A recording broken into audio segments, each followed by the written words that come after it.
In this world at the age of 12, those chosen by the gods receive a divine blessing, a special power known as a gift. In the bustling domain of the Albert family, the streets are alive with chatter. The entire town is buzzing with anticipation. Young Luke, son of the Lord, turns to his father. The people are quite lively today. His father, the renowned Marquis Albert, looks out at the cheering crowd. Truly, today is the ceremony where my son receives his gift. They're excited to see the birth of their next battle-ready lord. In these troubled times, the royal family's power has faded, creating a vacuum where lords constantly fight for territory. The weight of this world rests on young Luke's shoulders. Albert looks down at his son with immense expectation. Luke, as the son of a lord, you are expected to receive a gift of combat. I'm quite sure you will inherit ours. After all, genetics play a huge role. Luke's mother, Isabella, possessed the gift of swordsmanship. His father's was even greater, holy swordsmanship. It was this very gift that allowed Albert to carve a bloody path from Viscount to Marquis in a single generation, expanding his domain and crushing his rivals. Albert places a hand on his son's shoulder, his voice firm. I'm counting on you, Luke. Filled with a desire to please his father, Luke smiles brightly. Yes, father. The time has come. The ceremony is about to begin. Inside the grand hall, a priest stands before the altar. Luke and another boy, his half-brother Rael, await their fate. The crowd whispers excitedly. How wonderful, 2 sons receiving their blessing, one says. Putting aside the concubine's son, Rael, another adds, Master Luke is sure to receive an extraordinary gift. An official bellows, silencing the room. Silence now. The crowd falls quiet, their faces filled with hope. Luke's parents, Albert and Isabella, watch with confident smiles. Luke swallows hard, the pressure mounting as the priest raises his voice. Master Luke Albert's gift is. The words echo in Luke's mind, his world freezing in an instant. Village building. This is the story of that gift. The smiles on his parents' faces vanish, replaced by stone-cold disappointment. The room erupts in confused murmurs. Village building, someone asks. Luke himself cries out in disbelief. What kind of gift is that? The onlookers are bewildered. I have no clue, one man says. I'm not so sure it'll be useful in combat, another whispers. Their confusion quickly turns to panic. It's not a combat gift. What will happen to us? No way. Suddenly a hand grabs Luke's shoulder. His half-brother Rael shoves him aside with a sneer. You're in the way, hurry up and move aside, brother. As Rael steps forward, the crowd's whispers shift. Next is Master Rael. With the gift Master Luke got, I can't imagine what Rael will receive. His mother doesn't even have a gift. The priest turns his attention to the second son. Master Rael Albert's gift is. He declares the result and Rael's eyes widen in shock. Holy swordsmanship. The hall explodes with thunderous cheers. Bless Master Rael, our land will be safe for years to come. Luke can only watch, forgotten in the corner. His father Albert places a proud hand on Rael's head. That's my boy, well done, Rael. Luke turns, searching for any sign of comfort from his mother. But Isabella's face is a mask of pure, chilling disappointment. The look in her eyes is colder than any winter. In that moment the family was fractured. Albert, Rael, and his mother on one side, Luke and Isabella on the other, separated by an impassable gulf. Sometime later, Luke stands alone beside a horse-drawn cart. Well, mother, father, off I go. He looks around at the empty courtyard. I suppose nobody will be coming to see me off. As he walks towards the cart, he reflects on a bitter truth. The only reason people paid attention to me was because I was the eldest son and the next in line. I already knew that, but still, it feels quite lonely. The cart begins its slow, clunking journey, carrying the discarded heir away from everything he's ever known. I'm now headed north, to the sprawling, uninhabited wilderness in the house of Albert's domain. It's a barren land, long neglected for its poor soil, and the savage creatures that live around it. I was tasked with developing this land. He remembers his brother Rael's mocking laughter. Luke, with your gift of village building, developing it should be a piece of cake for you. In ordering him to develop these harsh wilds, Rael had essentially exiled him. And not a single person, not even his own father, opposed the idea. They must all be wishing for a useless disappointment like me to hurry up and drop dead. But someone aggressive like Rael might be just what they need in these troubled times. To be honest, I was never the fighting type. The house of Albert has long been a house of warriors, but for some reason I'm the odd one out. Despite all my training, I've never wanted to kill people. I have no clue why. A strange, fragmented memory flashes through his mind, a world of steel and glass. Well, that's not entirely true. 1 week later, the carriage wheel creaks to a halt. The driver turns back. We're here. Luke steps out, his heart sinking as he takes in the view. This place might be even worse than I'd heard. The driver gives him a final warning. There's a vast forest in the north, and a huge mountain range in the east. It seems they're both danger zones roaming with creatures. Best stay away. I heard they rarely come out this far, but you never know. As the driver departs, Luke is left utterly alone. I'm to deal with all this by myself. How can I, Master Luke? He turns to see his personal maid, Milia, standing there with her luggage. It really is barren out here, isn't it? She rushes to his side, but please, master, do not despair.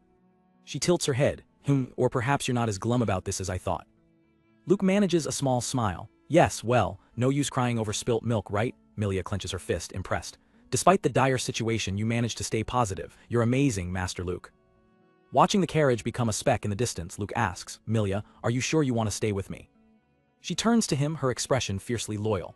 What are you saying, Master Luke? When I became your private maid, I made a vow. I swore that no matter what, I would serve you to the bitter end. Moved by her loyalty, Luke can only whisper her name. Milia. With a gentle smile, she makes a solemn vow. Come hell or high water, I will be by your side. Luke is overwhelmed with emotion, tears welling in his eyes. He thinks to himself, who knew there were still people out there who cared for me? She's so great, she could have become the head maid one day. But Milia's saintly expression suddenly twists into a mischievous, blushing grin. Heh heh, I followed you because I'm a raging Shota-loving fiend, and you, my dear Master Luke, are exactly my type. Just as quickly she snaps back to her professional demeanor, clearing her throat. Now Master Luke, you have two options here. Luke, still reeling, can only think, chill. He looks up, trying to keep up with the sudden change in topic. Options, Milia confirms, yes. She lays out the grim reality of their first choice. One is to try your darndest to make something of this barren land, but our food will only last a month, not nearly enough time to grow crops. Hunting in the nearby forest would be extremely risky. Holding up two fingers, she presents a tempting alternative. The second is running away with me and starting a new life in a new city. She gives him a reassuring smile. Nobody's keeping an eye on us. It'll be quite easy, really. Luke looks down, weighing his choices. He knows she's right. Milia's probably more keen on the latter, and to be honest, it seems like the more realistic option. He takes a step, his mind racing, but looking up at the sky, he thinks about his useless gift. Ever since I received the gift of village building, I haven't been able to use it. I have no idea what this power actually is. But in this moment of desperation, a spark of hope ignites. He clenches his fist. But I feel like now I can put it to good use. As if summoned by his will, a massive glowing screen materializes out of thin air with a loud *BWAM*, startling him. Milia jumps back, confused. Master Luke, what's this? Luke stares, wide-eyed at the text only he can see. This location is suitable for village creation. Would you like to build a village here?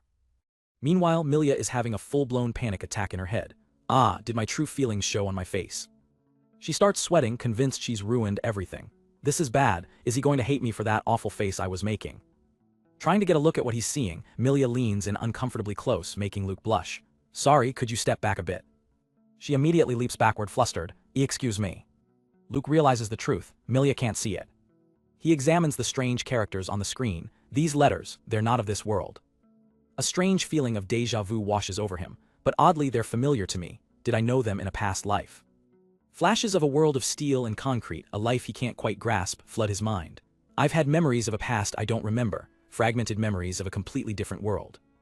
He recalls the knowledge from that other life, a stark contrast to his current reality.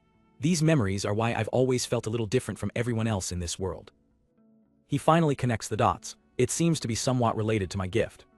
With a newfound sense of purpose, Luke faces the screen. I'm not sure about this, but I guess I'll try making a village. He presses yes, and a massive wave of energy explodes outward, reshaping the very land around them. As the light fades, the uneven ground is now perfectly flat. Milia is speechless. Wow, the ground leveled out. A new screen appears, displaying his stats. He is now the owner of Luke's village, level 1, with 50 village points to spend. Below, a menu pops up, showing a list of facilities he can create, from simple hedges and huts to wells and watchtowers. Luke's eyes scan the list, his mind racing with the possibilities. He murmurs to himself, buildable facilities. If I pick something, will it just appear out of nowhere? Deciding to start with the basics, he makes his first choice. Well, we need a place to sleep. A small hut should do, right? He selects the option, spending 10 points. Instantly, a fully formed wooden hut materializes before their very eyes. They both stare in stunned silence. Milia finally breaks it, stammering, Master Luke, this is. A wide, proud smile spreads across Luke's face. Yes, this seems to be my gift's power. He checks his remaining resources. Now I have 40 village points left, and I recover 10 a day. Milia peeks at the menu, amazed. Wow, you can build other things too, Luke considers their next move. Do we need another hut or a well, maybe a field? Milia's eyes light up, a brilliant and slightly selfish idea forming. I say we build a well, one hut is enough for the both of us. Water is our top priority. Her mind wanders to the cozy implications of sharing a tiny hut, but Luke, focused on her logic, agrees. Why yeah, that's true, I'll make a well then. With a command, Luke spends the points. and a stone well with a strange metal handle appears instantly. Milia claps her hands together, beaming. How brilliant. She tries to open it like a traditional well, struggling with the top. The cover won't come off. Luke, recognizing the device from his past life memories, shows her how it's done. I think you have to push this. He easily pumps the handle. He realizes this technology is from his old world. How convenient. Drawing water was always such hard labor back at the castle. I guess this hasn't been invented here yet. Checking his points, he sees he has just enough for one more small project. Okay, 10 points left. I can create one more thing. He turns to Milia, ready to build again. Let's make a field next. But as he turns, his eyes lock onto something new. A new prompt has appeared, floating right in front of Milia. She looks at him, confused by his sudden pause. Master Luke. The screen asks a simple question. Would you like to turn her into a villager? Luke is taken aback. Does this mean I can make Milia a villager? He turns to her and explains the new feature. It seems my gift can also register people as villagers. Without a moment's hesitation, Milia gives him a warm, trusting smile. Sure, go ahead, please make me your villager. Overjoyed by her trust, Luke beams. Thank you, Milia. He accepts and the system updates. Not only is the villager count now 1, but his daily point income has increased. The number of villagers rose, and it looks like I get an extra point a day for each villager I add. He puzzles over the system's logic. 1 villager, I guess I'm not counted as one, but I don't have any plans to add more villagers right now. Suddenly, Milia wraps him in a tight hug from behind, nuzzling his head. I think it'd be great if it were just the two of us forever. Luke finds the thought both sweet and a little lonesome. He quickly brushes it off. Oh, never mind me. With his points spent for the day, he knows their work is done. Nothing else I can do for now. We'll just have to wait until tomorrow when I get more points. Night falls on the barren land, now home to a single solitary hut. Tucked into his new bed, Luke reflects on the incredible turn his life has taken. The gift of village building. He thinks back to the ceremony, to the crushing disappointment. When I first received it, I had lost all hope, but now I'm starting to think this might actually be better. He remembers the brutal reality of his family's world. I don't like war, it's all about taking land and killing each other. A vision of a different life, a better life, fills his mind. I'd much rather live in a peaceful, friendly world than a world forever awash in blood. As he drifts off to sleep, a peaceful smile graces his lips. I've made up my mind. He dreams of turning this wasteland into a thriving town. I'll use the mysterious power of this gift to cultivate this barren land and build my own village. It's a dream of peace and simplicity. It'll be a life as fun and relaxing as it is simple. He settles deeper into his dream, thinking, it'll be a way of living that better fits who I am. But as he sleeps, a figure leans over him. It's Milia, her face inches from his, sniffing him with a terrifyingly intense expression. Master Luke, I can't believe I get to smell him all night, Luung. This is heaven. The sound wakes him with a jolt. Milia. Meanwhile, back at the Albert estate, another member of the family is making a stand. Clad in full armor, Selin confronts her father with grim determination. Father, I'm sorry, but I'm leaving home. As she turns to leave, her father shouts after her, bewildered. Wah, Selin, just what do you think you're doing? Selin clenches her fist, her voice filled with frustration. I can't take it anymore. This was the last straw. Lords everywhere think it's fine to force their kids into political marriages, but... She grimaces, imagining the twisted face of her new suitor. When my husband-to-be was Luke, that was one thing, but there's no way I'd marry someone as twisted as Rael. A guard tries to reason with her, pleading, but Lord Albert's successor is Master Rael. You must think of our domain. But Selin isn't listening. No way, she yells, dashing past him. I'd rather die than marry someone like him. Her escape is cut short as 2 guards block the exit with their spears. Lady Selin, please return at once. Selin's expression turns ice cold as she issues a chilling threat. If you don't move aside, you're going to be in a world of hurt, get it? The guards shudder, their faces pale with fear. Understanding the very real danger, they part ways, allowing Selin to storm out into the night. The next morning, birds are chirping in a peaceful, remote forest. And in a small, newly built hut. Luke wakes up finding himself completely entangled with a sleeping Milia. He sighs to himself, yeah, I think I should make another hut. Suddenly, Milia's eyes open. No one is perfect, she says with a smile. Luke jumps startled. You're awake, weren't you just snoring? Milia sits up, full of energy. It's a maid's duty to wake up before their master, Luke smiles gently. Well, you're not a maid now, so you don't need to do that. But Milia is more determined than ever. Right, I'm a villager now, and I've got to do my very best to support you, the village head. It's all for you. Luke is a bit overwhelmed by her passion. Is that so? He mutters as Milia cheers, yes. Milia's mind drifts back to the past. The day I arrived at Albert Castle as a maid, I had just turned 12 years old. She recalls her situation. As the second daughter of a low-ranking noble family, I had 2 options, marry into another low-ranking family or become a maid for a high-ranking one. And so she made her choice. I became a maid for the Albert family who were rapidly gaining power. It was a stroke of luck, but with no experience, I constantly struggled on the job. Her narration continues over the sound of shattering porcelain. And then, one fateful day, I came face to face with the biggest crisis of my life. Her eyes widen in terror. Oh no, that was Madame Isabella's most cherished dish. A stern voice echoes from the stairs. That sound, Milia, did you break my prized dinnerware? Milia bows her head, trembling. I am terribly sorry. But before she can be punished, a small voice cuts in. I'm sorry, mother. Milia looks up to see a very young Master Luke standing in front of her. The boy bravely takes the fall. I begged the maid to show me the plate and I broke it. Isabella's anger melts away, replaced by concern for her son. Then it's no worry, are you hurt? Milia is completely stunned. Why did he? Isabella turns to her, scolding her gently. Milia, you need to be more careful, Luke is still a child. Milia can only stammer, why yes, madam. As Isabella leads the young boy away, Milia watches them go, still processing what just happened. Just before they leave the room, Luke turns back. He gives her a conspiratorial wink and puts a finger to his lips, thinking, I just knew she wouldn't get mad if she thought I did it. In that instant, Milia's heart skips a beat. And as she recalls that day, she smiles. In that moment, 3-year-old Master Luke had stolen my 12-year-old heart. Her flashback ends as Luke's excited voice pulls her back to the present. Milia, I've accumulated 20 points, now I can make a field. As Luke gets ready to work, Milia protests, but Master Luke, field work is. He cuts her off, determined. Don't try to coddle me. But her heart is fluttering. I want to try to do what I can with my own hands, Luke says, wiping sweat from his brow. This is my village after all, Milia thinks. He took the blame for a lowly maid like me. He's so kind, he's so smart. As Luke crouches to plant seeds, Milia is completely overcome with emotion. And so darn cute, I could just die, she thinks, accidentally tossing the seed container into the air.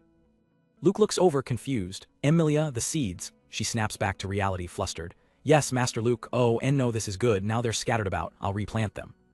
She quickly gathers the seeds, her mind racing. He's so kind.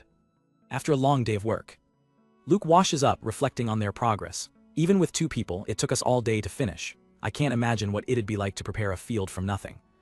Suddenly, a strange screeching sound echoes from the woods. The unsettling noise puts him on edge. He shudders, drying himself off. We've yet to be attacked by any beasts, but just in case, I should set up some facilities for our defense. Using his points, Luke constructs a wooden watchtower, a crucial first step in securing their new home. Over the next few days, he and Milia work tirelessly. He builds a sturdy plaster wall around their small settlement. Their hard work continues day after day. A few days later, their efforts are rewarded as the first sprouts emerge from their field. Milia claps her hands in delight. Master Luke, our field is sprouting, Luke smiles, relieved. That's great, now we have a food sour. His sentence is cut short by a loud screech. Milia immediately springs into action. Was that a beast? I'll go take a look, she says, dashing up the ladder of the watchtower. But halfway up she freezes.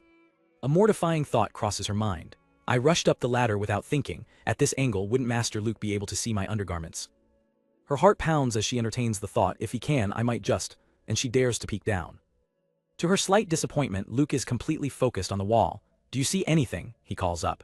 Milia quickly scans the perimeter and her voice trembles. A group of goblins is coming toward us. Luke looks up alarmed. What? Milia reports what she sees. Oh no, they're using each other as stepping stools to get over the wall. Without a second's hesitation, Luke draws his sword. Our only option is to fight. It's dangerous down here, Milia, stay up there. As he runs to meet the threat, he remembers his swordsmanship training. I might not have received a related gift, but at least now I can put that training to good use. Just as he reaches the wall, the first goblin scrambles over the top, lunging at him. Luke braces himself, parrying the creature's claws with his sword. He assesses the enemy's speed. It's not that fast, I can do this. With a powerful shout, he cuts the goblin down in a single slash. More goblins are coming over the wall and Luke readies his stance. I have to take them out quick. He spots his next target and runs it through with a clean thrust. But as he finishes the second one, he looks up to see another goblin dropping down on him from above. Before it can strike, a booted foot stomps down hard, crushing the goblin's head. A familiar voice rings out, long time no see, Luke. Luke looks up to see Selin standing triumphantly on the wall, a smirk on her face. He can hardly believe his eyes. Selin. A new arrival makes her grand entrance. Selin Bajrata, the Ice Blade Princess, a count's daughter with the power of dual-wielding and ice magic. But to Luke, she's something more, his former fiancée. Luke stares up at her, memories of their childhood flooding back. Why are you here? He asks, completely bewildered. With a graceful leap, Selin floats down from the wall. The last time we met was 2 years ago, she teases. You've gotten so big. Luke, still flustered, presses her again. Why yeah, but why are you here? Selin gives him a mischievous smile and drops a bombshell. I ran away from home.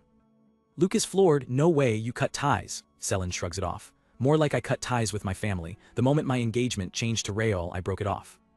Her voice turns serious. I'd rather die than be married to someone like him, so better to leave home than surrender to death, right? The weight of her words hits Luke. He had no idea she was so against the marriage. Jumping to the wrong conclusion, Luke bows deeply. It must be hard for a girl to have her marriage decided for her. I'm so sorry for not noticing. Selin just looks confused. I think you're misunderstanding. Blushing, she tries to explain herself. I didn't want to marry Rael, but if it was you, I'd. But Luke, still in his own world, interrupts her. What I'm trying to say is, I like. Before he can finish, a blur of motion slams into Selin, sending her flying. It's Milia who plants herself firmly between them. Please refrain from having private talks, she declares. Selin, dazed, can only ask, who are you? Milia proudly announces, I'm the first villager. With a grand gesture, Milia shows off their humble settlement. Yes, this is Master Luke's village and he's its head.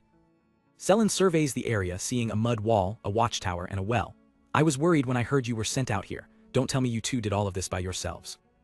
Luke decides it's better to show than tell. I think you'll get it faster if you see how we did it. He pulls up a strange, glowing screen. A system menu appears, asking if he wants to use 20 village points to build a storehouse.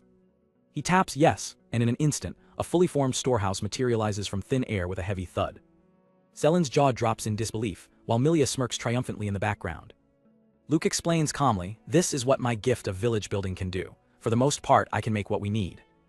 What? I've never heard of a gift like that, Selin exclaims. So you made that crop over there too? Luke simply nods.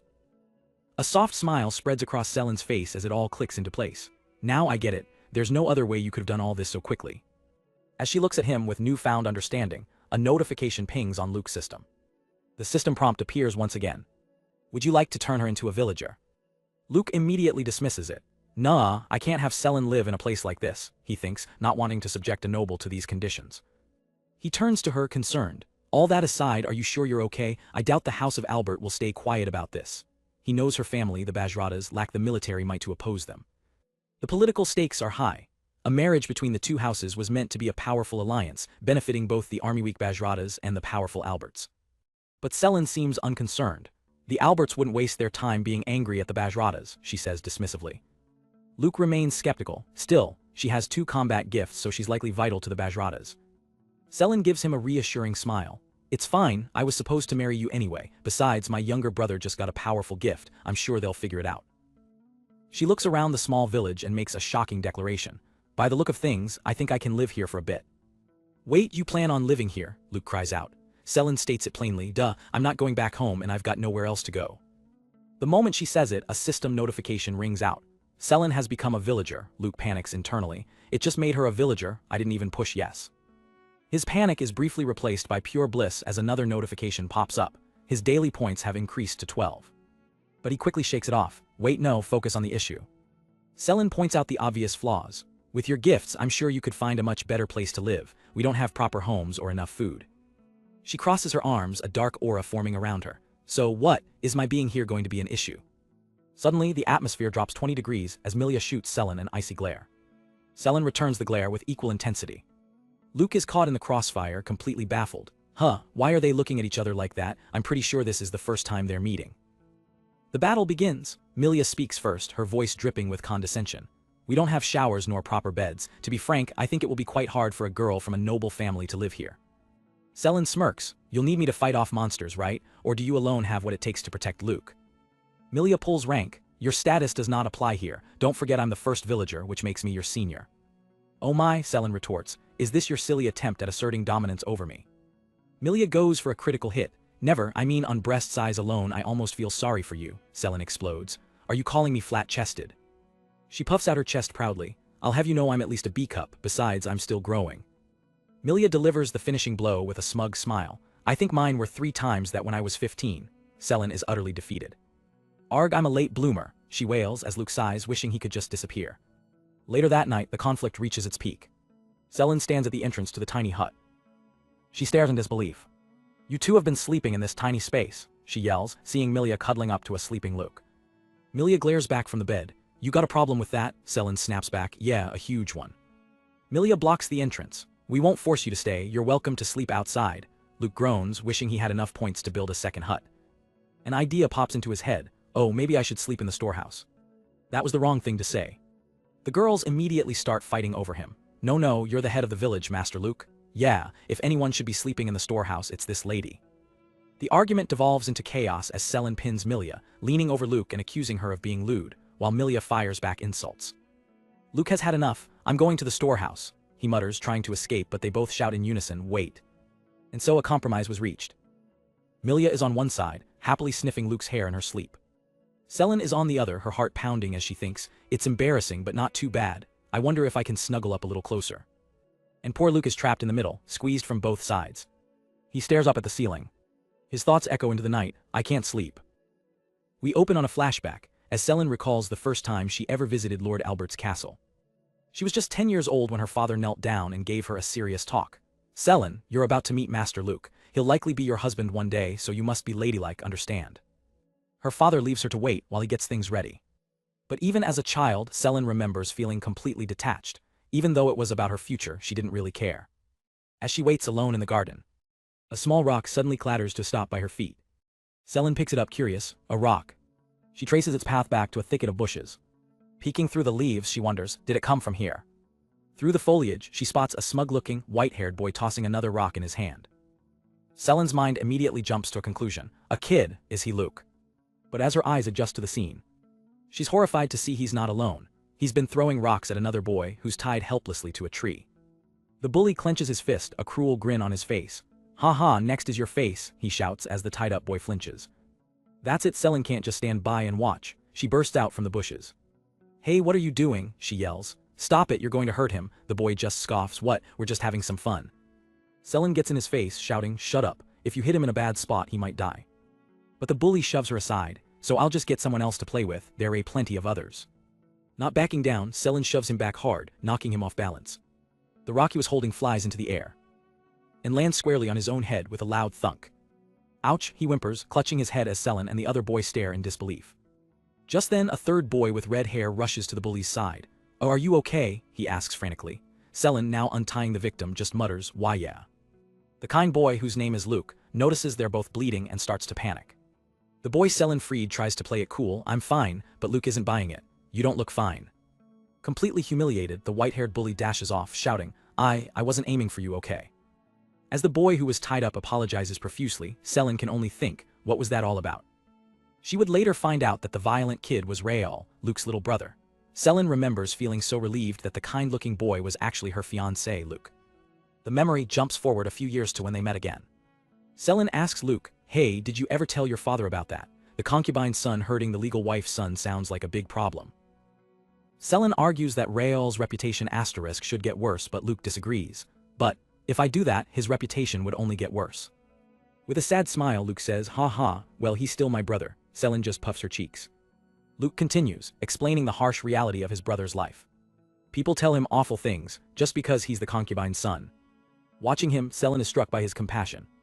And in that moment, she knew. Once again, I was reminded of just how kind Luke is. I'm glad Luke's the one I'm marrying. The flashback ends, snapping us back to the present day. Luke is staring at his system screen, which reads, Village points, 54.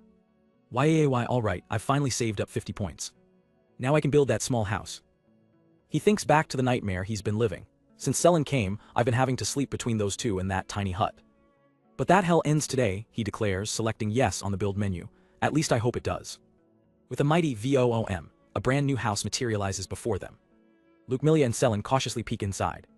They're stunned. Wow, there's actually furniture. As they explore, Selen finds the kitchen area. What's this? A place to cook. She's then completely baffled by the sink. Water's coming out of this thing, Luke calmly explains. That's a faucet. The blue handles for cold water, the red for hot.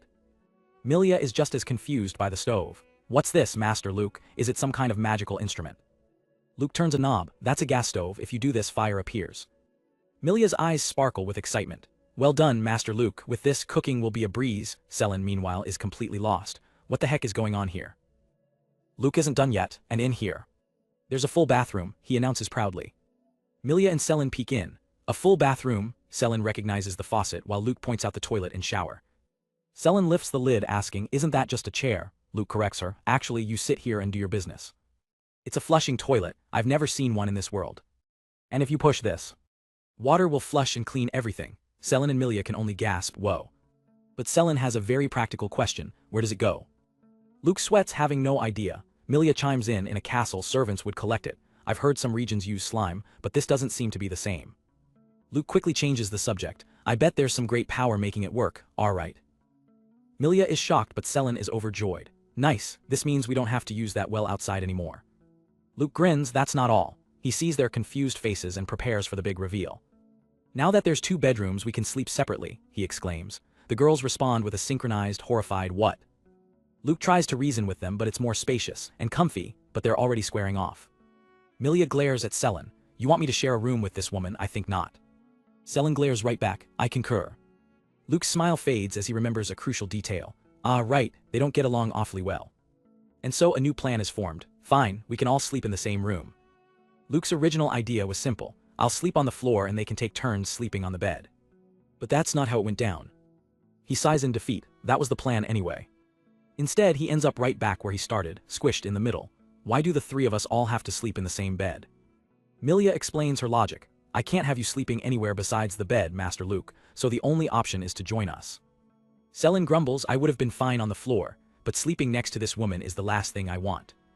And so the rivals come to a rare agreement. Luke sleeps in the middle, but he quickly realizes his mistake. This might be more crowded than the hut. As he's squeezed from both sides, Luke screams into the night, I can't sleep like this. Chapter 5, The 51. Out in the fields of his new village, Luke is hard at work, hauling a heavy bucket of water. It's been almost a month since he started, and thanks to his overpowered village building gift, progress has been surprisingly smooth. Suddenly, a massive boar crashes to the ground nearby. Selen appears, striking a triumphant pose. I hunted this down in the forest to the north. Luke is both grateful and worried. Wow, thanks, but is it safe to go there? Selen brushes off his concern. It's fine as long as you don't go too deep into monster territory. Luke realizes what a huge help this is. I can use my magic to chill the meat and make it last. We really needed this. Feeling proud, Selen shoots a smug glance over at Milia. It's all thanks to me, huh? Milia, holding a massive kitchen knife, glares back with icy contempt. And who's been preparing all the food? A certain battle-crazed idiot can't even cook, let alone butcher meat. To prove her point, Milia unleashes a flurry of slashes, expertly butchering the boar in seconds, leaving Selen speechless. But in the middle of their bickering, Selen suddenly stops. Hey, wait, Luke senses it too. What's wrong? The faint sound of dozens of footsteps echoes across the dry, cracked earth. The trio looks toward the horizon. Do you hear a voice? Selen asks. Milia's expression is grim. Wait, not just one, it's a large group. From their newly built watchtower, they spot a crowd of people approaching. It's a long, slow-moving line of travelers. What are they doing out here? Selen wonders.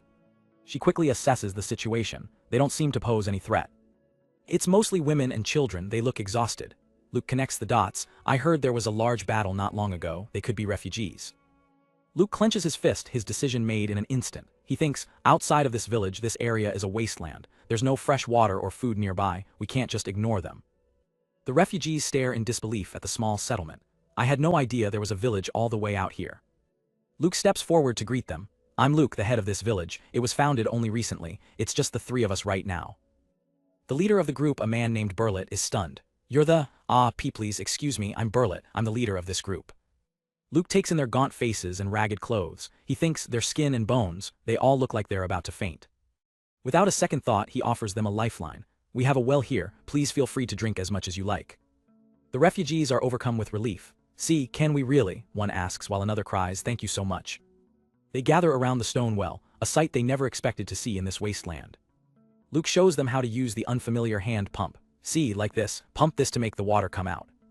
As fresh, clean water pours out, the refugees drink greedily. Water, I feel alive again, a woman exclaims. But as the crowd gets bigger and more desperate, Luke realizes one well won't be enough. Maybe I should make another well. He calls out to the surprised crowd. Then, using his gift, he instantly summons a second, identical well. Here's another well, feel free to use this one too. The refugees are completely baffled. Another well, was it always there? But their thirst wins out over their confusion and they rush towards it. With the immediate crisis handled, Luke turns to Milia with a plan. Milia, that boar from earlier. A short while later, after everyone has had water, Burlet begins to explain how his people ended up here. Most of the men were drafted into the war, he says somberly. The older folk stayed behind, insisting they'd only be a burden. My father, the village head, also stayed back. Now I'm the leader of our group. They believed their age would make them less likely to be conscripted or forced into slavery. We've been wandering with nowhere to go. We happened upon this village just as we were about to run out of food and water. Luke listens intently. Burlet worries internally that they've come asking for help from a village that has nothing to spare. Right on cue, Milia arrives carrying a massive, steaming platter of roasted meat. It's ready. The sight and smell of the perfectly cooked boar is almost too much for the starving refugees. Burlet is speechless. Luke smiles and says, "Please eat, but be sure to eat slowly so as not to shock your system." The refugees hesitate for only a moment. Then their survival instincts kick in and they rush the platter. They tear into the meat, the first real food they've had in ages. The sounds of joyful eating fill the air, and for the first time in a long time, the children smile. Overwhelmed by this act of kindness, Burlet breaks down completely. "I don't know what to say, thank you so much, how can I ever repay you?" Luke watches them, his expression serious. He knows a single meal won't solve their problems. This isn't the end of their hardships. He looks out at the unforgiving wasteland surrounding them. It'd be impossible for them to survive out there. Turning back to Burlet, Luke makes a bold offer. "Would you like to live here?" "We're actually short-handed and in need of people," he explains. "Working the fields is hard with just the three of us. Come harvest time, we'll have more food than we can eat." Burlet is torn. But there's so many of us. Our group is mostly women and children. I'm not so sure we'll be a reliable source of labor." Luke knows it's a gamble. Feeding everyone will be tough until the harvest comes in. But he also knows that he and his companions can't build this village alone. He decides to bet on their future together. With unwavering resolve, Luke pleads, "Please, I want you to help me." Burlet looks at the sincere young boy who has already saved them. With a tear of gratitude rolling down his cheek, he gives his answer, "Of course." A wave of joyous relief washes over the refugees as they all thank their new village leader. Luke allows himself a small, satisfied smile. He just increased his village's population from 3 to 54. And at that exact moment, a familiar sound rings out as a system notification appears. The Burlet caravan of 51 people have become villagers. Suddenly, Luke is blinded by a flash of light as he's bombarded by a storm of pop-up windows and alerts. The notifications just keep coming. "That scared me, I can't see anything but screens," he says, flustered. "I guess the sudden influx of villagers shot me right up to level 3. He examines the new options. His village level has jumped, unlocking a ton of new facilities like row houses, a livestock shed, and even a stone wall. His main status screen confirms it. Village level 3, 53 villagers, and a massive boost to his daily village points. But what truly catches his attention are two brand new village skills, Assess Villager and Move Facility. What are these skills? He wonders, his mind already racing with the possibilities. With the new villagers settled in, Luke checks his village status screen. His village has hit level 3, granting him a massive point boost. He now has 764 points, with 83 more being added daily, but more importantly, he's unlocked two new skills, Assess Villager and Move Facility. He taps on the latter, curious. Wondering how it works, he simply swipes his finger across the screen's map, and to his shock, a real log cabin begins to slide across the ground. His eyes go wide with disbelief. With another swipe, the building glides to a new location. "Whoa, I can move it around so easily, this is amazing." He chuckles to himself, feeling like he's playing a city builder game from his past life. "Now I don't have to worry about arranging facility." His thought is cut short by a terrified scream. One of the new villagers, Burlet, is staring in horror. The buildings, they're moving. Burlet staggers forward, pale as a ghost. "Maybe I've gone crazy from exhaustion, I've lost it." Luke quickly steps in to reassure him. "Burlet, it's all right, it's just my gift." The other villagers gather around, their fear turning to awe. "That's amazing, you have a gift. I've never seen one before, that's so cool." Luke smiles, basking in their admiration. It's a welcome change from the scorn he received at the castle. "My gift is village building. What kind of gift do you have?" A young boy puffs out his chest. "I want the gift of holy swordsmanship." Luke can't help but sweat drop, remembering his own childhood dreams of having a flashy combat gift. Shaking off the nostalgia, he gets back to business. "Anyway, I better get to making homes for everyone." He pulls up the build menu. In a flash of light, a massive building materializes. It's a row house, a housing complex with 5 separate living spaces. This could be perfect. He explains the layout to the villagers. A space this size should be just enough for a family of 5. Luke continues, every building comes with a single communal toilet, though some of the villagers seem to be confused about its purpose. He checks the build menu again, but one crucial facility is missing. "Shoot, baths aren't on the list of things I can make." He turns back to the crowd. "Sorry, but no baths yet. You'll have to use one of the wells or the bath in my room." But the villagers are just grateful to have shelter. With housing sorted, Luke plans his next move. He needs to expand the farms and build walls. Each row house costs 80 points, so he decides to make a few more. In an instant, he spends over 500 points and the village transforms. New houses and sprawling fields appear out of thin air, leaving the villagers speechless. "Let's rest for today," Luke announces. We can talk about the next steps tomorrow. The villagers erupt in cheers of gratitude. Watching them settle into their new homes, Luke feels a sense of satisfaction. I'm glad they all seem nice. Then he remembers his other new skill. Oh right, let me try using that assess villager skill. He targets a man named Barlat and a status window pops up detailing his age, loyalty, and a recommended job. But one line catches Luke's eye: gift, swordsmanship. Luke immediately recoils. His personal information. He frantically waves his hands at the screen trying to delete the data. I shouldn't be looking at this, go back, delete. But as he peeks through his fingers, he can't ignore what he saw. The word gift echoes in his mind. He cautiously walks up to the man. Excuse me, Barlat, do you have a gift? Barlat just scoffs. No way, there aren't any churches around here to give out blessings. Even if there were, I don't think I have the talent to get one. Luke is left puzzled. If Barlat doesn't have a gift, then what did the skill show him? And if he received a blessing, is that the gift he'd get? Later, Luke explains the situation to Selen and Milia. Assess villager, Selen asks. Milia swoons, that's my master Luke, the gods smile down upon you, but Selen is more practical. And it tells you a villager's potential gift. I don't get how your gift allows you to do that. Selen's eyes light up with an idea. Hey, try it out on me too, I want to know what it says about me. Luke obliges and her stats appear. Age 15, high loyalty and 2 potential gifts, dual wielding and livens magic. Her recommended job is general. Selen then asks about the village loyalty stat. Luke explains it's a measure of their pride and low loyalty could mean they're prone to crime. Selen's mind races. So you can find out people's gifts, their suitable jobs, and their propensity for crime. This is huge. Maybe we should assess everyone just to be sure. Luke hesitates, but Selen presses on. You don't have to tell them. You can use the info to see if they're lying. This skill will help keep the village safe. She then turns to Milia with a grin. Hey, why don't you get checked too? Milia freezes, breaking into a cold sweat. What? Sure. Why, you can't read minds with that skill, right? Selen's suspicion is immediately piqued. What the hell are you normally thinking about? Flustered, Milia spins around. Shush, young lady, I'm just looking out for Master Luke.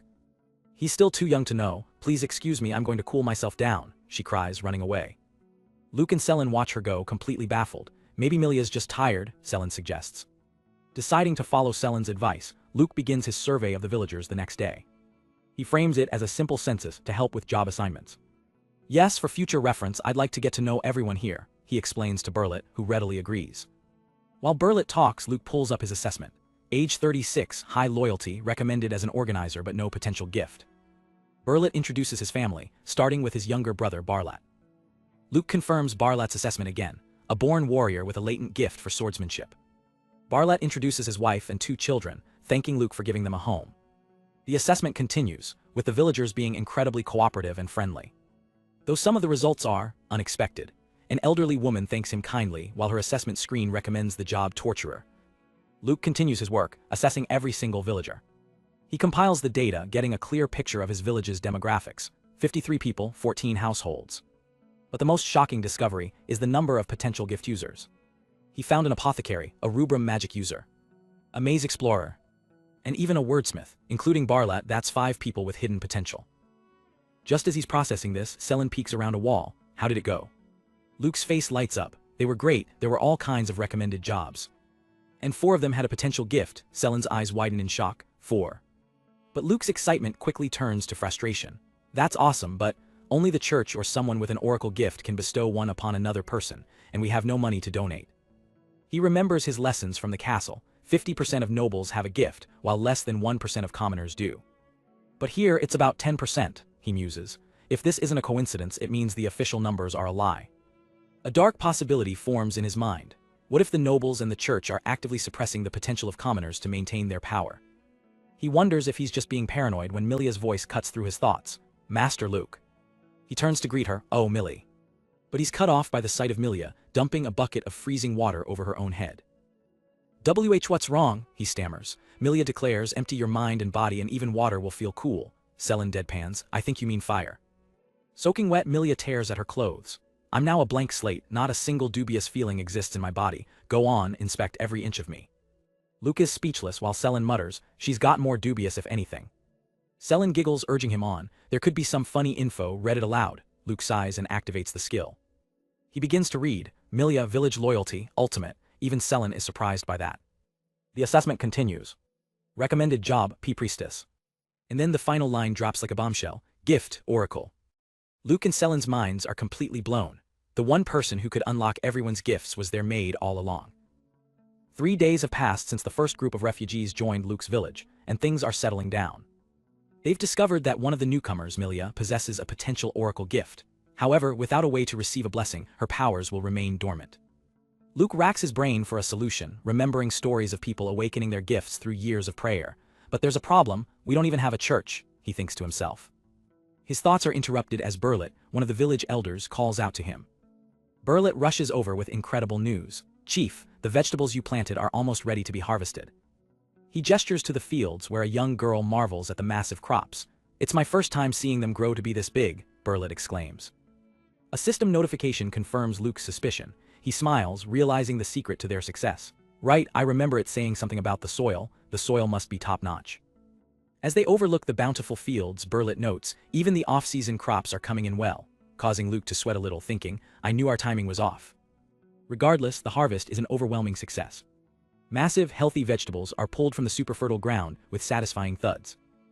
Burlet strains under the weight of a single turnip. This is quite the harvest, Luke smiles humbly, patting his back. I couldn't have done it without everyone's help. The villagers gather, their mouths watering. It looks yummy, one says, only to be told, at least wait till they're cooked. Another villager has a brilliant idea. Hey, why don't we have a party to celebrate our new villagers and the harvest? Milia immediately agrees, good idea, let's get cooking. In the newly built kitchen, Luke offers to lend a hand, which makes Milia blush. See, cooking together with Master Luke, Selen, ever energetic, jumps in too. Me too. Milia is touched by his down-to-earth nature. With his status, he needn't wait on anyone, yet he's always so eager to help. As she swoons, Luke grabs a knife, ready to chop. However, his technique is disastrous. He saws away at a turnip, barely making a dent. Milia panics, lunging forward. Wait, stop. She gently takes the vegetable from him. I'm sorry, Master Luke. See, could you wash the veggies instead? Selen smirks at his failure. With a grin, Selen draws her own blade. Handling a knife isn't as easy as it looks, huh? Don't fret, just leave the slicing to me. In a flash of steel, she expertly dices the vegetables in midair, leaving Luke and Milia completely speechless. You brat, Milia shouts, half annoyed, half impressed. With the prep work done in record time, Milia proudly presents the finished feast. It's ready, everyone. The tables are piled high with steaming, delicious-looking food. The villagers are in awe. It looks so good, one exclaims. Another adds, I can't remember the last time I had a feast like this. All eyes turn to their young leader. Milia and Selen give him a little push. Chief, give us a toast. Luke, slightly flustered, raises his mug. To the bountiful harvest and our new villagers. The entire village erupts in a joyous cheer. A villager takes his first bite, blowing on the hot food. The flavor hits him like a lightning bolt, and he's moved to tears. Delicious. The feast is in full swing. Burlet is practically beaming. The flavor of the meat and veggies is so good, it's like, wow, Luke laughs, happy to see everyone enjoying themselves. The villagers can't stop talking about the incredible quality of the produce. They also praise the new kitchen, which makes cooking so much easier. Luke blushes, taking in all the compliments.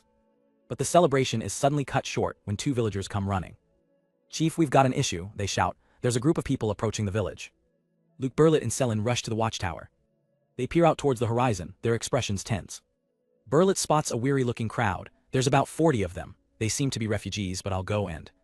Suddenly his eyes lock onto someone in the group. He shoves past the others, yelling a name. Donga, is that you? The man below looks up, and a wave of relief washes over his face. It's a joyful reunion between two old friends, Burlet and Donga. Luke turns to Burlet, confused. Do you know him? Burlet grins, deciding to tease his old friend. Yes, our villages often interacted. He used to come over a lot because he had a crush on my sister. Donga frantically waves his hands, embarrassed. It turns out many people from both groups recognize each other, sharing bittersweet reunions. Donga explains their plight. There was nothing we could really do, so we left our village behind and fled. He looks at the settlement in amazement. Burlet, I can't believe it. You managed to settle in a place like this. Thanks to you, we're saved. But Burlet shakes his head, gesturing to Luke. Actually, we only arrived a few days ago. This young man is the village head. Donga is stunned, but he's just he quickly catches himself. Please excuse me. Luke steps forward and shakes his hand. I'm Luke. I'm Donga, the leader of our group, the man replies, still a bit dazed. Seeing how exhausted and hungry the newcomers are, Luke gestures towards the party. Our party was just starting. Let's discuss details later. Please help yourselves to some food. Donga tries to politely refuse, but the rumbling stomachs of his people betray them. Luke smiles warmly. Any friend of Burlet is a friend of mine. Please, I insist. The new refugees waste no time, their cheers echoing through the village as they dig into the feast. A few days pass. The village is now more vibrant than ever. The sounds of a happy, bustling community fill the air. As Luke takes his morning walk, he's greeted warmly by the villagers. "Good morning, Chief." Everywhere he looks, people are smiling and getting along. Donga and the other men have settled in well, enjoying the peaceful life. Luke smiles back at them, glad to see everyone's doing all right. After the party, Donga's group decided to stay. As Donga himself puts it, "We've got delicious food and a proper roof to sleep under. This is what I call heaven." With the 44 newcomers, the village population has swelled to 97 people. Luke used his skill to create more houses and fields, ensuring they still have a surplus of food. He notes that just like Burlet's group, Donga's consisted mostly of women and children, creating an interesting demographic. Among the new arrivals, 4 more have potential gifts, but just like Milia, their powers are dormant, a fact that weighs on Luke's mind. Still, he can't help but feel proud of how much his village has grown in such a short time. Just then, a frantic shout comes from the watchtower. "Chief, there's another group, possibly refugees." Luke looks up, a grim expression on his face. The impact of war spreads so far. How many do you see? The lookout hesitates, his face pale as he counts. He looks down at Luke and delivers the shocking number. "About 70. The number hits Luke like a physical blow. 70 more people, his eyes widen in disbelief. 70. Luke stands alone, the weight of his growing village pressing down on him. On the horizon, a new group approaches. 70 refugees. A shadow of doubt crosses his face. The responsibility is becoming real. He remembers when Burlet first arrived. "Back then, I wasn't scared at all. But our village already has 97 people," he thinks, picturing the faces of Milia, Selen, and the others who depend on him. And now, another group of strangers is headed our way. Luke clenches his fist, the pressure mounting. Extending a helping hand would be easy. But the responsibility that comes with it grows with our village. The thought paralyses him. If I make the wrong move, I could put everyone's lives in jeopardy. He looks down, a cold sweat on his brow. Now that I'm aware of the risk, it scares me. Burlet and Selen notice his inner turmoil. "Chief," Burlet says with concern. Suddenly, Selen smacks him on the back, snapping him out of it. "Well, obviously we have no room for them." She lays out the hard truth. Our village is already full. Giving them false hope would only bite us in the butt down the line. "Look, Luke, your gift is great," she says, softening slightly, "but there's a limit to how many people you can look after before it's too much." Luke is stunned into silence by her blunt assessment. "Selen." She continues, "And you don't have to make this decision by yourself. Not all refugees will be as cooperative as Burlet and Donga's groups." With a determined look, Selen takes charge. "I'll go speak to them." She dashes off before he can protest. But Burlet and Donga step forward, backing her up completely. "She's right, Chief, you just sit tight and relax, leave them to us." The 3 of them run to intercept the newcomers, bickering like a family. Luke can only watch, feeling powerless. Just then, a gentle hand rests on his shoulder. "It's Milia, you guys." "It'll be fine, Master Luke," she says with a reassuring smile. "I'll be here to back you up, so you do what you think is right." In the background, Selen and Milia are already arguing. "I'm just being realistic," Selen snaps. Milia retorts, "Your choice of words was harsh." Luke's mind races, replaying his own past doubts. Selen's got a point. Taking in more people I don't know, could be risky. Even between family, things don't always work out. But looking at his friends, Luke finds his resolve. "Still, if I turn them away now, I think I'll regret it later. I'm sorry." He turns to his people. "I know I'm being overly idealistic. I'll try my best to make sure this choice doesn't cause trouble for anyone. But either way, it's a choice that will affect all of you, so." With tears in his eyes, Luke bows his head and makes a heartfelt plea. "If something happens, please back me up." His raw honesty hits them right in the heart. Selen, Burlet, and Donga are completely moved. The response is immediate. Milia is a blushing mess. "Master Luke, he's so cute, I love you." While Burlet earnestly says, "We've depended on you for so much, let us help you. It's no trouble at all." Luke, now beaming, gives a thumbs up. "There's enough food for everyone, calm down." He looks out at his village, his family, and whispers, "Thank you." With his friends by his side, Luke welcomes the newcomers. A system notification pops up. The Leon caravan of 76 people have become villagers. And with that, the system goes wild. The village hits level 4, granting Luke 1,000 bonus points, new facilities, more space, and a game-changing new skill, facility upgrade. Luke immediately puts his new skills to work, rearranging the village layout and adding new houses and wells to accommodate everyone. He can't help but wonder about the future. So far, each time the village leveled up, the land area more than doubled. Just how big can this place get? The possibilities seem as vast as the cosmos. I mean, who knows if we'll even get more people. Shaking off his worries, Luke focuses on the new options before him. One facility in particular catches his eye. For 150 points, he can build a church. The description promises blessings for those with strong faith. The potential benefit is huge, he thinks. Usually, only priests can bestow blessings, and getting one from prayer alone could take years. Well, I guess it's better to have one than not.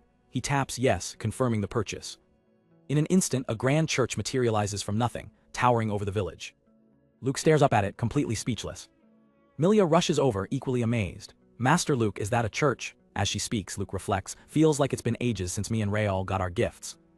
Milia's eyes widen with a sudden realization. She pushes the doors open and steps inside. That feeling I used to get in a church, it feels so much stronger now. She wanders deeper as if being pulled by an invisible force. It's as if something is guiding me. Oh, it feels really strong right here. Luke watches, thinking it's like she's searching for a good Wi-Fi signal. Luke smiles. At this rate, you'll receive your gift in no time. Milia remembers the description. Those of strong faith could receive a blessing. Her eyes gleam with newfound purpose. So maybe, this is my chance to help out Master Luke. An intense aura erupts around her and the church itself. Leave it to me. I'll pray from dusk till dawn. I'll get him my gift ASAP. Luke nervously tells her not to overdo it, as a nearby villager feels an ominous energy. And so, Milia began her non-stop prayer marathon, locking herself away in the new church. Meanwhile, Luke explores his new facility upgrade skill, seeing options to improve the storehouse's space, quality, and security. He checks the fields next, seeing similar upgrade paths. He strategizes, if we can harvest more and reduce the growth period, we could save on some village space. A few days later, the village has transformed. Luke used his points to replace the old walls with sturdy stone. The upgrades continued across the village. Even the small houses were upgraded into more spacious medium ones. Throughout all this, Milia remained in the church. Bringing her a plate of food, Luke wonders, you sure you're praying right? He peeks inside, worried she's pushing herself too hard. I wonder if she's okay. He opens the door, and his eyes widen in shock. Milia is kneeling in prayer, just as he expected. But as she turns to him, her face is serene, and she's surrounded by a faint, holy light. Luke is stunned by the sight. Milia. Inside the newly built church, Milia finishes her prayer, a look of intense concentration on her face. She stands up abruptly, reaching out towards Luke. Master Luke. Before he can react, she pulls him into a tight hug, her face beaming with joy. I got it, I got the oracle gift. Luke is stunned. What? A system notification chimes. And there it is, clear as day on the status screen. Milia, age 21. Gift, oracle. Luke's eyes widen in amazement. You're right. Outside the church, Milia is still buzzing with excitement. I can't believe I received a gift without a priest. It's all thanks to your church, Master Luke. From a distance, Selin watches the scene with a disapproving glare. As Milia hugs Luke again, a strange, dark energy seems to swirl around her. Selin thinks to herself, allowing such a lewd priestess to exist feels wrong. Later, Luke stands before a crowd of villagers he's gathered. One of them, Barlet, steps forward. What can we do for you, Chief? Is there a reason you asked us to come here? Inside the church, Luke makes a grand announcement. I've gathered you all here to let you know that you all have the potential to receive a gift. A villager whispers in disbelief, a gift, me. Barlet shakes his head skeptically. But I thought gifts were special, that only nobles could receive them. I come from a long line of farmers, I'm just a nobody. Luke explains his discovery. It's true, some families are more likely to receive one, but it seems like one's status doesn't really matter. I know it may be hard to believe, Luke continues, addressing the doubtful crowd, but let's try giving you your gifts. Milia, now acting as the village's priestess, begins the ceremony, starting with the skeptical farmer, Barlet. She looks at him with newfound authority. You have been given the gift of swordsmanship. A jolt of energy courses through Barlet. He looks down at his hands, completely stunned. What is this sensation? Another villager asks. Did you really get a gift? The crowd murmurs with excitement. Swordsmanship, maybe we can make him a blade out of wood.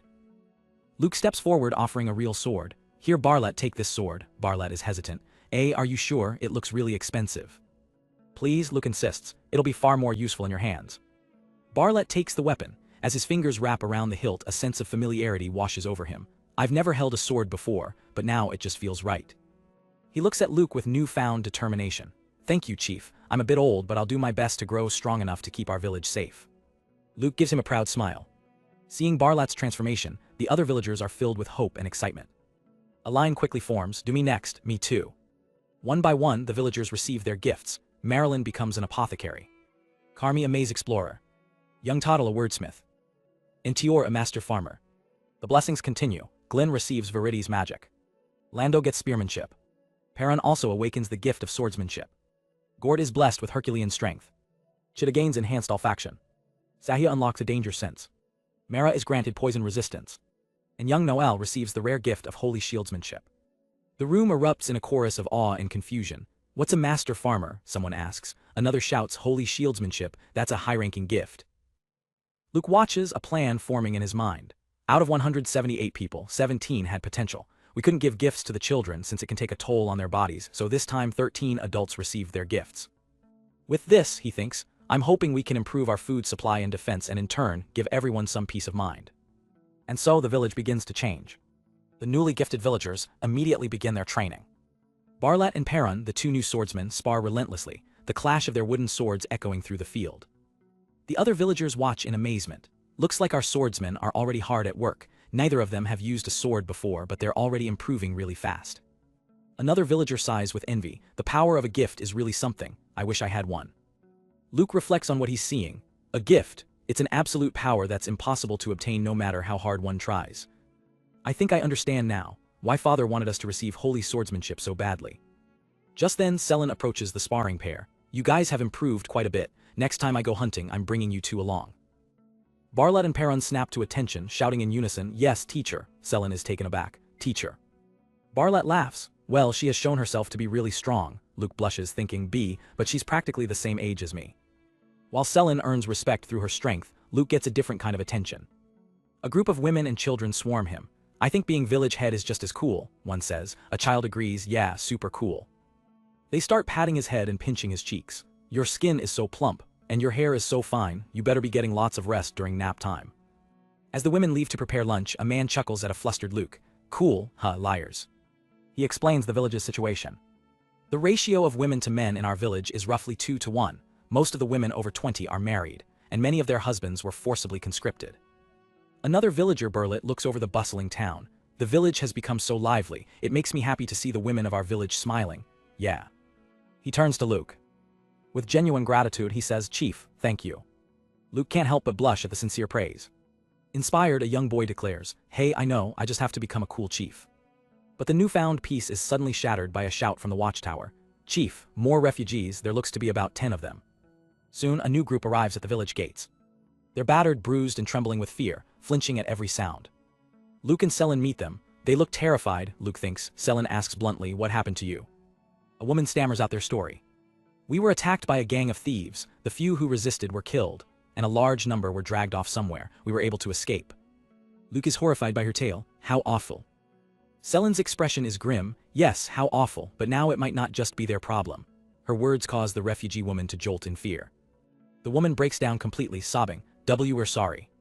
Luke and the others are confused by her apology. We were so scared the thieves, she cries. And then the horrifying implication hits Luke like a physical blow. They might be following us here. In the desolate Badlands, a new threat emerges. A lone figure trudges through the rocky terrain. This is Bar, a member of a gang of thieves, and he is seriously pissed. This blows, he grumbles. All I did was let my guard down a little. The boss didn't have to get so mad. His job is simple and brutal. Abduct refugees from the recent wars and sell them to slave traders. With the refugee numbers up, business should be booming. But Bar slipped up and some of his goods escaped, forcing him to track them down in this wasteland. He kicks a rock in frustration. This sucks. Why do I gotta do this all by myself? The whole gang should be held responsible. But his complaining is cut short as he spots something on the horizon. From his vantage point, he sees a sprawling, newly built village with massive fields. I don't remember there being a village out here. He zooms in on the inhabitants and a wicked grin spreads across his face. It's mostly women and children. I've hit the jackpot. His mind races with possibilities. A village run by refugees, an easy target. My slip-up will be a thing of the past. Hell, I might even get promoted. Suddenly, a voice echoes directly in his mind. Hey, big bro Satan, you there? Bar smirks. This is his gang's secret weapon. The voice belongs to their telepath, a guy with a gift that lets them communicate over any distance. Huh, Bar, you better have found them. This power has saved their skins more times than he can count, turning their band of thugs into a highly coordinated unit. Bar responds telepathically, his voice dripping with confidence. You bet I did, but that's not all. He glances back at the unsuspecting village below.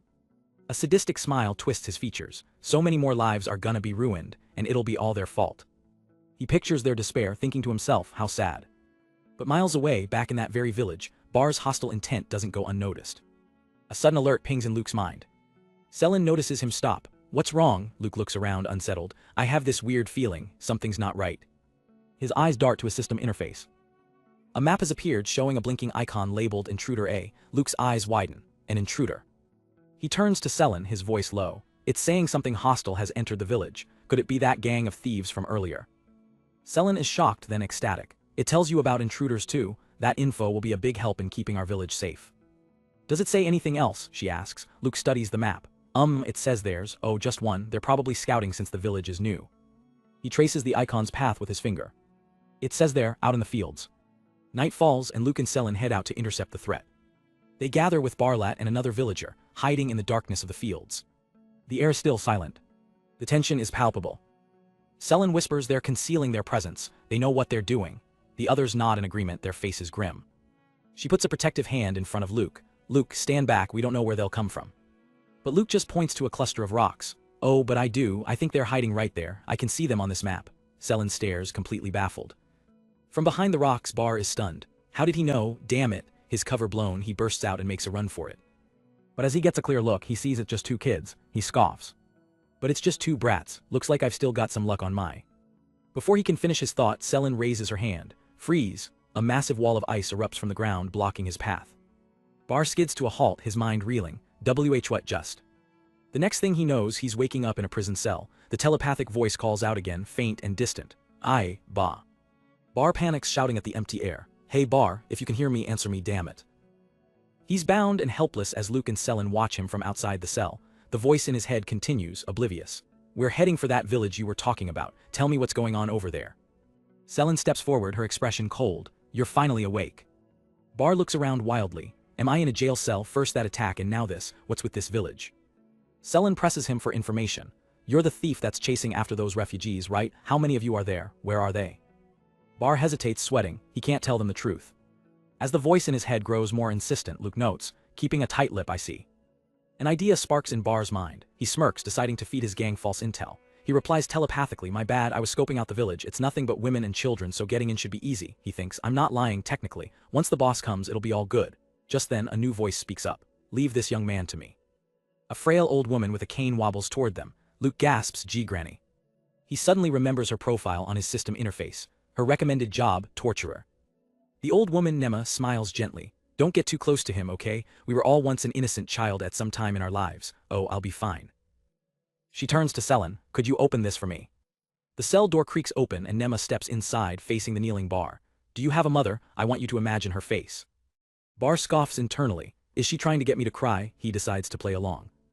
He puts on a show, wailing dramatically. Just thinking of her brings me to tears. I'm sorry, I won't be bad no more, please let me go. Nema just nods, a serene smile on her face. Selen panics. Granny, don't let him fool you, it's all an act, he's lying too. But it's too late. With lightning speed, Nema swings her cane, cracking it across Bar's back and sending him flying. Before he can recover, she grabs his face with an iron grip.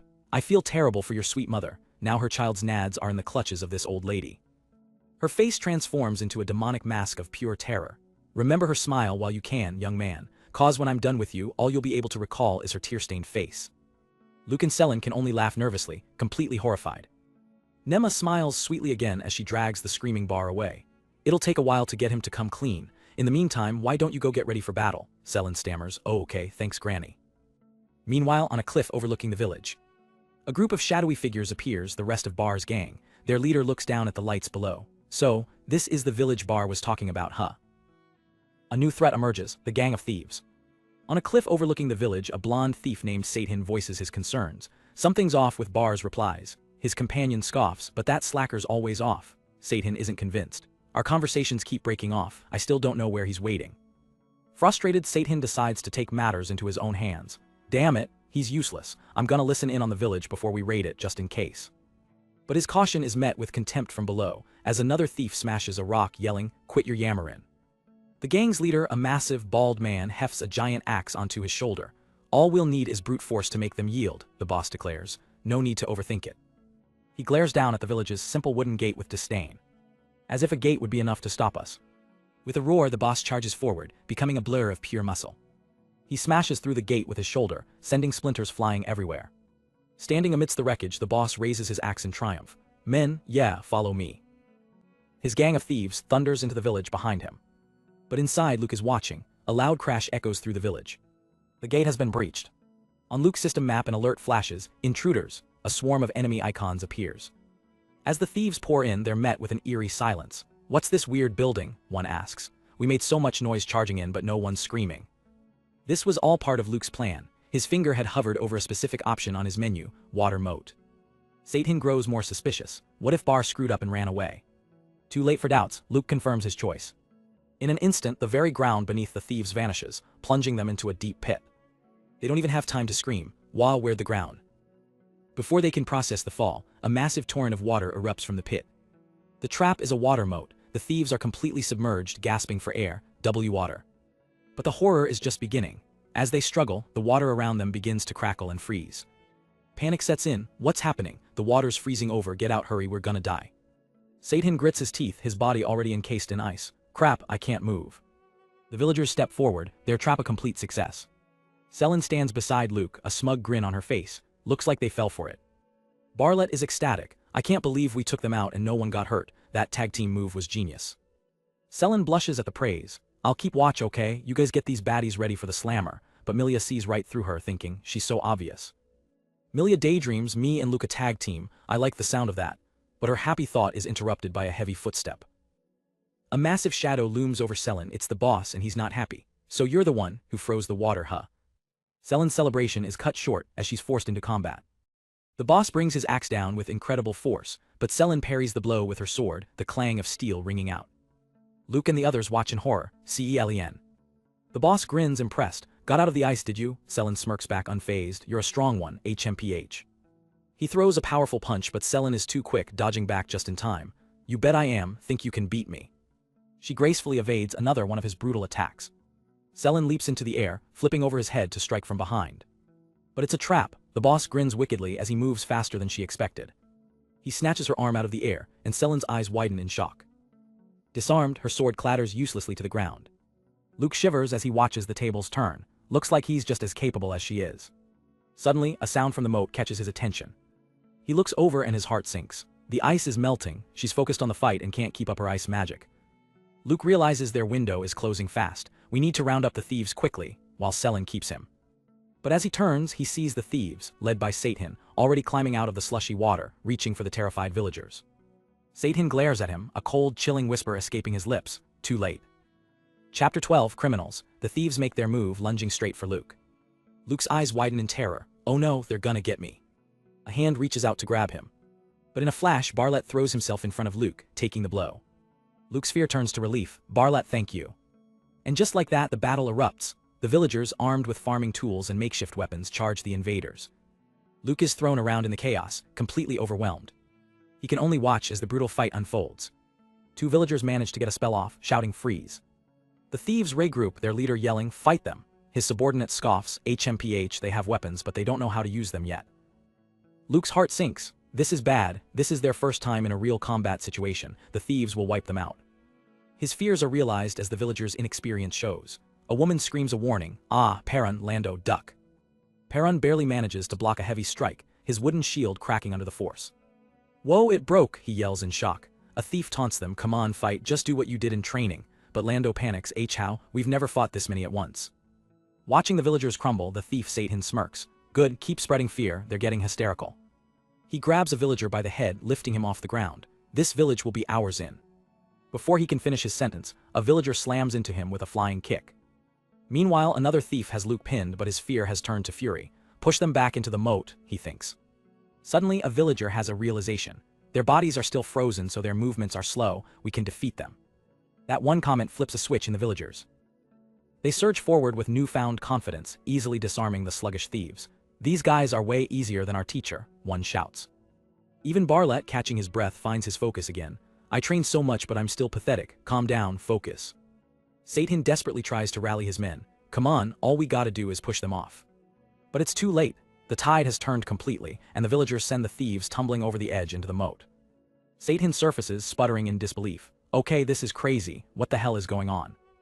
Looking down from above, the villagers are just as surprised by their own strength. They look like complete novices. They shouldn't be this strong. Suddenly, a massive splash erupts from the water. The hulking boss of the thieves emerges. Satan cries out, "Boss." The boss stands menacingly, his body covered in frost but steaming with rage. But in the next moment, the battle is already over. Selen stands over the defeated boss, explaining her strategy with a smug look. I cut you up and froze you little by little, she says. But I guess you're all brawn and no brains, huh? You didn't even notice that I'd been taking your body heat away with every cut. The boss can only groan in defeat. NGH, you little brat. Satan and the other thieves can only watch, completely stunned. And no way. The villagers stand victorious. One of them casually holds Satan upside down by his ankle as another thief mutters, "What the hell is up with this village?" A system notification confirms their total victory. 40 intruders have been captured. The next day, after getting intel from the captured thieves, the villagers launch a rescue mission and successfully save the people who had been abducted. One of the villagers remarks, "Good thing we got to them before they were sold off." Selin agrees, "Yeah." Selin adds, "And it's all thanks to Granny Nema getting the thieves to come clean." Nema gives a sinister chuckle. "Would you like to know my methods?" Luke quickly replies, "No." But even with the victory, Luke knows there's one problem left. What to do with all the captured criminals? He heads to the newly built prison. Inside, the 40 thieves glare back at him with pure hatred. "What are you looking at, huh?" Satan sneers, "Little twerp." Luke is at a complete loss for what to do. The thieves mock his silence. "Ha, he's scared, come on, speak." Luke weighs his options. Normally, I'd hand them over to a nearby domain, but considering the times and the recent influx of refugees, I don't think any domain has the wherewithal to accept them. He sighs, "What should I do?" Just then, his system pings with a wild suggestion. "Would you like to turn them into villagers?" Luke practically jumps out of his skin. "Whoa, nah, that'd be far too risky." But then an idea sparks in his mind. Wait, wasn't there an option for a rehab center? He quickly finds the facility in his menu. "Ah, here it is. I was in such a hurry, all I made was a prison. But if this info is true, maybe we can use this center to reform some of them." A plan begins to form. Villager is just a title my gift can assign. It doesn't mean that we have to treat them the same as the other villagers. If I make them villagers, I can also use assess villager on them, and maybe I can look at their loyalty to check in on their reform status. If I just kick them out, all they'll do is sow chaos on another group of people. Let me ask everyone what they think. He gathers the villagers to discuss the fate of the prisoners. The reaction is immediate and furious. A woman whose family was killed by bandits cries out, "You're not going to execute them." The crowd erupts in debate. "They're scum, there's no saving them. Killing them would be the safest option. Letting them live would be a mistake. Keeping them locked up would be a waste of our food." But others argue for a more measured approach. What about the ones who weren't involved in the killing? What if some were forced to join them? Eventually, a consensus is reached. We should put these decisions on hold for now, and wait to see what that rehab center will do first. But for those who have lost everything to criminals, this compromise is a bitter pill to swallow. In the end, a few people who couldn't accept the decision chose to leave the village. Luke notices the villager count has gone down. Oh, it seems like once villagers with low loyalty are away for a certain amount of time, they're automatically removed. It makes me a little sad. Nema tries to comfort him. "I feel for the ones who have lost friends or family." Another villager adds, "No helping that, sadly. They disagreed with the direction of the village." Nema continues, "Our village is peaceful and everyone is cooperative. They're not used to seeing so much discord. But you watch. One day the villagers will forget what good you did for them and go absolutely wild." She gives him a sinister grin. "It's human nature, but I quite enjoy dealing with those kinds of people, so don't hesitate to push forward." Taking her strange encouragement to heart, Luke steels his resolve. All right. His decision made, he walks towards the prison gate. As he approaches, a system notification appears. The Dorial caravan of 43 people have become villagers. You have exceeded 300 villagers. You are now village level 5. With the village reaching level 5, Luke uses his power to manifest a brand new building, a rehabilitation center designed to reform criminals. Standing with Nema and Barlat, Luke prepares to test out his new facility. Luke explains the plan. "We don't know how effective this will be, so let's start by putting 5 of the more obedient-looking thieves in there first." Granny Nema cracks a sinister smile. She's been put in charge of their rehabilitation. Excellent. Later, Luke works at his desk thinking, "I hope this will finally solve the problem with the thieves," when he hears a strange noise. He looks up to see the 5 thieves sobbing uncontrollably, surrounded by a sparkling, flowery aura of pure repentance. As one of the thieves wonders if they've learned their lesson, Nema bursts into a maniacal laugh. She shouts, "Hey, don't give in to their puppy dog eyes," but Luke seems to be falling for the act. Just to be sure, he checks his system screen. The truth flashes in stark letters: "Village loyalty, mutinous." Luke's expression turns ice cold. "Take them away, Granny." As Nema drags the prisoners off, they panic. "This brat's too sharp, no please." With that problem temporarily handled, Luke turns his attention to the next task. Next up is fixing the gate they broke. He decides a simple repair won't cut it. Let's give it an upgrade so it doesn't get wrecked so easily next time. Luke pulls up his system menu, wondering, what other new stuff is available now that the village is level 5? He's unlocked a powerful new skill, facility customization, and among the new options is something that catches his eye, a public bath. His mind races with the possibilities. Facility customization. Seems like I can use this to remodel facilities by spending my village points. He considers building roads or waterways but realizes they're too expensive for now. The flexibility is nice, but I need to make sure I use my points wisely. Luke takes a moment to review the village he's built so far. Looking over the map of his thriving settlement, complete with houses, defenses, and now even a prison, he can't help but smile. I'd say it's all come together pretty well. He notes that the temporary water moat he created to deal with the thieves has vanished. Surveying the empty space, he thinks to himself, what do I build next? With a thunderous boom, a massive, traditional-style building materializes out of thin air. The villagers gather around, buzzing with curiosity. What's that? Bartlett asks. A public bath. Luke beams with pride. It's a place where everyone can take a bath. The blue section is for men and the red for women. The villagers are ecstatic. Can we start using it already? Luke nods. If you have any questions, let me know. I'll be right here. As the women chatter excitedly, they head into the new dressing room. The women eagerly begin to undress, ready to be the first to try the new bath. One woman declares, I'm going in, while another reminds her, hey, wash yourself first. As they step into the bathing area, they're amazed. Whoa, hot water, where on earth is it all coming from? Luke peeks around the corner to check on the men's side. He calls out with a cheerful smile, how's the water, guys? A chorus of voices replies from the steam-filled room, it's the best. Satisfied, Luke turns his attention to the other side.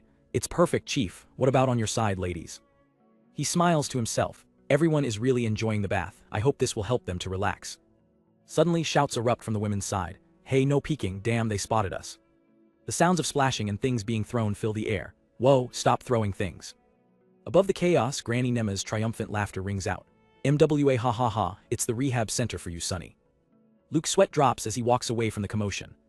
Everyone has their own way of relaxing, I suppose. Meanwhile, out in the fields, the sharp clang of wooden swords echoes as Selen spars with Bartlett and Perun. Spotting Luke, Selen gets distracted and accidentally smacks Bartlett on the head. Luke. In a quick cutaway, Milia is working in the kitchen, sensing a strange aura around her master. I can sense a pest closing in on Master Luke. Selen lets out a shocked gasp. Her wooden practice sword has snapped clean in two. Bartlett groans, teacher, that was our last one. Selen can only offer a sheepish, oops, sorry guys.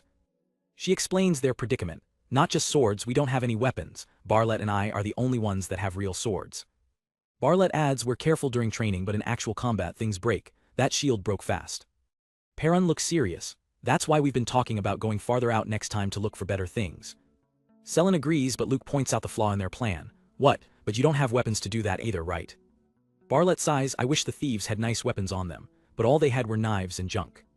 Selen gets a devious look in her eye. Wait, what if we sent the thieves out naked to go look for materials? Luke feels a pang of guilt, wishing he could do more. Weapons, all my gift lets me make is facilities. There's gotta be some way I can help them. Bartlett notices Luke's troubled expression. He steps forward to reassure him. It's okay, Chief, we've been to the forest plenty of times, we won't overdo it. Bartlett continues earnestly, we already depend on you for so much. You should use your gift for yourself more. Luke is genuinely touched by Bartlett's concern. Bartlett. As the two start a cycle of humble protests, Selen cuts in, wow, you guys are annoying. She grabs Luke's head playfully. But he's right, you're the chief, be bold and selfish for once. Selen points towards his small house. For example, look at the house you live in, you should have built yourself a bigger one before you made a bath for us. She elaborates, there are 3 of you in there and you're all sleeping on one bed. Milia's voice cuts in smugly, that's just how I like it. Just then a group of villagers stomps over, fresh from their bath. It's Tior, Perun, and Lando, and they've clearly overheard the conversation. They immediately start teasing Luke about his living situation, imagining all the whoopsies that could happen with 3 people sharing a small space. The group piles on, calling him naughty and a perv for not wanting to change the arrangement.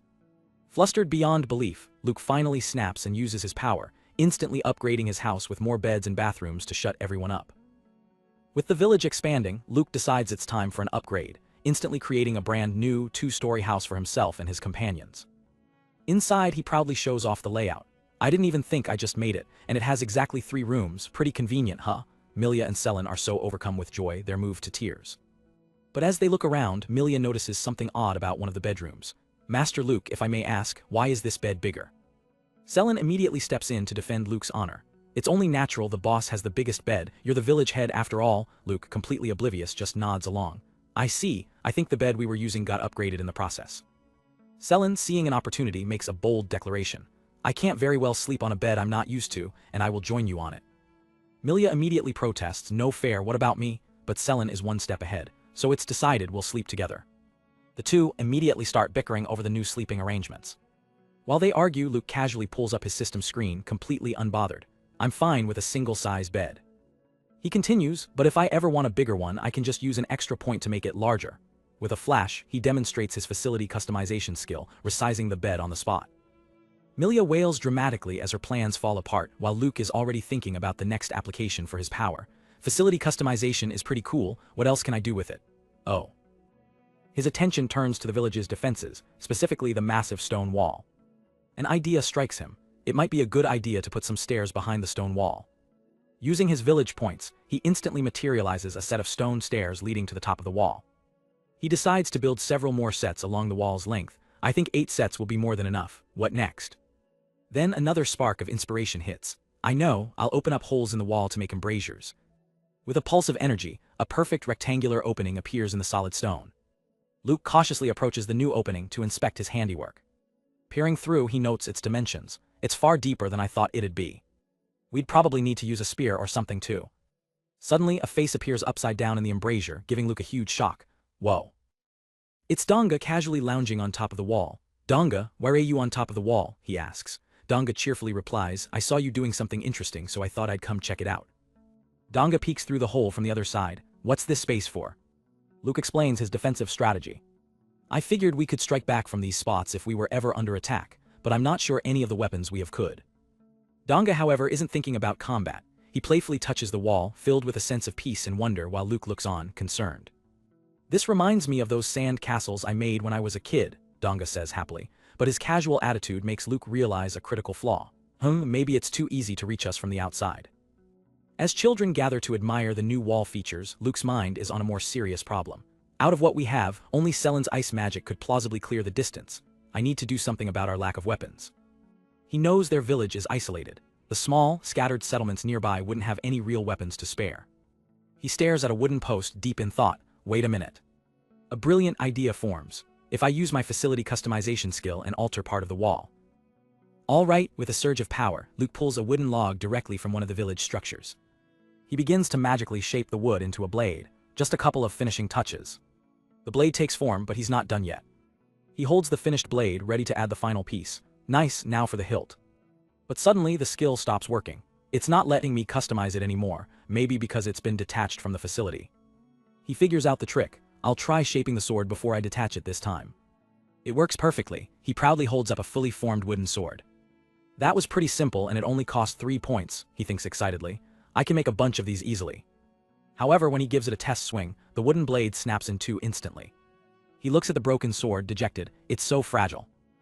I guess I should have expected that. Wood isn't exactly the sturdiest material. He wonders, what material can I use to make a good sword? Which of our facilities is sturdy enough too?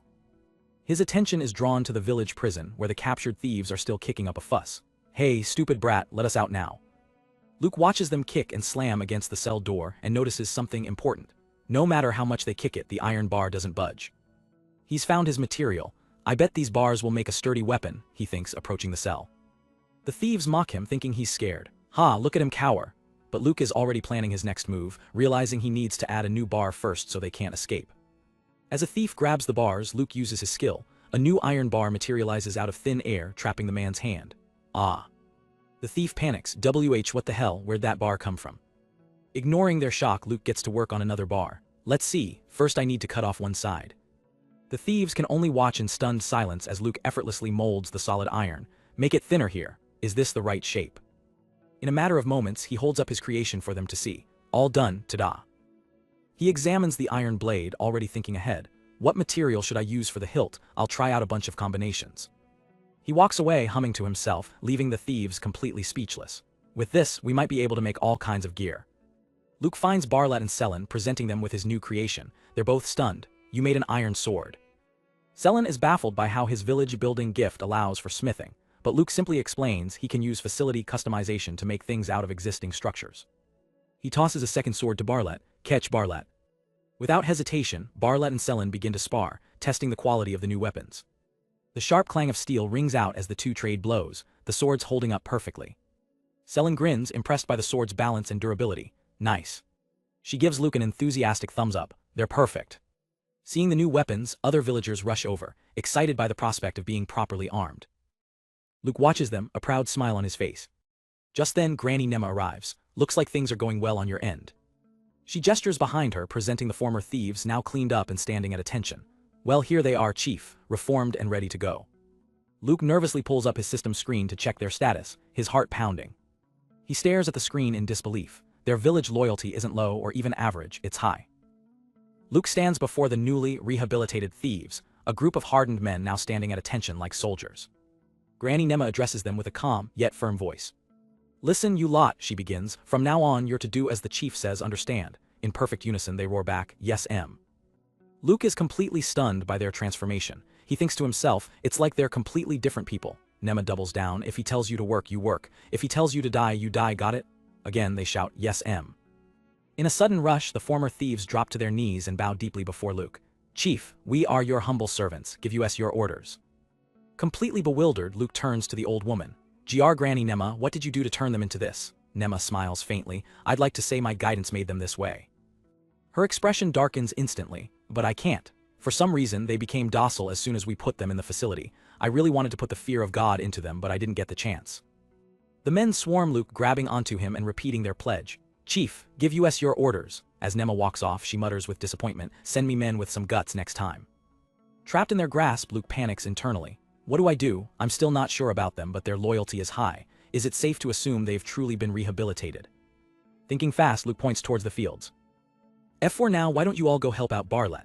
Before he can even finish, they scream, yes, SIR, and dash off, leaving Luke to wonder what in the world is going on. Time passes, and Granny Nema continues her rehabilitation program on the remaining thieves. The ones who have been released are kept under a watchful eye, but they seem to be genuinely changed men, working hard and showing unwavering loyalty. Watching them, Luke feels a sense of relief, but inside the prison, Nema's face twists into a terrifying grin as she eyes her next subjects. Now, who should I take to the rehab center next? As Luke walks past the prison, a disembodied voice echoes in his mind. Hey boy, he stops, confused. Who, me? Could have sworn I heard a voice, he thinks, turning around. The voice speaks again, it's me, in the next cell over. Luke peers through the darkness and sees a man's face partially obscured by the prison bars. He suddenly remembers. Ah, right, one of the thieves has the gift of telepathy, I guess he's the one. The man, Satan, begins projecting his story directly into Luke's mind. He was once from a wealthy merchant family but was cast out and forced into a life of crime just to survive. But I don't think I was ever fully able to become one, Satan confesses. I'm at my wit's end trying to copy what the others do. Luke listens and it all starts to make sense. I was wondering how a thief would have a gift when blessings are mostly restricted to nobles. Now it all makes sense. Satan begins to whine, I'll atone for my crimes, I promise, just please let me out of here. But Luke glances at his system screen which reads Village Loyalty, Mutinous. He calmly replies, but I can tell you're still mutinous. Satan is shocked, mutinous, but I've learned my lesson, I swear. He tries to read Luke's expression, thinking, damn, this brat isn't as easy as I thought he'd be.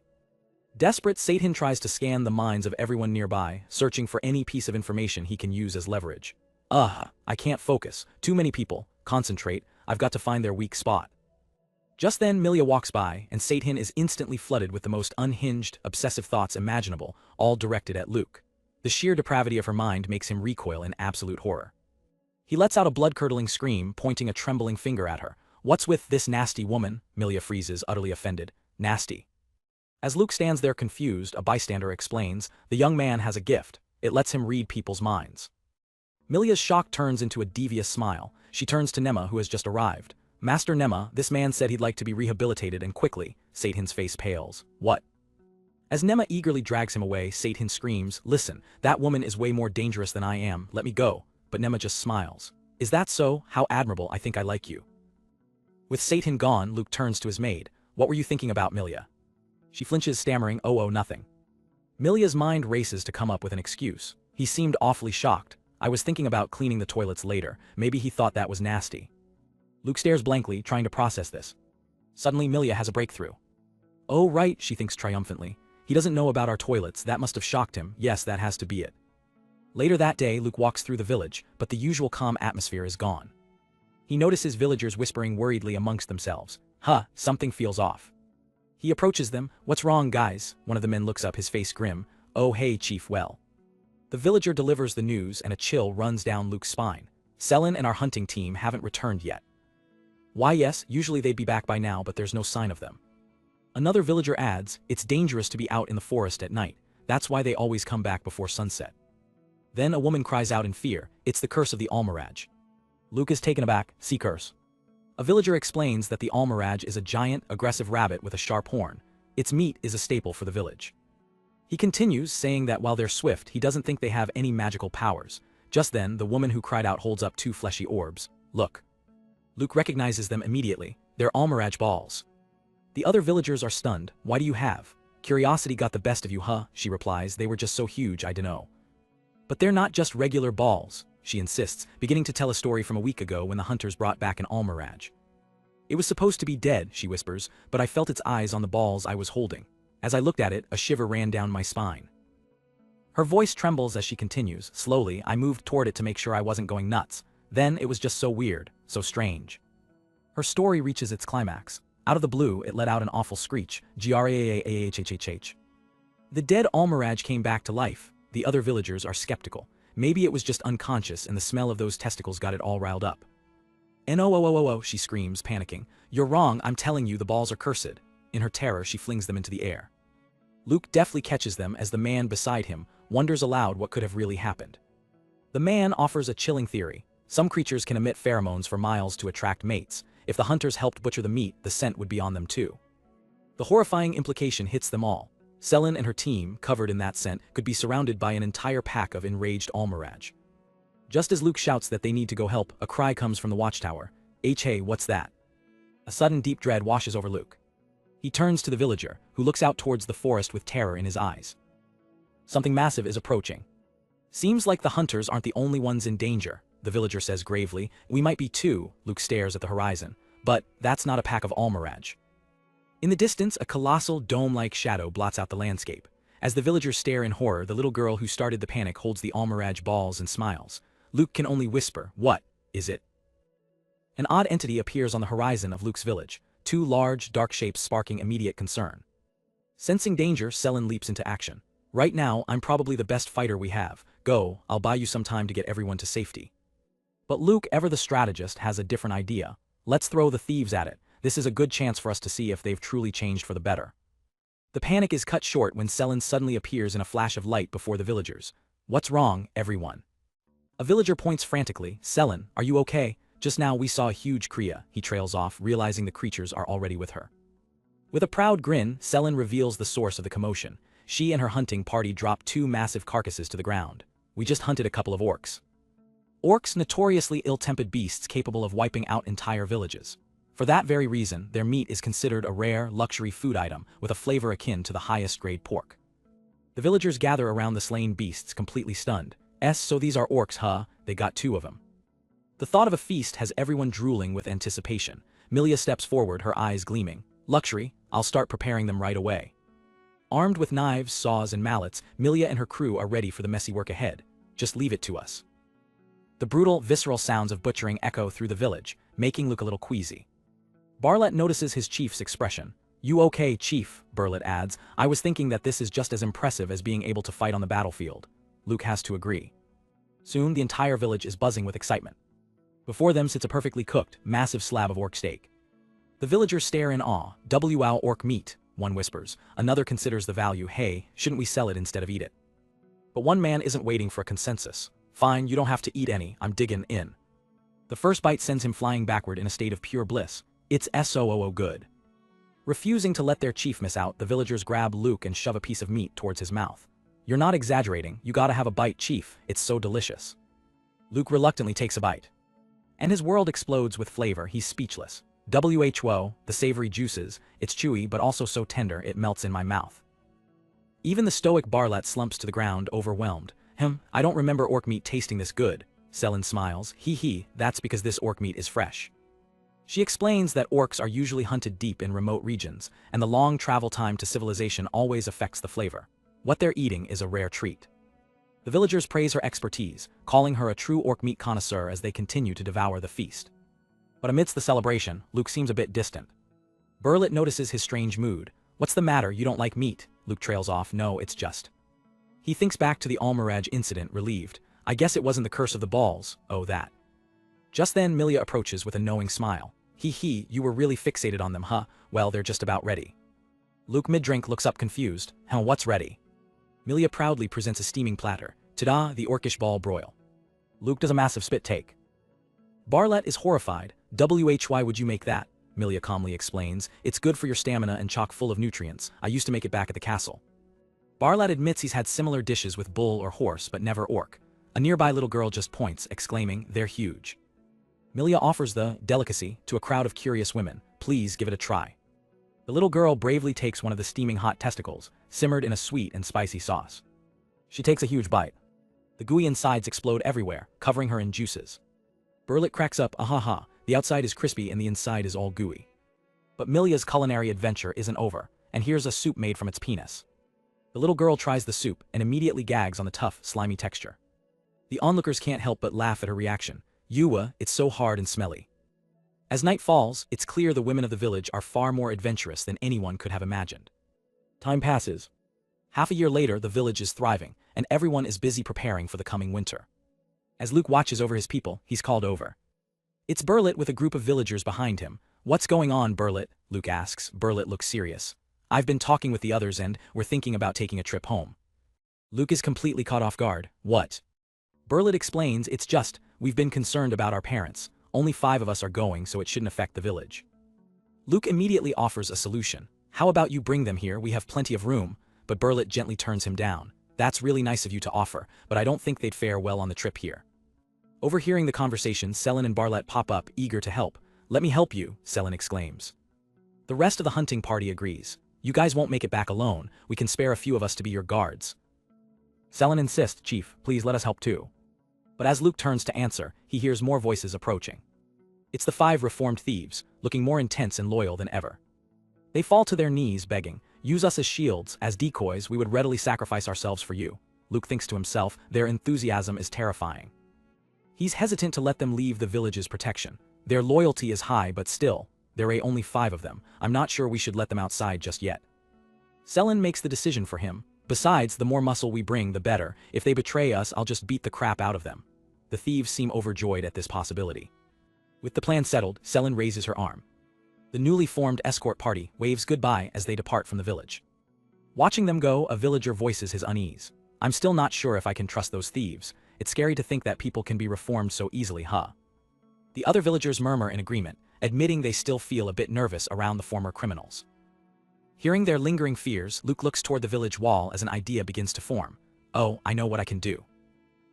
Using his unique skill, Luke begins to reshape the very earth around the village. I'll move the fields here, he thinks, and add some row houses and stone walls there. A few days later, his project is complete. Surveying his creation, terraced fields and sturdy new walls, Luke smiles with satisfaction. It's done. The villagers are stunned by the scale of his work. You made 2 layers of stone walls, one asks. Yes, another explains, it's also living space for the newly reformed thieves. One of the former thieves, gifted as a master farmer, steps up confidently. What a view, this will help everyone feel at ease. We can work the fields and defend the village. Leave the management to me. The others are overwhelmed with emotion. You made this place, for us? One asks, his voice trembling. How could we ever repay you?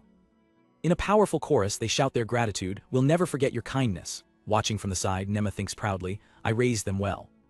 The reformed thieves quickly find their new purpose. Leave us to watch the wilds for any danger, one volunteers. Luke looks on, thinking, so this is just how they all turn out, huh? Satan steps forward with a smirk. I can report to you with my telepathy if we see anything. The others are immediately impressed by his ability. The villagers are ecstatic. What a brave, reliable man, one exclaims. You can hear people's thoughts, you can help us identify anyone fishy too. Satan puffs his chest out, HMPH, of course.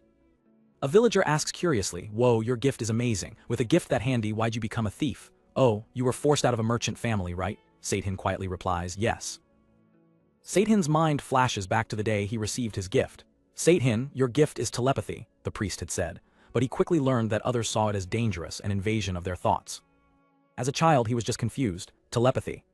But then the priest's inner thoughts flooded his mind, a torrent of depraved, panicked whispers. He can hear me. Stop thinking about it. Don't think. NOOO. Stop. For young Satan, that moment was hell. He could see the priest's terror, realizing his darkest secrets were exposed. He can totally hear me. This is really bad. From then on, Satan saw the ugly truth behind every smile. The priest, a beacon of virtue, was twisted. A man who seemed kind secretly beat his slaves every night. And the people's thoughts about him were just as ugly. He's so creepy. Don't get too close or he'll read your mind. A girl everyone called a saint was actually preying on the needy. A meek-looking farmer was slowly poisoning his boss. The fear in their minds was palpable. Is he gonna use his gift to control us? Their fear quickly turned to malice. If he exposes us, it's over, we should just kill him. The final blow came from the people he trusted most, his own parents. From the shadows he listened.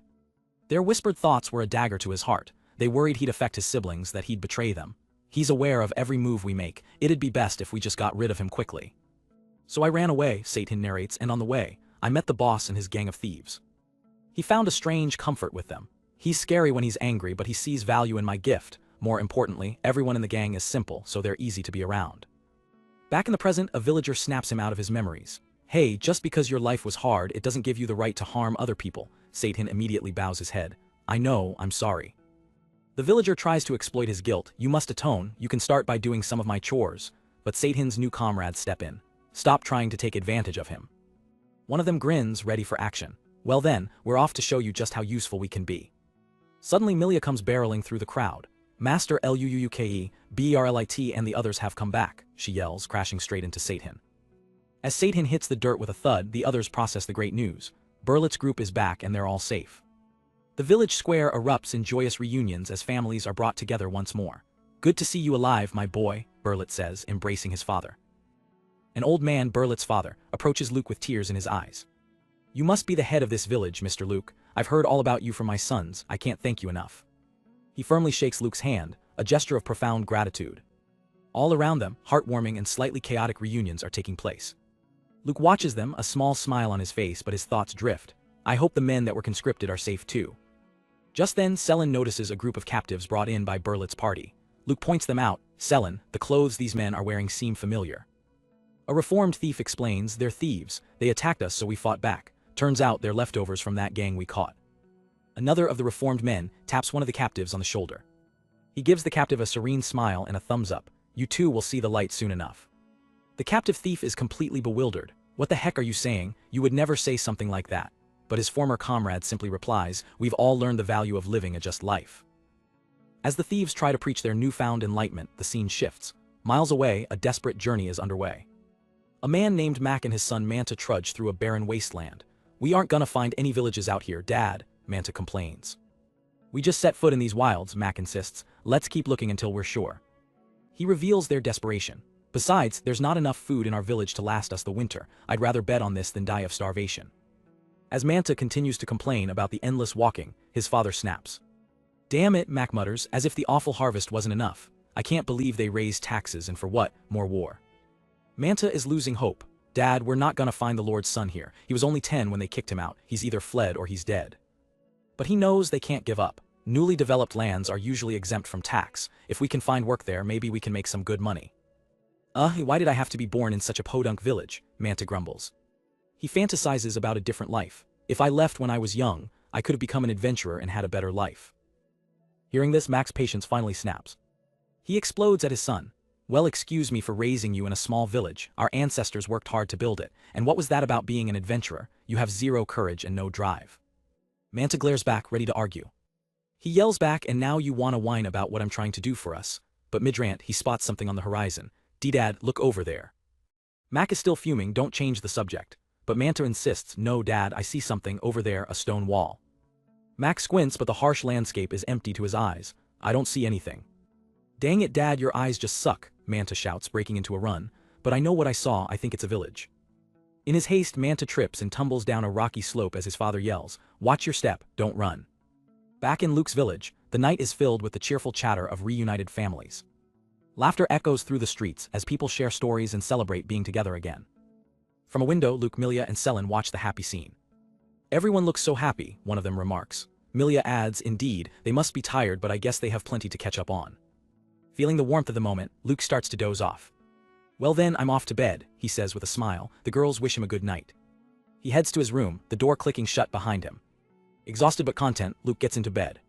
He rolls over once and is instantly fast asleep. The moment he's out, two figures materialize by his bed, Milia and Selin. With practiced stealth, they creep under the covers. They snuggle up against him, one on each side, holding him close as he sleeps peacefully, completely unaware. As Luke stands watch over his growing village, a sudden telepathic message pings in his mind. Chief. He turns to Milia startled. Whoa, I just got a telepathic report from Satan. The message is clear. 2 men are approaching the village. Milia wonders aloud, perhaps they're refugees. And sure enough, 2 figures appear at the village gates. The older man steps forward, introducing himself and his son. We are from the village of Mao down south. I'm its chief Mac, and this is my son Manta.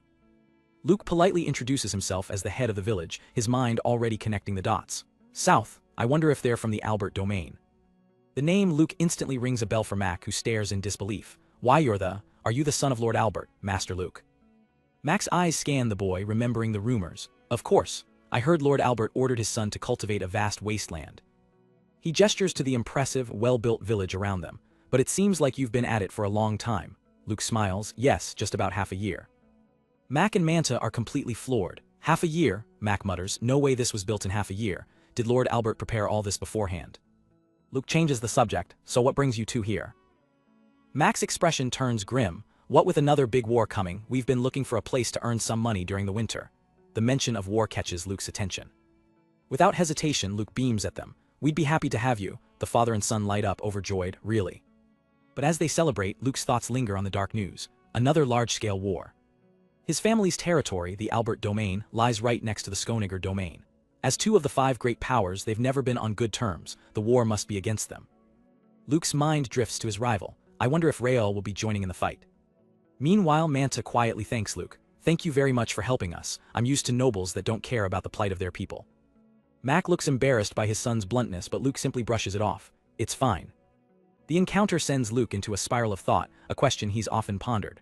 What if I was the one who'd received the gift of holy swordsmanship? He imagines a different life, a celebrated young knight adored by the masses, standing proudly with his sword held high. What would I be doing? But the fantasy quickly sours. If he had been that shining hero, blinded by glory and praise, would I have noticed all of the suffering around me? He remembers his younger self, so desperate to please his father and live up to impossible expectations.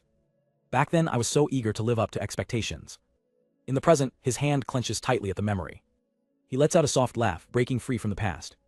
Looking at the hopeful villagers before him, he murmurs to himself, they're really stupid, huh? Mac and Manta just stare, completely baffled by his sudden comment. Shaking it off, Mac announces they'll head back to Mao with the good news. Luke's response is immediate and generous. Tell them they're welcome to move in too, we have more than enough food for everyone. A couple of days later, the entire population of Mao village arrives, buzzing with disbelief. It's real, they weren't lying. Luke greets them warmly. Welcome, villagers of Mao, it's a pleasure to meet you all.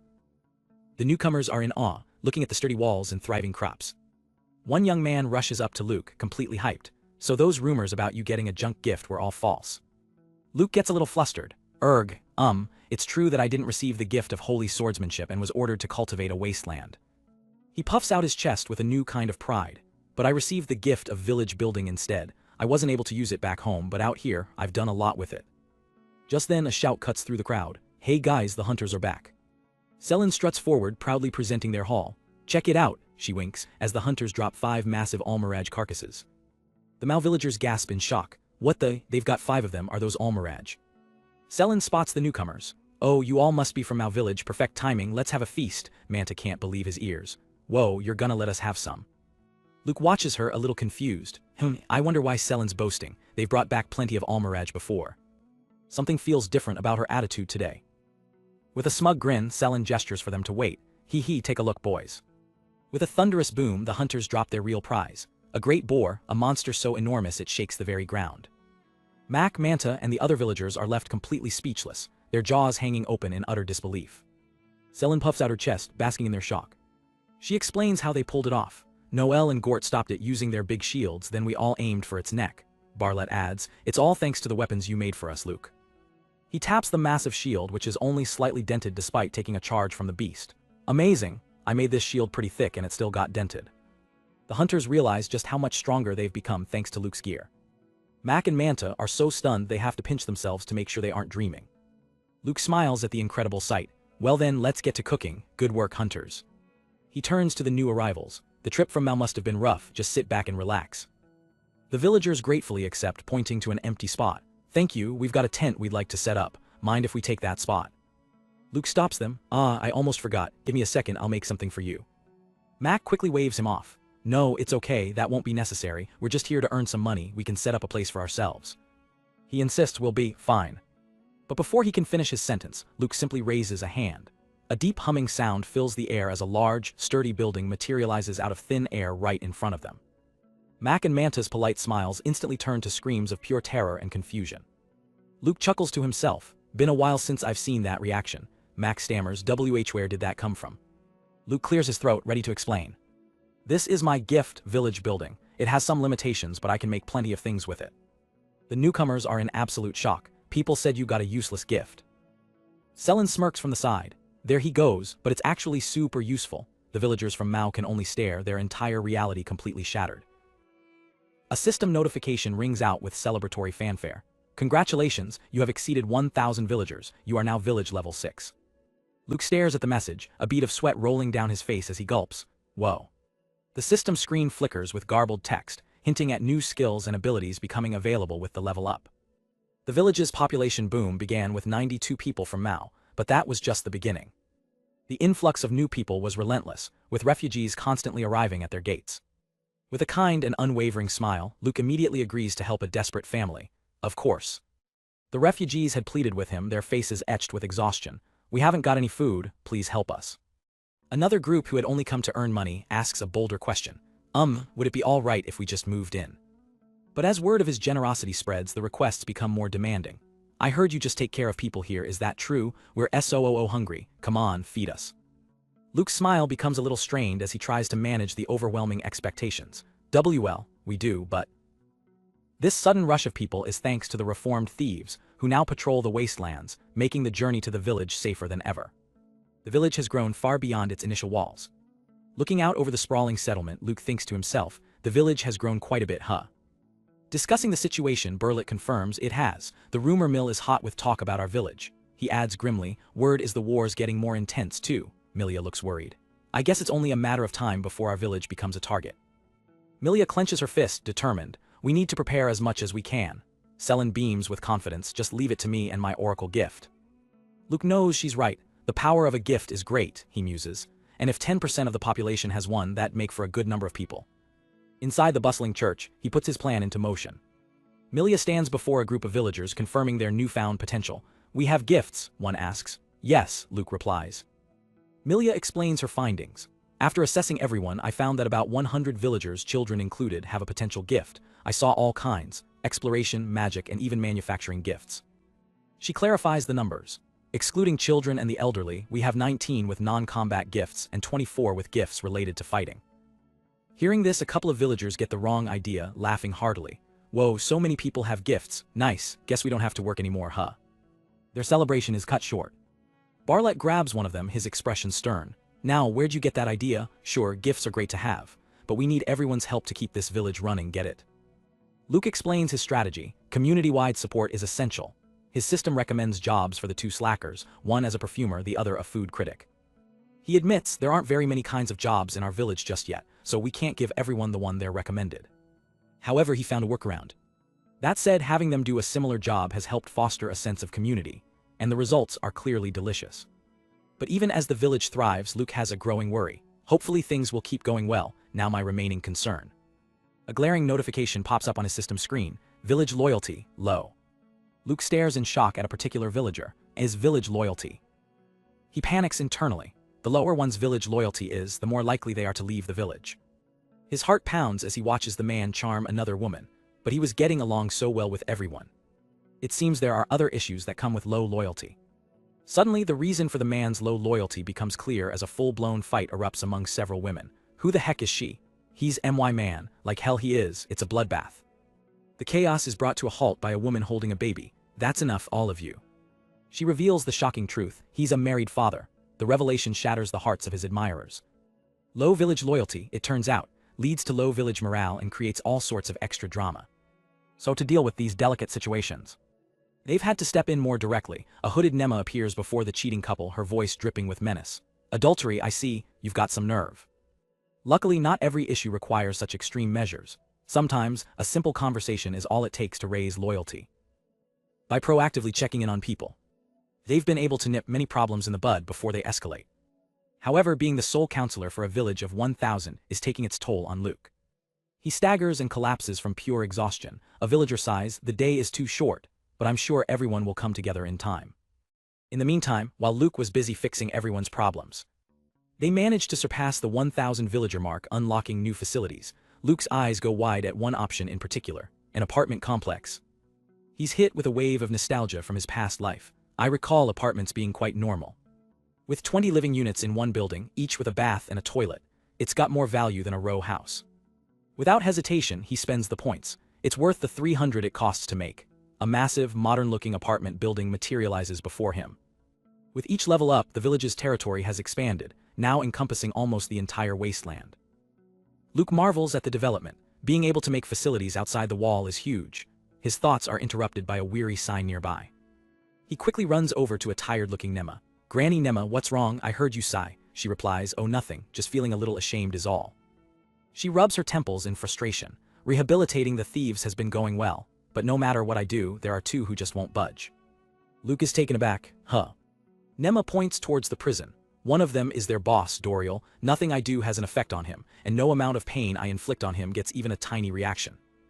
Milia and Selen listen intently as Nema continues. On the contrary, he quite enjoys the challenge, Nema sighs. Milia nods. Right, it must be rough trying to get a man like him to change. Nema agrees. He must have stared death in the eye a few times cause the man's got guts. I see, Luke says, understanding the difficulty. Nema turns their attention to another part of the prison. The real problem is the other one. Inside a dark cell sits another prisoner. His name is Bar, age 23, low loyalty and no gift. Barlet recognizes him instantly. Oh, the first guy we caught. As they approach, Bar spits at them. Gee, you brats again. He glares at Nema with pure defiance. Ha, why'd you bring them here, huh? I ain't gonna change no matter what you do, old hag. Nema's patience snaps. Old hag, I'll send you to an early grave, you punk. She delivers a powerful slap across his face. Bar hits the ground, letting out a strange, almost pleased sound. Luke is completely confused. Is he the one that made that weird sound just now? Bar wipes his lip, a smug grin spreading across his face. Shut up, kid. Abuse from an old biddy like her couldn't get me to flinch, let alone. Before he can finish his taunt, Nema lunges at him, enraged. She unleashes a furious flurry of blows, determined to break his spirit. But as she pummels him, she notices something is terribly wrong. The sounds Bar is making aren't of pain but of pure, unadulterated pleasure. Nema freezes, a look of utter horror dawning on her face. This punk is a damn masochist. As the first day of winter begins, Luke and Milia are trying to rehabilitate their new prisoner, Bar, but they've run into a complication. Milia can only stare in disbelief, muttering, he's. While Bar pants and sweats, clearly enjoying his punishment, Luke puts a name to the problem. He's a total masochist. For anyone confused, a masochist is someone who gets pleasure from pain or humiliation. Selen and Luke discuss this new development. If he enjoys punishment, I guess giving it to him isn't effective, huh? Selen muses. She quickly sees an upside, a smirk playing on her lips. But that also means we can use pain as an incentive, right? Doesn't that make controlling him pretty easy?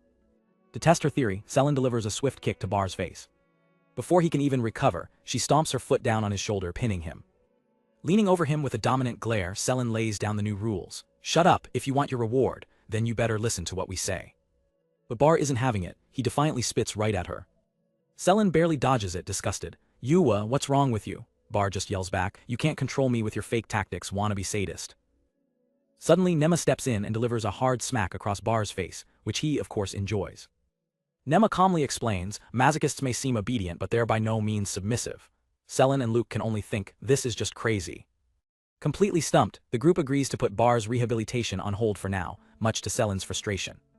Deciding to check on their other prisoner, Selen approaches Doriel's cell. Hey, she calls out.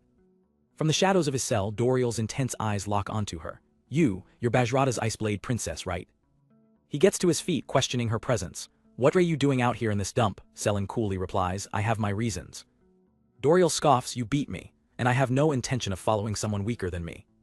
Selen smirks, misreading his tone. You're telling me I should let you out cause you'll be a good boy. In the background, Bar's muffled screams can be heard. No, Doriel says, his voice low and serious. As Bar continues his bizarre cries of respect in the distance, Doriel's expression hardens with resolve. I want to show respect to who bested me, he declares, his voice filled with a raw intensity. The memory of his defeat at her hands flashes in his mind. Selen listens, her expression unreadable as Doriel makes his vow. Should you ever need my strength? Then in a stunning show of fealty, Doriel drops to one knee inside his cell. I will answer your call. Leaving the prison, the group processes what just happened. They walk in contemplative silence for a moment. Milia is the first to speak, still in disbelief. Doriel said that. Yeah, Selen confirms. He was tough to fight. If he became our ally, we'd have a strong asset on our side. Luke considers the strategic implications. Of course, I don't fully trust him yet, but if something were to happen, maybe we could use him as our last resort. The system does show both of their loyalties changed from mutinous to low. He looks off into the distance, a plan forming in his mind. Yeah, maybe, he thinks to himself. As they walk through the village, their attention is drawn to a commotion. Luke notices a large crowd gathered ahead. Milia points it out with a smile. Look at that crowd at the public bath. Now that it's gotten chilly, everyone's craving a warm bath. Selen agrees, lots to love about a huge bath.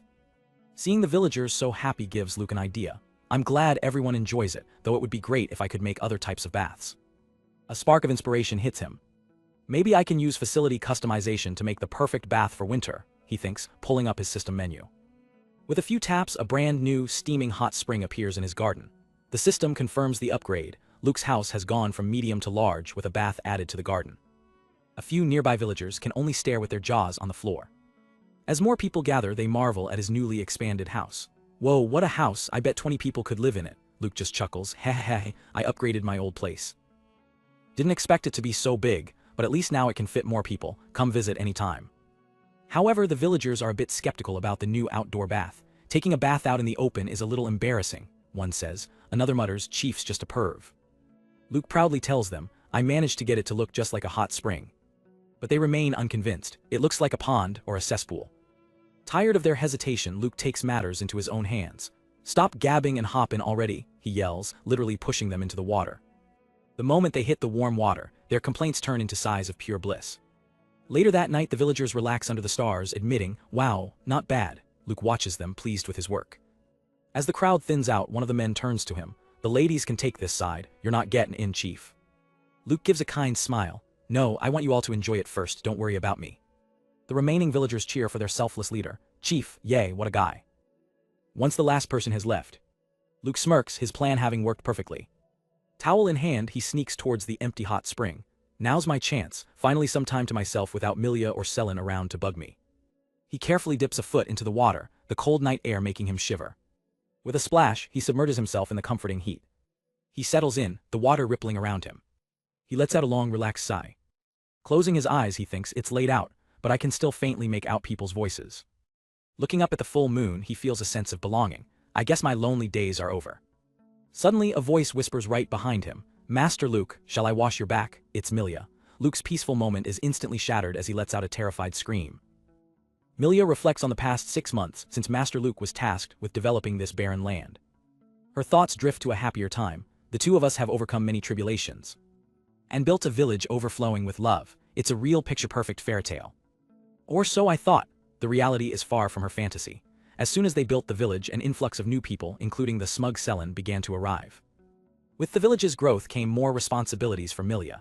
Looking after refugees, preparing meals for everyone, and endless chores meant that her precious time with Luke was dwindling.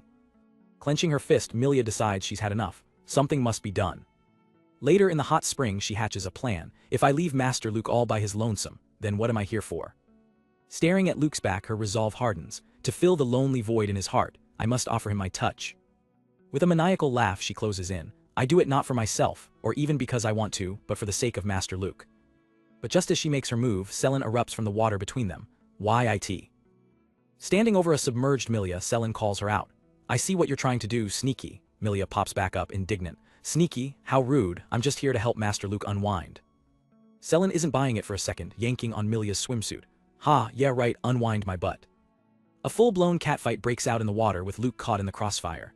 Slinky, how dare you, Selen retorts. You're one to talk, wearing that in the bath Master Luke painstakingly made. Let go. As they continue to splash and fight, Luke tries to intervene, but gets a mouthful of water for his trouble. The two women are completely lost in their squabble, ignoring Luke's pleas. Finally, Luke snaps. He unleashes a furious roar that freezes them in place. No fooling around, in the bath. Thoroughly scolded, the two can only kneel in remorse. Meanwhile, in another part of the domain, trouble is brewing. In the northern region of the Albert domain, a guard bursts in. Governor Dantho, trouble. The governor looks up, weary. Again, the guard delivers the grim news. I've received word that people from another village have completely vanished. Dantho considers this in his office. I expected a few to leave because of the new tax increase, but this, his subordinate agrees, this is a bit much, no. Dantho can't understand it. Why leave? Do they not know what hardships await them outside our region? His subordinate provides a clue. The men who investigated heard a bizarre rumor going around, talk of a new village in the northern reaches.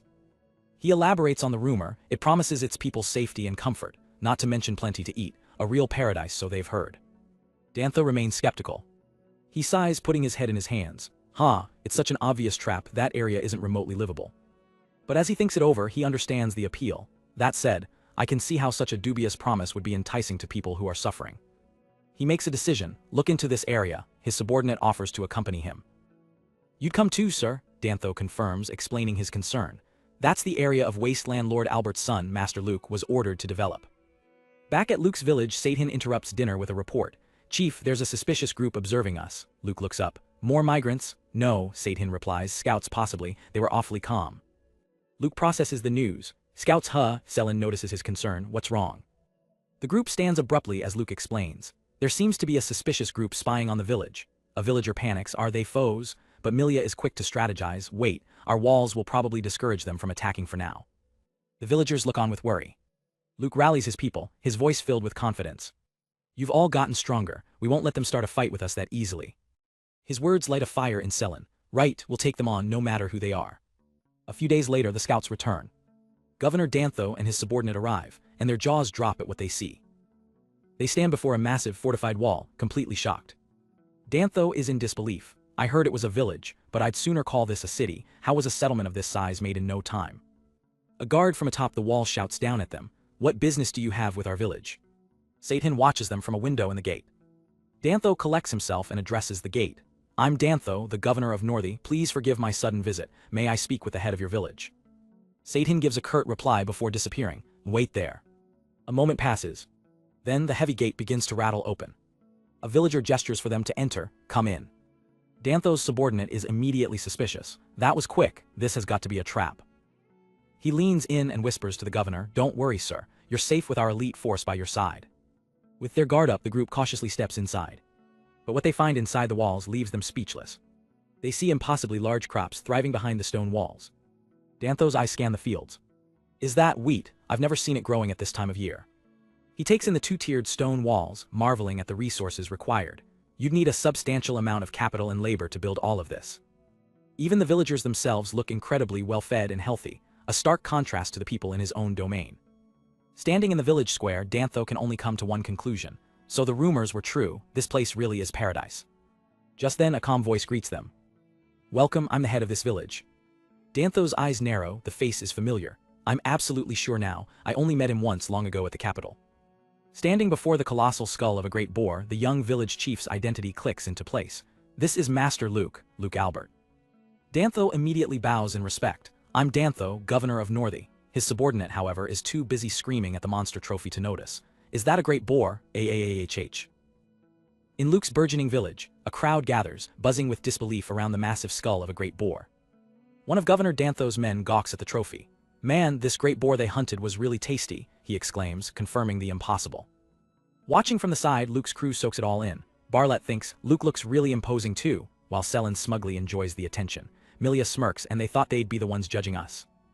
Luke stands before the imposing man, recognizing him instantly. He's the governor of the northern region, Dantho. Luke recalls the political landscape of the Albert domain. Conquered lands are typically given to the most loyal vassals, and there are over 20 such governors. However, some existing governors, like Dantho, were allowed to keep their positions after bending the knee and pledging absolute loyalty. To Luke's surprise, the powerful governor bows deeply. I apologize for the belated greetings, sir. Luke, flustered, waves his hands. Oh, no need to be sorry. Luke is suspicious. He's going out of his way to greet me, even after I've been practically disowned. Looking at a map, he considers the possibilities. His region is close by. It's possible he doesn't even know I've been banished here. Deciding to play the gracious host, Luke smiles warmly. We're preparing a welcome feast in your honor. Please enjoy your time in our village. I want to stay on friendly terms. As Luke gives Governor Dantho a tour, they pass by a large, modern-looking building. What's that building? Dantho asks, intrigued. Luke proudly explains, that's an apartment building. It's a housing complex where most of our villagers live. Dantho is stunned by the village's condition. There seems to be a large population, but I see no trace of human waste. It's very clean here. Luke points to another structure. And what is that? Dantho asks. It's a public bath, Luke replies. Each household has a bath of their own, Luke adds, but our villagers really enjoy taking a dip in this spacious one. Dantho falls silent, stroking his chin as he processes the impossible advancements. Finally, Dantho has to ask, Master Luke, until recently this area was a wasteland. How have you made so much progress in such a short time? Luke gives a simple, almost unbelievable answer. I built everything with my gift of village building. Dantho repeats the words, skeptical, village building. Dantho's subordinate seems to buy it. Wow, that is quite a gift. That explains why you were sent here. But Luke clarifies, yes, I'd never heard of the gift, so I was at a loss. But I eventually figured out I could build things freely on any land recognized as mine. Luke hesitates for a moment, choosing his next words carefully. He looks Dantho in the eye, deciding on a calculated risk. I only became aware of my ability after I was sent here. I don't know how familiar you are with the House of Albert's business. But my father doesn't know about this gift's true power. Luke knows this is a gamble. If Dantho reports this to his father, it would cause a massive uproar. He suspects the governor isn't one for keeping secrets. He finishes his thought, I'd prefer not to make him an enemy. After a tense pause, Dantho simply replies, I understand now. As night falls, the village comes alive with the sounds of a grand feast. At the head table, Dantho is impressed. I would have never expected such a grand welcome for a surprise visit. Luke smiles, it's my pleasure. A visit from a governor is cause for celebration. Surveying the massive banquet, Dantho asks, what is this meat? Luke answers casually, it's orc. The governor nearly chokes, orc. Suddenly, Milia stands up to make an announcement. Now for some entertainment, prepare to be amazed by our talented swordsmen. Satan and the others cheer, getting the crowd hyped. Luke and Dantho are both caught completely off guard by this unplanned performance. Entertainment, Luke thinks, trying to play it cool. Dantho looks on with sharp interest. Are they the ones that hunted the great boar from earlier? Barlet and Satan erupt into a fierce sparring match, steel clashing as the villagers roar with excitement. But the show doesn't stop there. Another villager steps up, unleashing a powerful gift. Luke breaks into a cold sweat. Oh boy, everyone with a gift is showing off their talents. He glances nervously at the governor. I didn't want to bring up anything related to the church, but it seems like everyone's intent on showing off what they've got. Dantho and his subordinate can only stare, their faces a mask of pure shock. Luke watches them, his heart sinking. Sir Dantho doesn't look so good, he thinks, as the governor mutters about the sheer number of swordsmen and magic users. After the overwhelming feast, the night grows quiet. Luke leads the governor and his men to a newly constructed mansion. Please use this residence during your stay. There should be enough space for your guards as well. Once inside, Dantho remarks to his subordinate, I'm sure this structure wasn't here earlier. He must have used his gift to make it. With Luke gone, Dantho sits down, his expression serious. He turns to his subordinate and asks the critical question, tell me, what do you make of this village? The man struggles to find the words. It's odd, though perhaps that's an understatement. The subordinate begins to apologize for his failure to anticipate the village's strength, but Dantho cuts him off. His subordinate gives a grim assessment. Who could have guessed this village would have so many gifted people? If something were to happen, I doubt even our elite forces could take them. We could throw everything we have at this village and still lose. He continues his analysis, noting the villagers were refugees and that he spotted a church. The blessing, perhaps he had all of them receive it, but where did they find a priest? The subordinate knows the danger. All priests with the oracle gift are under the control of the church. Could there be a priest here that's an exception to the rule? He lays out the terrifying implications. Even if they all receive the blessing, the church claims less than 1% of people manifest a gift. If the church were to find out about this village, it's likely they'd take action. He looks at his master. How do you plan to explain all of this to the lord of the domain? Dantho's response is swift and shocking. I just won't. His subordinate is floored. What? Dantho explains the court politics. The lord is letting Master Rael oversee the politics of the domain. My report would reach his ears first. If the lord were to find out about this village, his view of Master Luke would improve drastically, he continues. This intel could threaten Master Rael's position as heir. To keep it, he may try to destroy Luke and the village before the intel gets to the lord.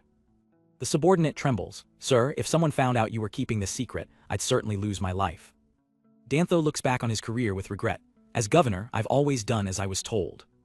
He remembers the faces of his suffering people. I turned a blind eye, I enforced strict taxes and threatened them with violence. His gaze hardens with newfound resolve. Perhaps I'm just putting off the real issue, but after seeing the people here, I can't help but wonder if there was always another way. Silence falls over the residence as the decision is made. His subordinate understands. He salutes crisply. Right, sir, I too am guilty of turning my back on the people. We will share this burden together. Meanwhile, listening in from a distance, Selin erupts with joy. WHOAA sounds like good news, what a relief. She beams, realizing the bullet they just dodged. Truly, depending on how their talk went, they might have never stepped foot out of these wastelands again. Beside her, Luke lets out a shaky breath, finally able to relax. The next morning, Governor Dantho meets with Luke. Good morning, Governor Dantho, Luke says. Did you sleep well? Dantho replies, quite well, thanks to you, Master Luke. Dantho's expression turns serious. I was so stunned yesterday I forgot to tell you something. Thank you for accepting the migrants from Northy. He looks out at the desolate land, his voice heavy with guilt. My citizens have suffered because of my inaction, and I'm terribly ashamed. Luke quickly interjects, oh no, don't blame yourself. Dantho hesitates, finding the words for a difficult request. That said, I understand this may be asking a lot of you. He turns back to Luke, his desperation clear. Northy has been going through a great famine. If it's not too much of a burden, would you mind selling some food to us? Dantho braces for rejection, but Luke's response is immediate and cheerful. Of course, Luke says, we're short on money, so it would be a great help if you'd accept supplies as payment, Dantho adds. Luke's smile widens. In fact, I welcome it. Our village is still new, so there's a lot we lack. Overwhelmed with relief, Dantho grabs Luke's hand. Thank you very much. With the deal struck, Dantho lays out the plan. I'll have our trustworthy merchants guild dispatch some of their best men. Dealing directly with them will make trade much smoother. Luke, Milia, and Selen wave as the governor and his men prepare to depart. As they walk away, Luke gets an idea. I should create a road carriages can pass through for when the merchants come. He activates his gift. With a great VWOOM, the barren ground transforms into a perfectly paved road stretching into the distance. Dantho's men can only stare in utter disbelief. Some days later, Luke and Milia are overseeing the village from the walls when a lookout shouts, the hunters have returned. One of the hunters, Barlet, approaches them. Luke immediately asks, where's Selen and the rest? Barlet replies calmly, still in the forest. We've come back to give you an update. Nothing to worry about, no one's hurt.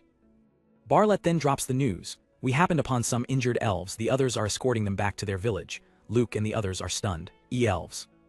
The other villagers immediately start buzzing with excitement. Wow, elves, I've heard the women are stunning, one exclaims. Maybe they'll repay us with a favor. His friend smacks him. Elves have been abused for their beauty before, Barlet explains, which is why they avoid humans. We were surprised to find them.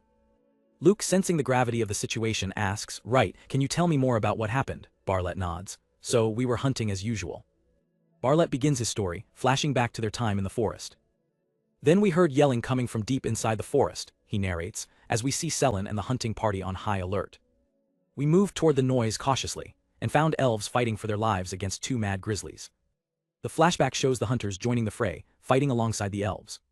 We managed to take the grizzlies down, Barlet continues, but many of the elves were severely injured, so we decided to escort them back to their village. Back in the present, a villager asks, so Selen and the rest are at the elven village, Luke reasons, roaming the forest at night is dangerous. They'll likely return tomorrow morning. Luke breathes a sigh of relief. I see, glad to hear everyone's safe. His relief quickly turns to curiosity. Wow, an elven village, I wonder what it's like. Suddenly, a commanding voice cuts through the air as a group of elves makes a grand entrance. You must be the head of this village, Master Luke. Luke and the villagers are completely floored by their unexpected arrival. Oh, why yes, that's me, he stammers.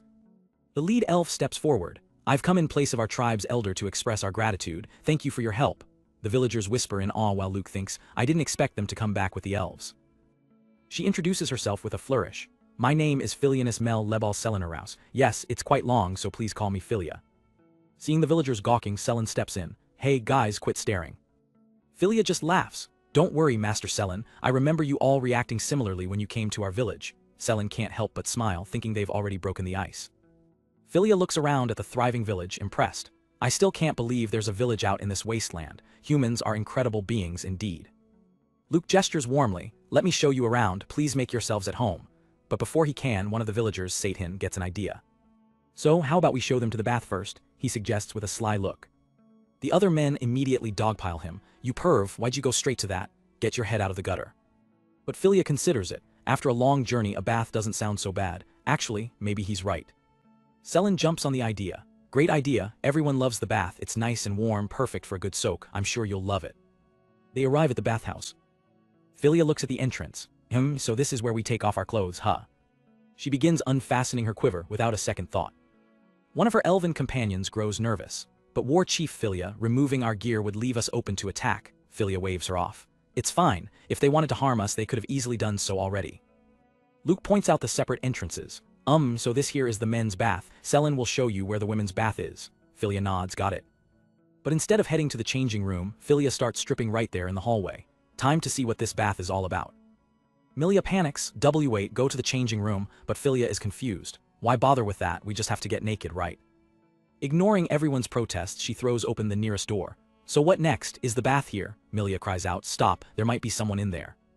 And there is. The large, hairy villager Donga is soaking peacefully in the men's bath. He looks up to see a naked elf standing before him, with a shocked Luke, Milia, and Selen peeking in from behind. Donga lets out a cry of surprise. Filia, thinking he's a creep, immediately goes on the attack, grabbing a stool and soap. Hey, what gives? Get out, sicko, pervert. As Donga gets pelted with bath supplies, Selen rushes in. Donga, are you okay? Chaos erupts. The other men in the bath are stunned. Whoa, what's an elf doing in the men's bath? Filia yells. Hey boys, quit staring and do something. Selen finally loses it, yelling at her own people. What? This is the men's bath. What are you guys doing here? We came here to bathe. Stop being ridiculous. An old man then starts yelling at Filia. Hey, you better wash yourself before you put another toe in this bath. Unfazed, Filia dips her foot in. Ah, the water really is hot. All the noise attracts the village elder, Nema.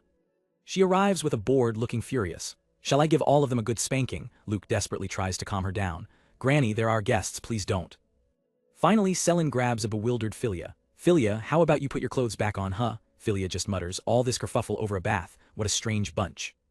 After the chaos subsides, they finally guide the elves to the correct location. The women's outdoor hot spring, a charming and private bath surrounded by nature.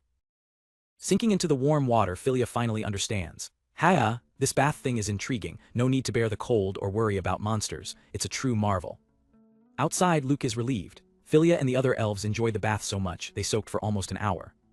Just then the elves emerge from the bathhouse still completely naked and thank him cheerfully. Luke frantically covers his eyes. Hey, put your clothes on. After the intense battle with the mad grizzly, the elven warrior chief, Filia, addresses Luke and his village. Not only did you help us, she says with a warm smile, but we were also able to enjoy a nice bath. I want to express my sincere gratitude again. From an overhead view, she explains, a single mad grizzly can be as dangerous as a whole squad of orcs. We underestimated it, and there would have been casualties if Miss Selen and all of you weren't there. As a token of her thanks, Filia presents a small, ornate chest to Luke. Here's a little something for you, she says, please accept it. Luke opens the chest and his eyes widen.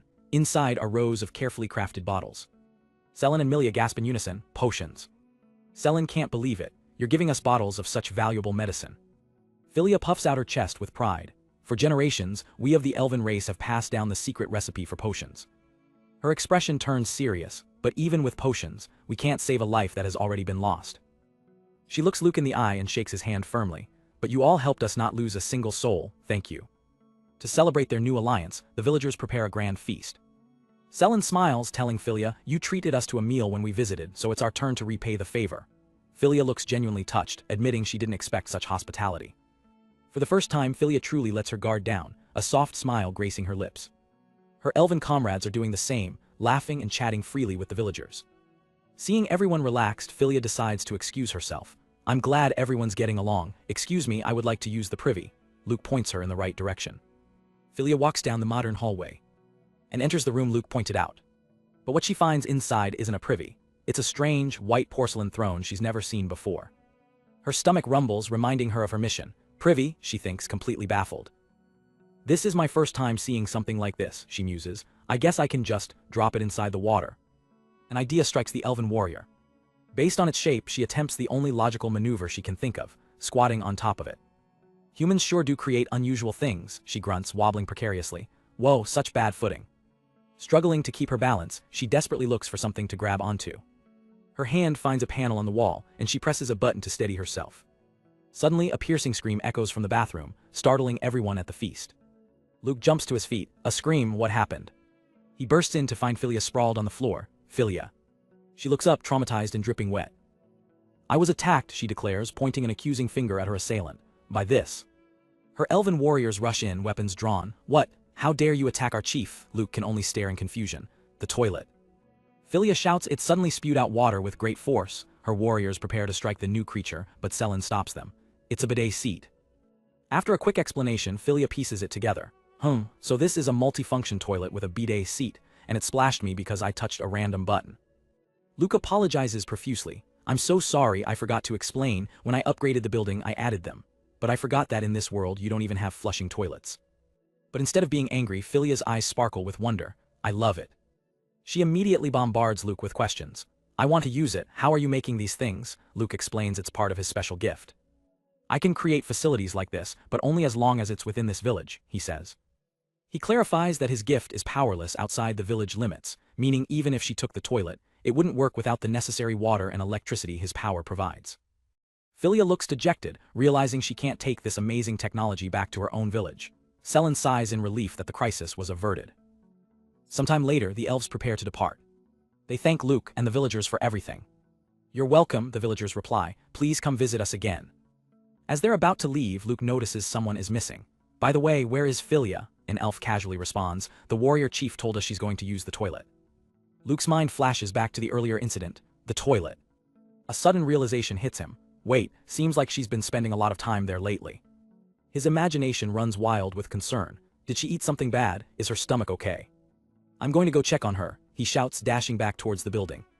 He races back inside. He sprints down the hall towards the bathroom. As he nears the door, he hears strange grunts and moans from within. Fearing the worst, he calls out, "Oh no, Philia." But inside, Philia isn't in distress. She's treating the bidet like a training simulation, shouting, "Hee hee, I'm stronger than you, here I go, max level."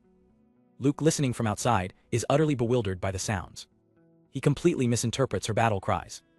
"Impressive, my turn now, ouch, what move is that? Oh ouch, ouch," he thinks, imagining a fierce battle against a toilet monster. Finally, a slightly flushed but triumphant Philia emerges to wave a final goodbye to the village. No sooner had the elves left, a new group arrived, tradesmen sent by Governor Dantho. They came to trade the village's high-quality crops for clothes, seeds, household goods, and herbs. But most importantly, they brought livestock. The villagers are stunned. "I'm surprised they brought such valuable livestock and all females," one says. Another proudly states, "That's just how amazing our vegetables are." Wasting no time, Luke uses his gift to construct a brand new livestock shed, a special building that will promote the animals' health and growth. He notices the animals seem happy with their new home. A young girl named Nello asks them, "You understand?" To which a sheep replies, "Of course, I can understand everything." Luke puts Nello in charge. The system confirms his choice, recommending her for the breeder job due to her high village loyalty. Everyone is excited about the prospect of fresh milk and eggs. Luke tells the animals, "I'll bring lots of good food, so you'll work hard to produce a lot too." But his cheerful request is met with a terrifying glare from the cow. "Okay," he asks nervously. Luke's gift gives him a sudden insight into the cow's mood. "Oh, seems like this one recently suffered a heartbreak, so she didn't like to hear that. That's tough." The battle for the village begins in Chapter 25, Herd of Orcs. Deep in the forest, an elf is running for her life, panting desperately. She glances over her shoulder, and her eyes widen in terror as a hulking orc crashes through the trees right behind her. Panic sets in, she knows she can't outrun it for long. But while she fights for survival, Luke's village is enjoying an era of unprecedented peace. Thanks to new trade, the settlement is flourishing, and the streets are alive with happy chatter. For the first time, they have luxuries like fresh pancakes, a sign of their growing prosperity. Luke watches them try on new clothes with a warm smile, thinking to himself, "Until now, we had to reuse bed sheets and curtains to make clothes." Milia, looking at a beautiful wedding dress, remarks how the village feels like a festival, excited for the new professions that will emerge. But the peaceful moment is interrupted when Satan appears with a report. "Chief, it appears that an elf is approaching our village." Luke looks up, concerned. "An elf?" That elf is the same one from the forest, sprinting across a desolate landscape under a downpour, clearly in a hurry. She pushes through the last of her exhaustion, finally reaching the village gates. She collapses in front of Luke and his companions, crying out, "Please help us." As she begs for aid, Selen tells her to calm down while Luke asks, "What happened?" With tears of terror in her eyes, the elf reveals the threat. The orcs, they came to attack the village. Selen is shocked. The elf explains, "They become extremely aggressive while looking for food around this time. We tried fighting back, but we were greatly outnumbered." A flashback shows the elf war chief, Philia, bravely holding the line against the horde. She screams orders at the younger elf, telling her to flee and save the other villagers. Philia's last command echoes, "I'll buy us time, keep your composure, do what's best for the village." Forced to abandon her leader, the young elf looks back with a face full of fear and sorrow. She turns and runs, carrying the heavy burden of her mission. Back in the present, she finishes her story, "So I ran as fast as I could and made it here." Luke's expression hardens with resolve. He places a reassuring hand on the elf's head, his decision made. He immediately gives orders to Satan, "Please tell all the elves to escape to this village, and inform all the villagers about the current situation." Overcome with gratitude, the young elf sobs, "Thank you." Luke is already strategizing, holding his creation tablet. "After my gift level increased, my territory size must have also increased. If I can use facility creation and customization, then there should be a lot I can do." A system prompt appears, asking to turn the fleeing elves into villagers. He accepts but worries, "I hope they're inside the territory. One concern is that I don't know where Philia and the rest are." He grits his teeth, knowing he has no other choice. Meanwhile, back in the forest, Philia is cornered. An orc looms over her, snarling, "Found you." Just as the orc's claws are about to strike, a massive stone wall erupts from the ground, blocking the attack at the last second. A voice suddenly rings inside her head. It's Luke, using telepathy. "Philia," she looks up in shock. "Master Luke." Reinforcements arrive as Selen shouts, "We will fight with you." Luke's voice continues in Philia's mind, guiding her. He tells her to head towards their village while the orcs begin cracking the wall. Philia replies, "My apologies, it seems we're in need of your help once again." Luke shouts back to his own warriors, "No need to apologize, our village could have been next. Get ready, everyone." Using his power, Luke instantly creates a tall watchtower. He and Selen look up in awe at the dust cloud. From the top of the newly built tower, their visibility is massively increased, but the sight that greets them is horrifying. A massive herd of orcs is stampeding towards them. Selen counts in disbelief, there's at least 30 of them. Luke is stunned by the sheer number, but Selen draws her sword, ready for a desperate fight. "We'll just have to do what we can." Suddenly an idea strikes Luke. "Hey, I have a favor to ask." He contacts Philia telepathically with a wild request. "Can you guide the orcs toward us?" Philia agrees, though she's worried. "Sure, that's an easy task, but will you be okay if I lead in this many orcs?" Trusting him, she begins to run, and instantly, 2 towering stone walls rise from the earth, creating a narrow path. Philia leads the charging orcs down the newly formed corridor, realizing Luke's strategy. She sees the silhouettes of Luke and his warriors waiting at the end of the path. Philia understands the plan now. "I see, if we can fight a few at a time, then hopefully." But the plan hits a snag when a powerful orc smashes straight through the side of the stone wall, cutting her off. Philia's confidence shatters as she lets out a scream of pure terror. Seeing the orc stuck in the rubble, Luke gives the order to his warriors. "Nice, please take care of them while they're still stuck." Philia makes it to safety and is swarmed by her fellow elves, who are cheering not just for her survival, but for the fresh meat they're about to acquire. Watching her people safe and Luke's plan working, Philia laughs in relief. How amazing. The villagers celebrate their victory and prepare for a feast. But as the battle subsides, a far more sinister presence watches from the darkness of the forest, its glowing eyes hinting at a much greater threat to come. The battle is over. Silence falls over a field littered with the bodies of defeated orcs. Luke, still catching his breath, looks out at the carnage, his heart still pounding. It's all over now, right? Nearby, the elf Philia checks on her people with a relieved smile. "Are you all safe?" "Yes, I'm glad there were no major casualties. I can't thank you enough." Milia directs the wounded while Luke offers his thanks for her help, a small moment of calm after the storm. Turning to Philia, Luke asks a question that's been bothering him. "Oh right, I heard that orcs are aggressive around this season. Does that happen every year?" Philia's expression turns serious. "No, normally we aren't hunted by orcs, we don't suit their tastes, but their population has exploded and now they've become less selective." Milia overhears, suggesting, "Well then, I guess we should take extra precautions when going hunting for the time being." Yeah, Philia agrees, but her gaze drifts towards the village. But it's not just the forest, this village might be in danger too. She explains her fear. "There were already so many gathered here, but now we've caused a ruckus and also added to the numbers." But Selen sharply cuts in, dismissing the worry. "We'll worry about that later." She tries to lift their spirits. "It's important to be wary, but don't be so gloomy. A problem like this is no big deal for us. You saw our strength for yourself, didn't you, Selen?" Philia's confidence returns in a flash. "Right, with your gracious support, even if we get attacked by the Orc King, we will be all right." Selen internally smirks, thinking of the biggest, baddest Orc King. Just as she finishes her sentence, a world-shaking roar rips through the air, cutting her off mid-laugh. The group freezes, their hearts pounding in their chests. Selen nervously thinks, what was that sound?" In the distance, the forest explodes as a colossal creature smashes through trees like their twigs. Their eyes widen in pure terror as the heavy, thumping footsteps grow closer and closer. The beast emerges from the tree line, a monstrous, boar-like creature with terrifying eyes and massive tusks. They all scream in unison. Selen yells, "It's the Orc King." Philia can only gasp, "It's so huge," while Luke stammers, "Another orc." Instinct takes over. Philia immediately regrets her words. "I take it back, I shouldn't have said that." Selen quickly agrees as Luke shouts, Anyway, let's reorganize first." But there's no time. The Orc King lets out a deafening roar and charges straight for them. Seeing its incredible speed, Luke pulls out his tablet. "It's so fast, let's quickly build a wall." A stone wall erupts from the ground, only to be shattered into pieces an instant later as the Orc King plows through it without even slowing down. Luke stares in disbelief. That didn't stop him at all. He frantically checks his tablet, realizing his mistake. "What should I do? I used up most of my points earlier." Knowing he has no other choice, he keeps spamming walls, but the Orc King smashes through them one after another. Then a dreaded notification flashes across his screen. No village points left. Luke's face drains of all color. The monstrous Orc King looms over him, and with an empty tablet he's completely defenseless. Oh no, there's nothing more I can do. Is this it? Game over. But just as the beast is about to strike, two figures leap in front of Luke, their shields absorbing the devastating blow with a loud BWAM. It's Noel and Gort. Chief, are you safe? Gort yells. Luke looks up relieved. Noel, Gort. Watching them struggle to hold the line, a fire ignites in Luke's eyes. I can't believe these two with gifts are struggling to stop him. We have no time. At this rate, this village will be destroyed. He spins around, his expression set with grim determination. Sathan, I have a favor to ask. As Luke sets his plan in motion, the other villagers launch their own desperate assault.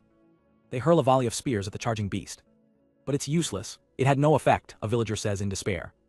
The elves draw their bows, letting loose a swarm of arrows. The projectiles just ping harmlessly off the Orc King's impenetrable hide. The beast roars, more annoyed than hurt, and continues its rampage. Philia grits her teeth, trying to fire again, but her arrow shaft snaps under the pressure. Seeing the ranged attacks fail, Selen decides to go hand to hand. She leaps onto the Orc King's back, unleashing a whirlwind of slashes with her twin blades.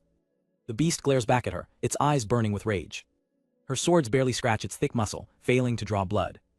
Selen lands frustrated. Muscleheads are such a pain. More villagers swarm the beast, trying to find a weak spot with their spears. One of them shouts, yikes, I can't pierce it. Another adds hopefully, but it's starting to slow down.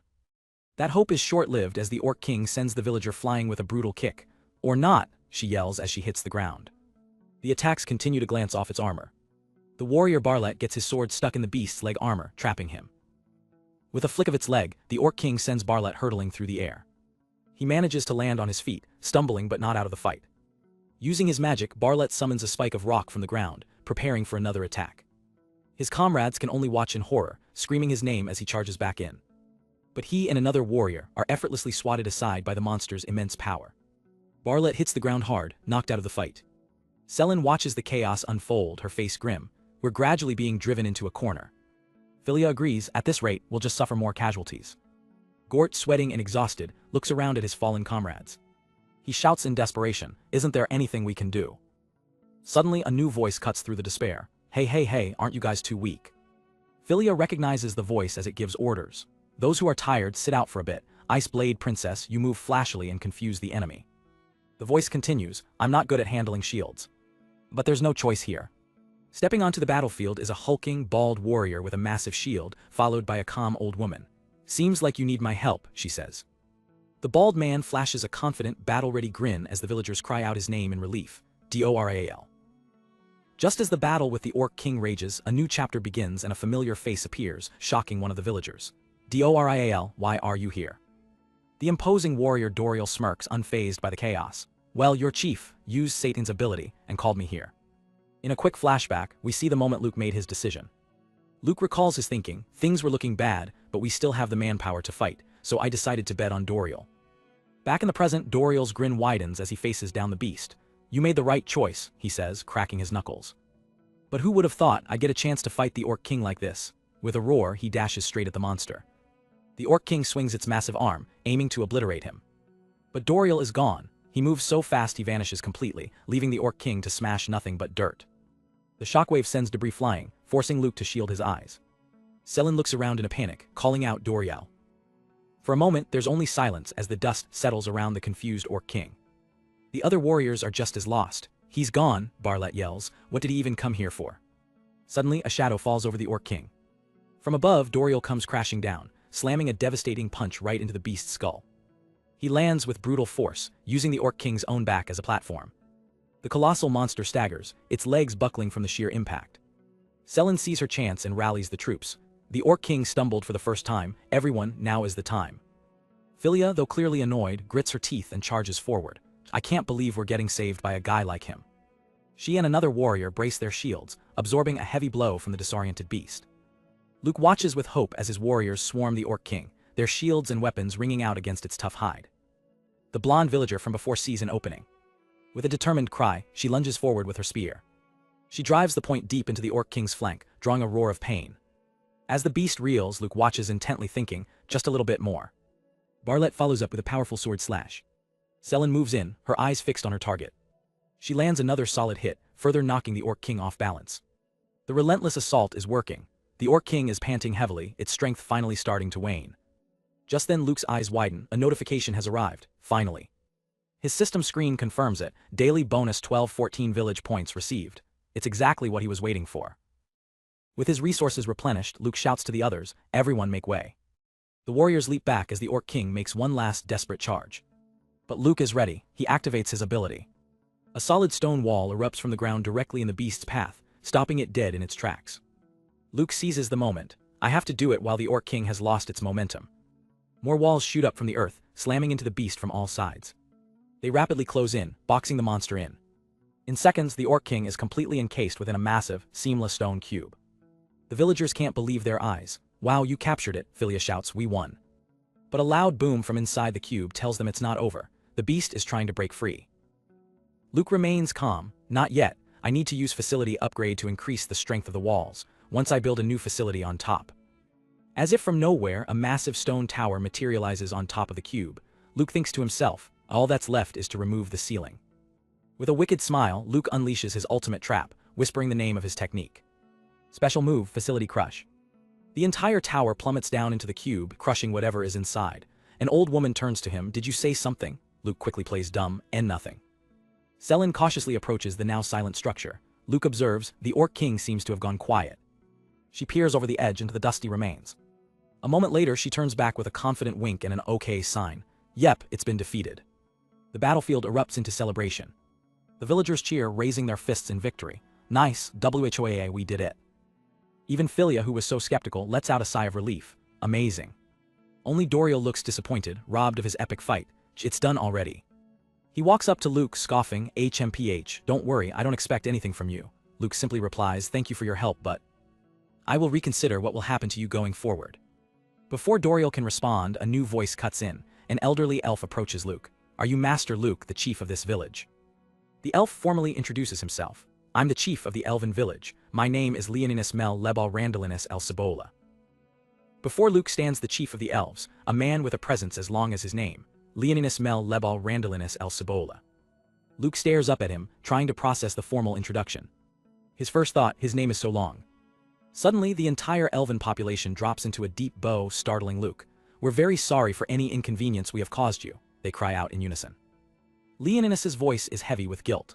We were left with no option but to seek assistance. In doing so, we have committed a grave error and endangered everyone here. We will gladly accept any punishment. But Luke just waves it off. It just happened to turn out that way. Besides, it could have easily been us who needed help, so please don't worry. An elf starts to protest, but Luke glances over at his own villagers, a plan forming in his mind. He clenches his fist, a huge grin replacing his concern. More importantly, you must all be tired, and hungry too, how about a barbecue?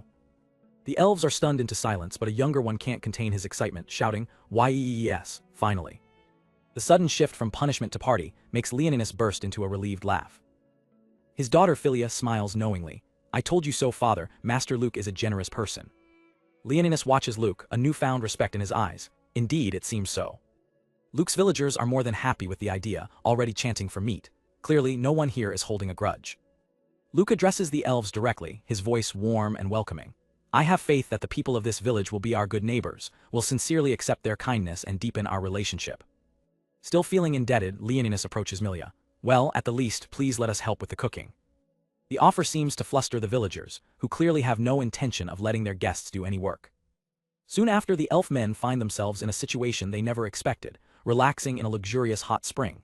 I never imagined we would have the chance to enjoy a bath in a situation like this, Leoninus muses. The others agree, questioning if they truly deserve such hospitality. But we cannot decline when they so earnestly suggested it, one reasons, while another adds, though they did behave a little strangely. Fresh from the bath, Leoninus and two other elves are stopped in their tracks. Before them is a massive, glistening roast, a feast beyond their wildest dreams. The celebration is in full swing, with villagers and elves feasting together. Luke raises a mug, sharing a drink with a smiling Leoninus. Everyone is enjoying the food and company. The party is a massive success, breaking down all barriers between the two groups. Even the village's prisoners aren't left out of the festivities. Nema stands guard, ensuring even those in the cells get a share of the feast. The night is filled with warmth and camaraderie. As the party winds down, a sense of peace settles over the village. Leoninus, soaking in the steam, reflects on his host. I've heard tales of this village, but it is indeed a place of great comfort. Later, he finds Luke to express his gratitude. I must extend my gratitude for all that you have done on our behalf. Luke simply smiles. I'm glad to hear that. Their conversation is interrupted as Philia approaches. Boss. She delivers a grim report. I've returned from confirming the state of our village. As expected, the damage is devastating. Philia continues, we will need those who can still move to immediately begin rebuilding before winter comes. Luke listens in silence, his expression thoughtful. Without hesitation, Luke makes an incredible offer. How about you all stay here until the village is fully rebuilt? Leoninus is floored. Are you absolutely certain? Luke reassures him. Of course. This village was originally made up of immigrants from various places. The elf chief is torn. It weighs on me to trouble Master Luke again, however. He can't refuse such a lifeline. With a grateful grin he accepts. We shall humbly accept your gracious offer. Luke is pleased that he can help them. Later, Leoninus sneaks through a hallway, muttering to himself. But desperate times call for desperate measures, and what's done is done. He continues his thought, a strange look on his face, and who could refuse? The camera reveals what he's staring at, a modern, pristine toilet. The invitation of a village that holds such a miraculous treasure, Leoninus thinks, his eyes wide with awe. The next day, despite the offer to stay, Philia prepares a group to leave. All right, we will go back to repair our village. Luke and Milia try to convince her to rest, but Philia is firm. Thank you, but we really should head out since it might take time to deal with the beasts on the way there. Luke's mind starts working. This is just a suggestion, but how about I build an underground tunnel so you can head back safely? The elves are shocked. You can do that, even with your esteemed skills that will surely require several years. In what feels like an instant, Luke leads them through a newly constructed tunnel. We're here, he announces cheerfully, revealing the entrance to their ruined village. Philia and the others are speechless. Impressive, the village is right there, even the location is accurate. Luke explains, yup, we only reached the village outskirts due to my limited area of control. He recalls a system prompt he'd forgotten about, one with a rather hostile option. Would you like to seize this location? I remember this skill, he thinks. I didn't think much about it since I thought I wouldn't use it. Pushing aside the aggressive wording, he turns to the elves. I believe I can connect this underground tunnel to the village. What do you think? Philia immediately agrees. Truly, if it's not too inconvenient for you, please do. They step out into the ruins of the elven home. Philia surveys the wreckage. The damage is worse than I thought. She inspects a crumbling wall. We probably can't prevent the beasts from coming in with the current state of the stone wall. Luke's face lights up, ready to solve another problem. If that's the case, I can, but he's cut off. Another elf quietly gets Philia's attention. War Chief. After a brief silent exchange, Philia nods with resolve. She turns back to Luke, her stance firm. We want to rebuild it on our own. Luke is surprised by her declaration. Philia smiles gently. Besides, we've been relying on you too much. Luke looks at her, and then a look of understanding dawns on his face. I understand. He realizes something important. I've grown so accustomed to the gift's convenience that I failed to consider that others might prefer different methods. In his mind, he cancels the prompt to build a stone wall.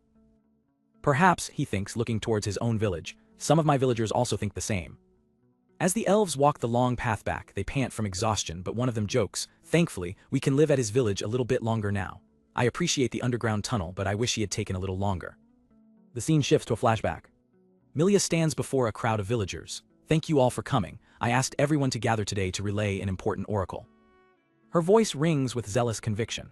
It is about our chief, Master Luke. He is the chosen one, sent by the gods to save this world of chaos. He is destined to be this world's savior.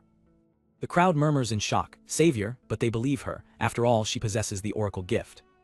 Milia grins, knowing she has them. I never knew he was such an amazing person. We have yet to witness his full potential, but I promise that you will see it very soon. She raises her arms, her eyes wide with fanaticism. Everyone, let us all praise Master Luke together. Then let us all devote our bodies to work for Master Luke. This village will flourish. The crowd erupts into a deafening roar of agreement. As they chant his name over and over, the camera pulls back, revealing the massive, perfectly constructed village, a testament to Luke's power and the foundation of their unwavering, cult-like devotion. In the territory of Marquis Albert, a crowd buzzes with anticipation, gathered before the gates of a massive arena. An attendant turns to a young man just out of view. Are you ready, Master Rael? Then this way, please. He gestures towards the arena floor. Rael's voice cuts through, sharp and confident. Sure, any time is fine. As Rael strides into the center of the dusty Colosseum, a cage packed with prisoners is wheeled in from the opposite end. His eyes are cold, filled with grim determination. The prisoners are released, sneering at the sight of their opponent. Hey, what's with the brat? One scoffs. Don't tell me he's the one we're fighting. A guard lays out the terms.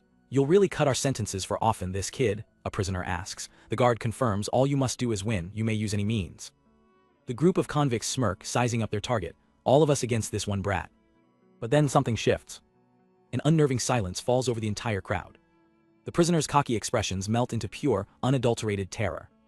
From a high vantage point, two cloaked figures watch the scene unfold. One of them offers a faint, knowing smile. In what feels like an instant, it's over.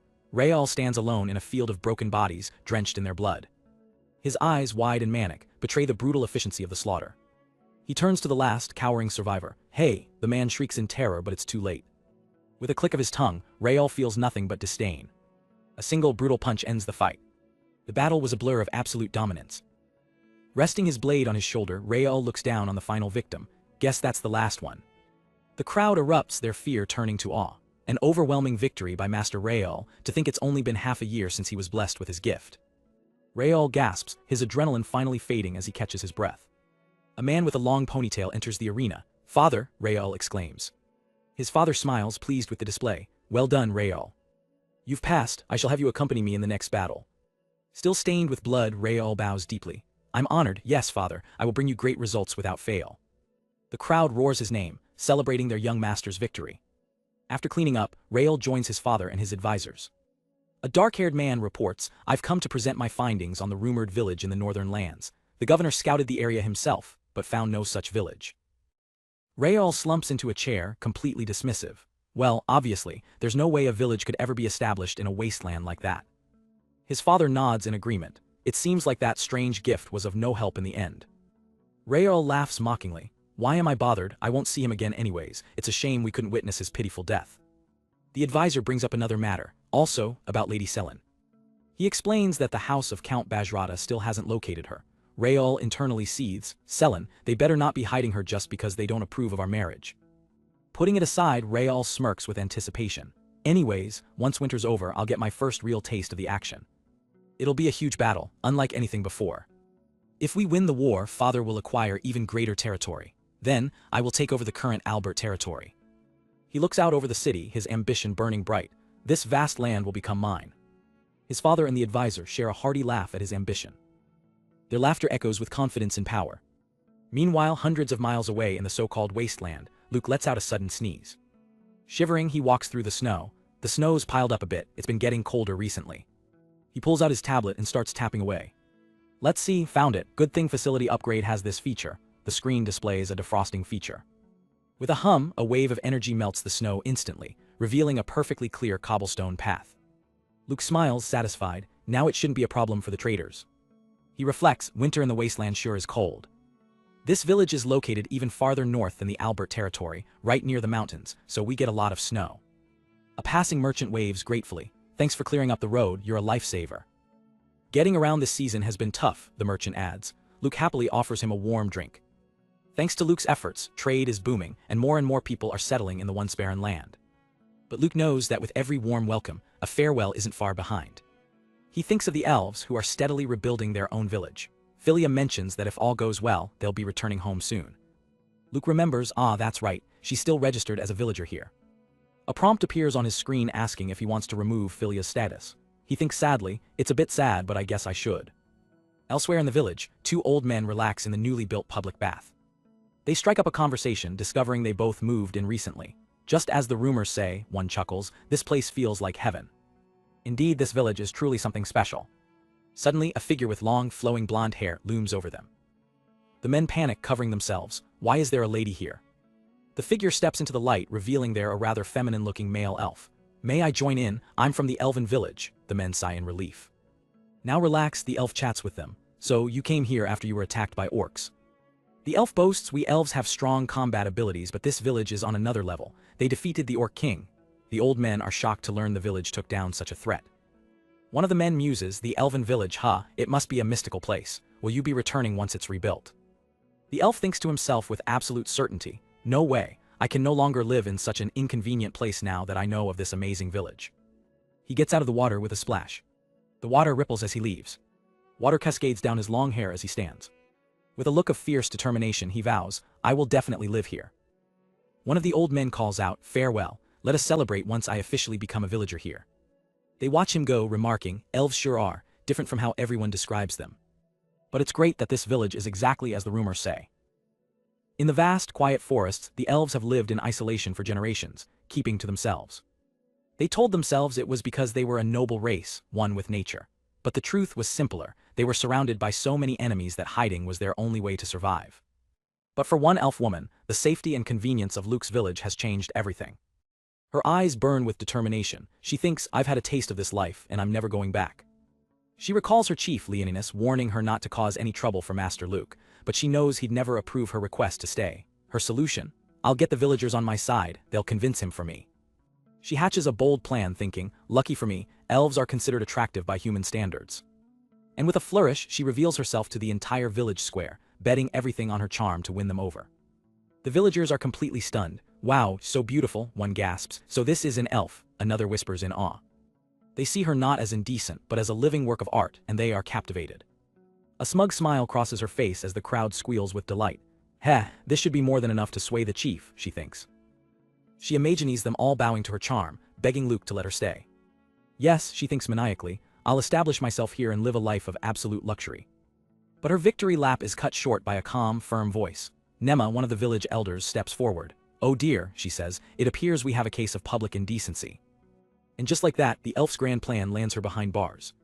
Her chief Leoninus is mortified, bowing deeply to Luke. Master Luke, I'm truly sorry, he exclaims.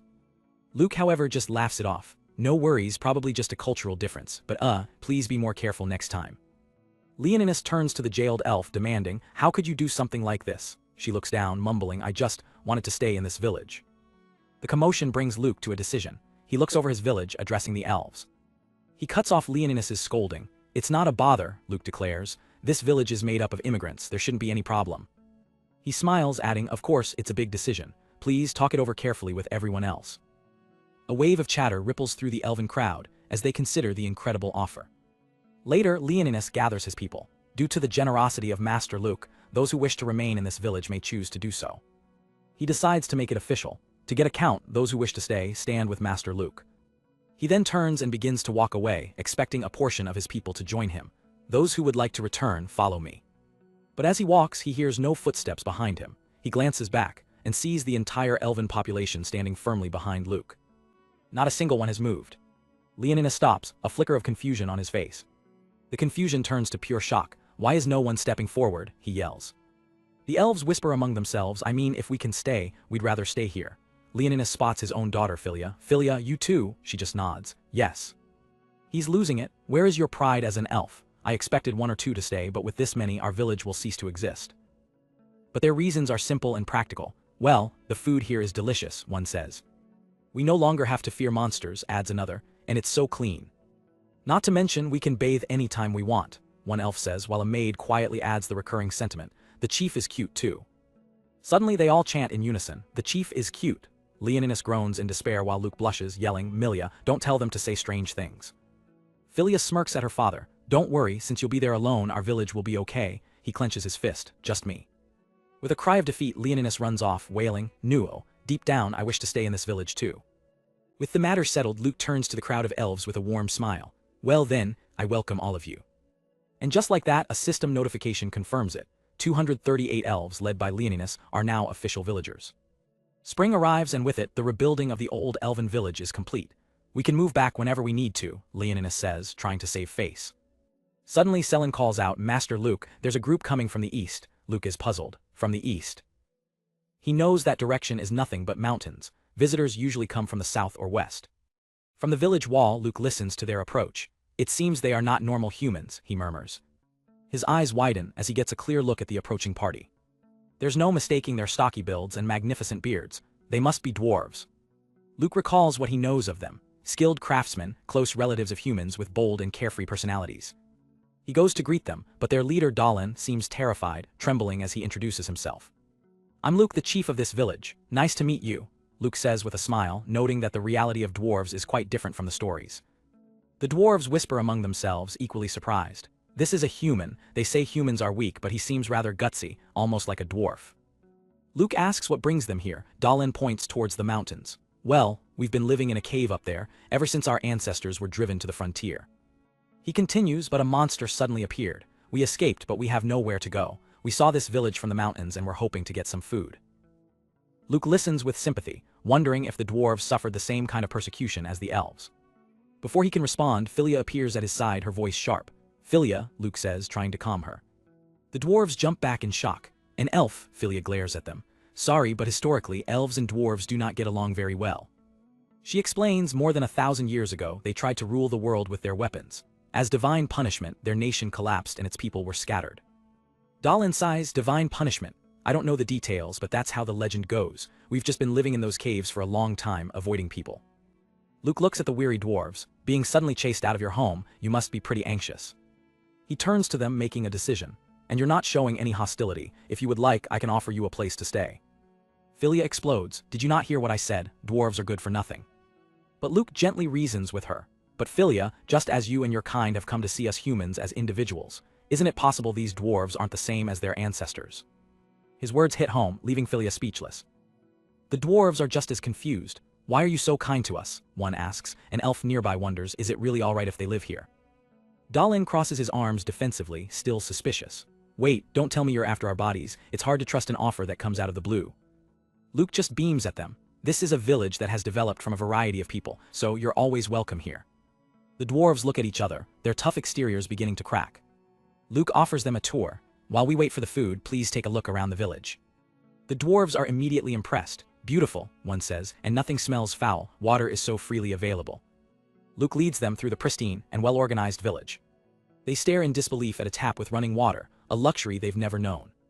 They see fields overflowing with healthy, vibrant crops.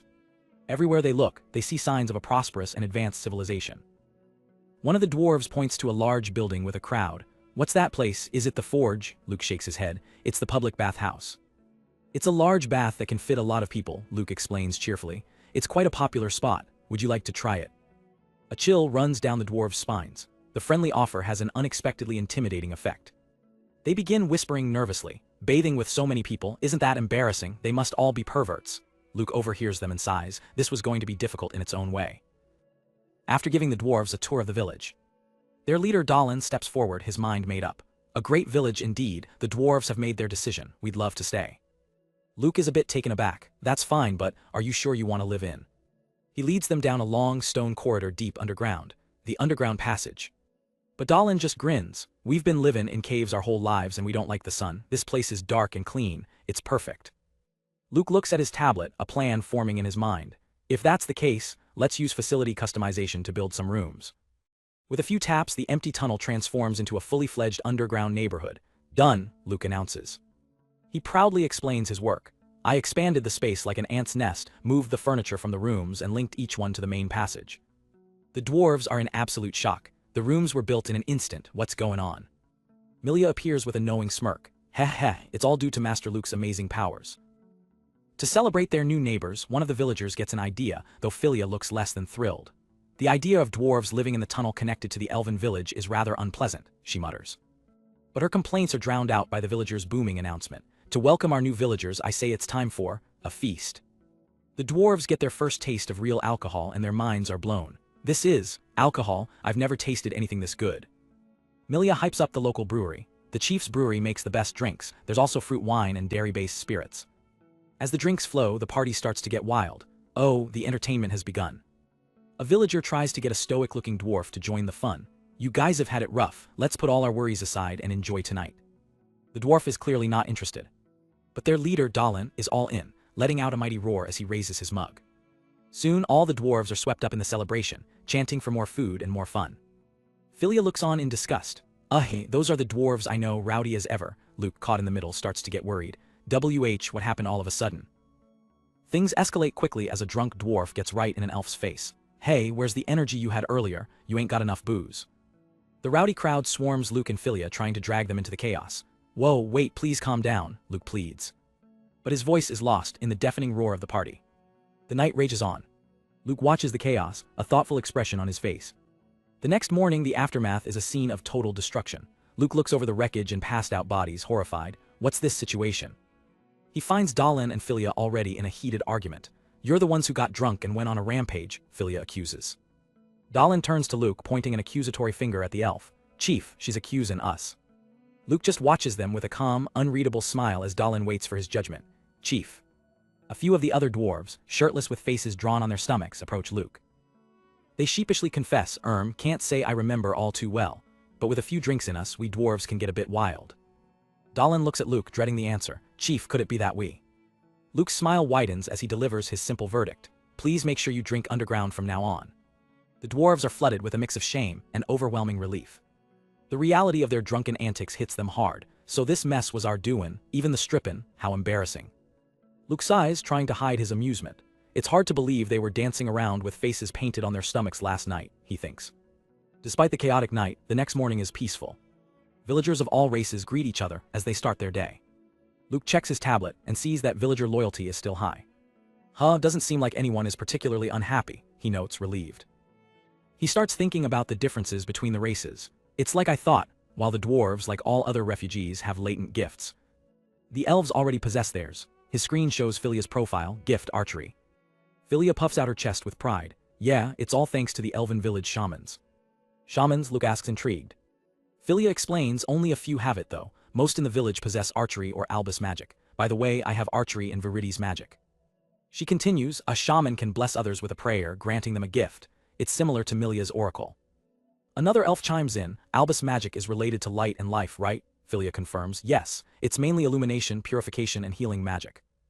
The elf points to a woman named Clyntophanius. There are those specialized in healing too. Klein's healing is especially powerful. He then adds a bizarre comment, as for me, I've been busy fixing everyone's butts lately.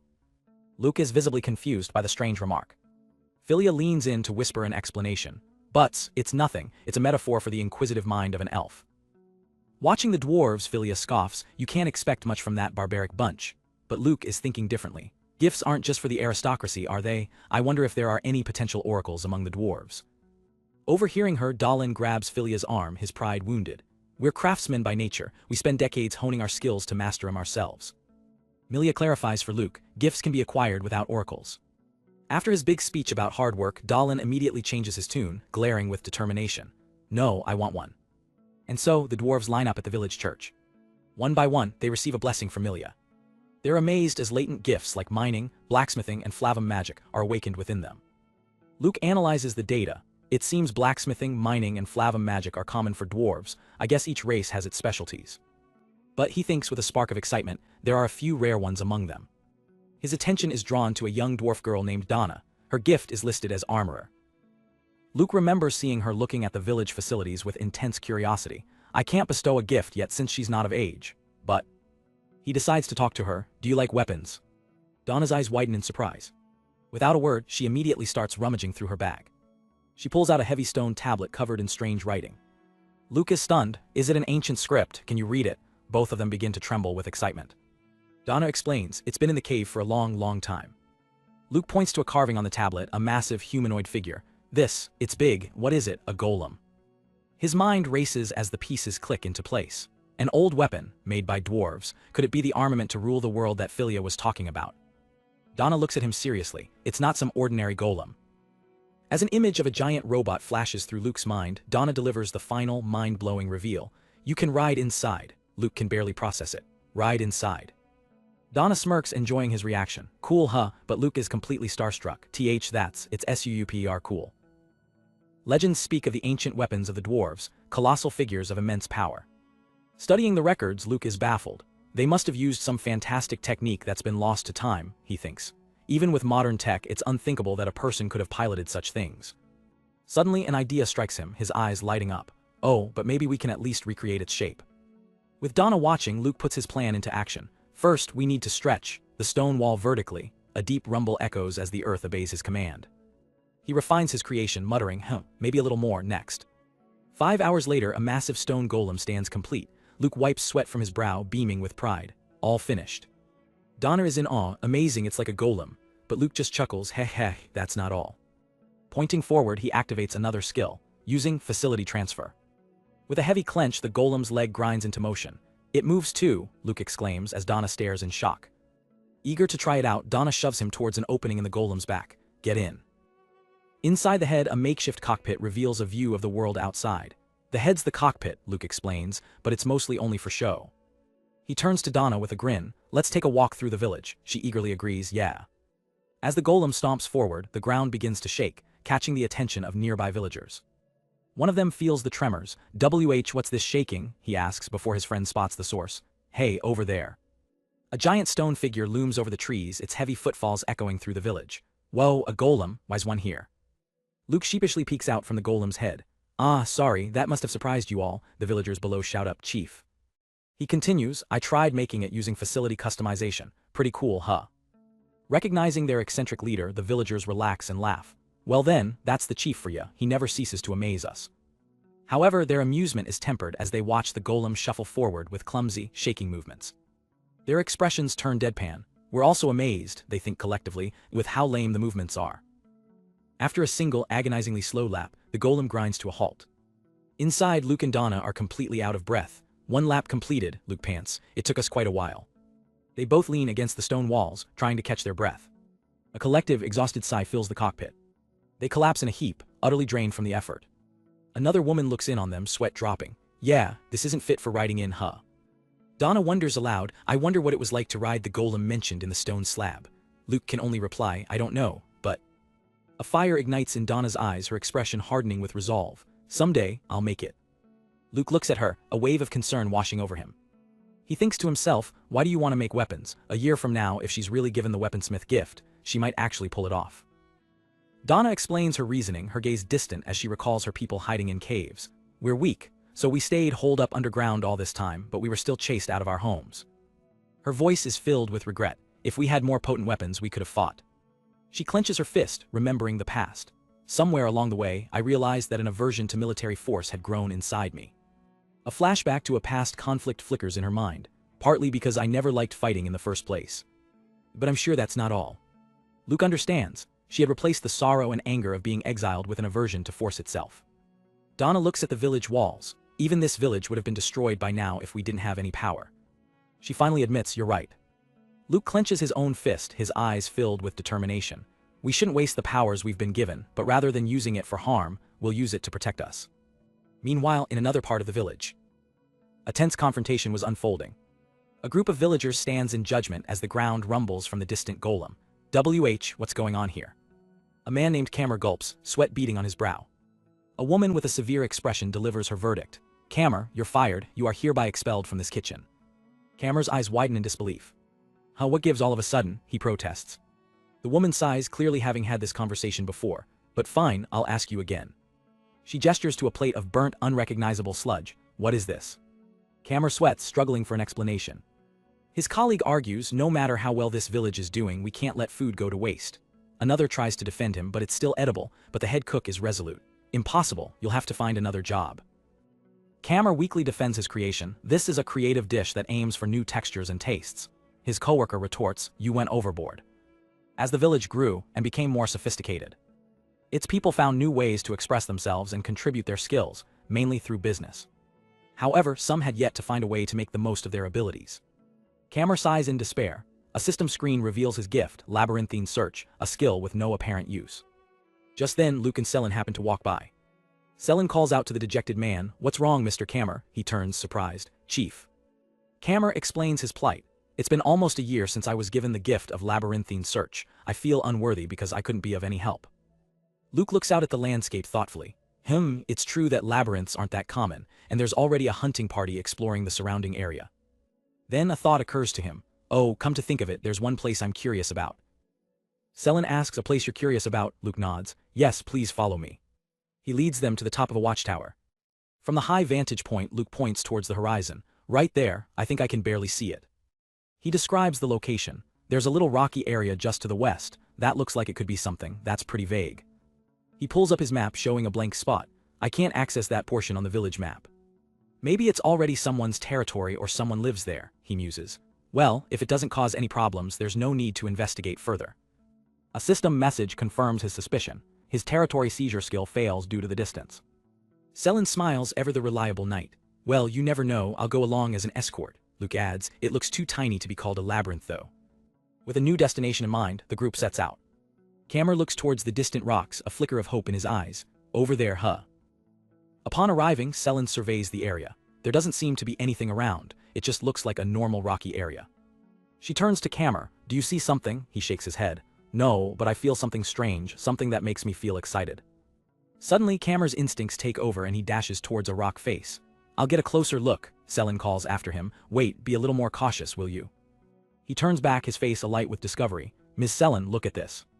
There, hidden in the rock, is an entrance, a dark stairway leading deep into the earth. Selen breathes, it's a dungeon. In the village, a new discovery has everyone talking. Selen turns to Luke, her expression intense. A dungeon. Selen observes that the area seems completely untouched. There were no human traces, so it's most likely abandoned. Either way, we might be able to get our hands on some valuable resources. Luke connects the dots based on his lessons. That land should be under the jurisdiction of a dungeon master, right? That's probably why I can't access it as part of the village. Selen's eyes sparkle as she explains the lore. Legends say dungeons are trials created by the gods, and within them lies the ultimate treasure sought by all who dare to conquer their depths. Luke is instantly sold. Seems pretty fun. Selen, however, is more pragmatic. This one seems narrow and complicated, so we'll need to prepare well. A smaller group would be best. Luke can barely contain his excitement, a small creature chirping on his shoulder. I never thought I'd have a chance like this. I'll finally get to explore a dungeon. Selen begins assembling the raid party. For offense, we'll have myself and Philia. For defense, we'll bring Noel, and for carrying luggage and items, we'll need boats' Herculean strength. For healing, bringing Sophia, who can use white magic, would be good. Sophia smiles, happy to be included. Then we'll leave the exploring to Kammer and his labyrinthine search skill. Selen continues, and Sahia's danger sense should come in handy. But Sahia waves her hands dismissively. I couldn't possibly, I need to watch the kids. Watching the casual planning, Milia grows concerned. They're taking this so lightly, she thinks to herself. Milia's thoughts continue. I'll be separated from Master Luke once more. Meanwhile, Selen is already finding a replacement. Hey, Marco, interested in going to a dungeon? Milia mutters. A dungeon isn't some leisurely retreat, you know. Then Selen casually drops a bombshell. Oh, Luke's not going this time. Luke's world stops. Well, of course, Selen explains sternly. Dungeons claim the lives of even the most experienced adventurers. Just stay put in the village. Luke tries to plead his case. I won't be a bother. I'll turn back as soon as there's danger. But a dark-skinned elf girl with an eye patch looms over him, her voice chilling. Shall I tell you about all the dead people who had the same pitiful last words? The threat works instantly. Okay, Luke concedes defeat. The small creature on his shoulder tries to cheer him up, promising to bring back lots of monster meat. With the decision made, the chosen party sets off towards the mountains. They arrive at the dungeon's entrance, a dark maw in the side of the cliff. The team Philia, Selen, Noel, Sophia, and Kammer stands ready. Selen gives the final command, all right, let's go. They venture into the oppressive darkness of the stone corridors. The path ahead is a confusing, twisting maze. Selen voices her concern. Such complex passages, we'll have to do our best not to lose our way. Before long, they're hopelessly lost. I have no idea where the heck we are, Philia complains. Selen turns to their navigator, Kammer. Which way should we go? Kammer closes his eyes, focusing. He activates his labyrinthine search skill, attuning his senses to the dungeon's subtle whispers and vibrations. After a moment, he points down a corridor. Here, I think. Just as they're about to proceed, Noel gasps, his danger sense flaring. He whirls around, warning the others, something's coming. In an instant, Selen and Philia are on high alert, weapons at the ready. A massive beast lunges from the shadows with a ferocious roar. It's a blood wolf. Selen moves like lightning, her blade a silver streak. She lands a direct hit, and the wolf howls in pain. Philia follows up, leaping into the air. She brings her sword down in a powerful arc, slashing deep into the monster's side. With a final clang of steel, the beast falls. Philia sheathes her weapon. Okay, all clear, now we can keep, but Noel cuts her off. What's wrong? He still looks tense. It's strange, I still have a bad feeling. His instincts were spot on. A scream echoes through the hall. Out of the darkness, a second blood wolf has silently appeared right behind Sophia. Philia sees it first, her face contorting in terror. Ah, there's another blood wolf behind her. She frantically draws her bow, shouting a warning, Sophia Chaye.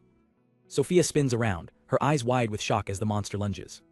On pure instinct, she swings her staff, smacking the wolf hard across its snout. But before the wolf can retaliate, the very walls of the dungeon begin to move.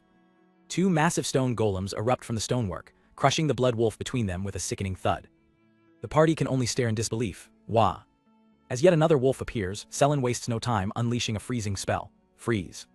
She lets out a breath of relief. That was close. But her mind is already racing. But that attack just now was just like Luke's. Noel nervously adds, speaking of, I heard he was riding a golem. Maybe he sent them from the village to help us. Selen's expression hardens. No. Her gaze locks onto Noel's suspiciously large backpack. I heard it from much closer, Luke's gasp. An aura of pure fury surrounds Selen as she reaches for the bag. She rips the pack open with a single sharp tug. Selen starts rummaging angrily inside, pulling out a sheepishly laughing Luke. Chief, Luke chuckles nervously. Selen explodes. Why did you think I told you to stay put? I was only worried for your safety and you go and pull something like this. After being pulled from the bag, Luke dusts himself off. I'm sorry, he says, looking embarrassed. I intended to pop out when I sensed danger, but I missed my chance. But now that I'm here I get it, he exclaims, as a system window confirms he can claim territory in a 50-meter radius. As long as I'm close by, I can use facility creation all I want. He puffs out his chest with pride, so that means I can be useful too, like just now.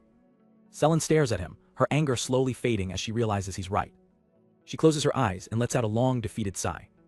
I guess that's that, she relents. It'd be trouble if you tried to sneak in again. Luke throws his arms up in victory. Yaay.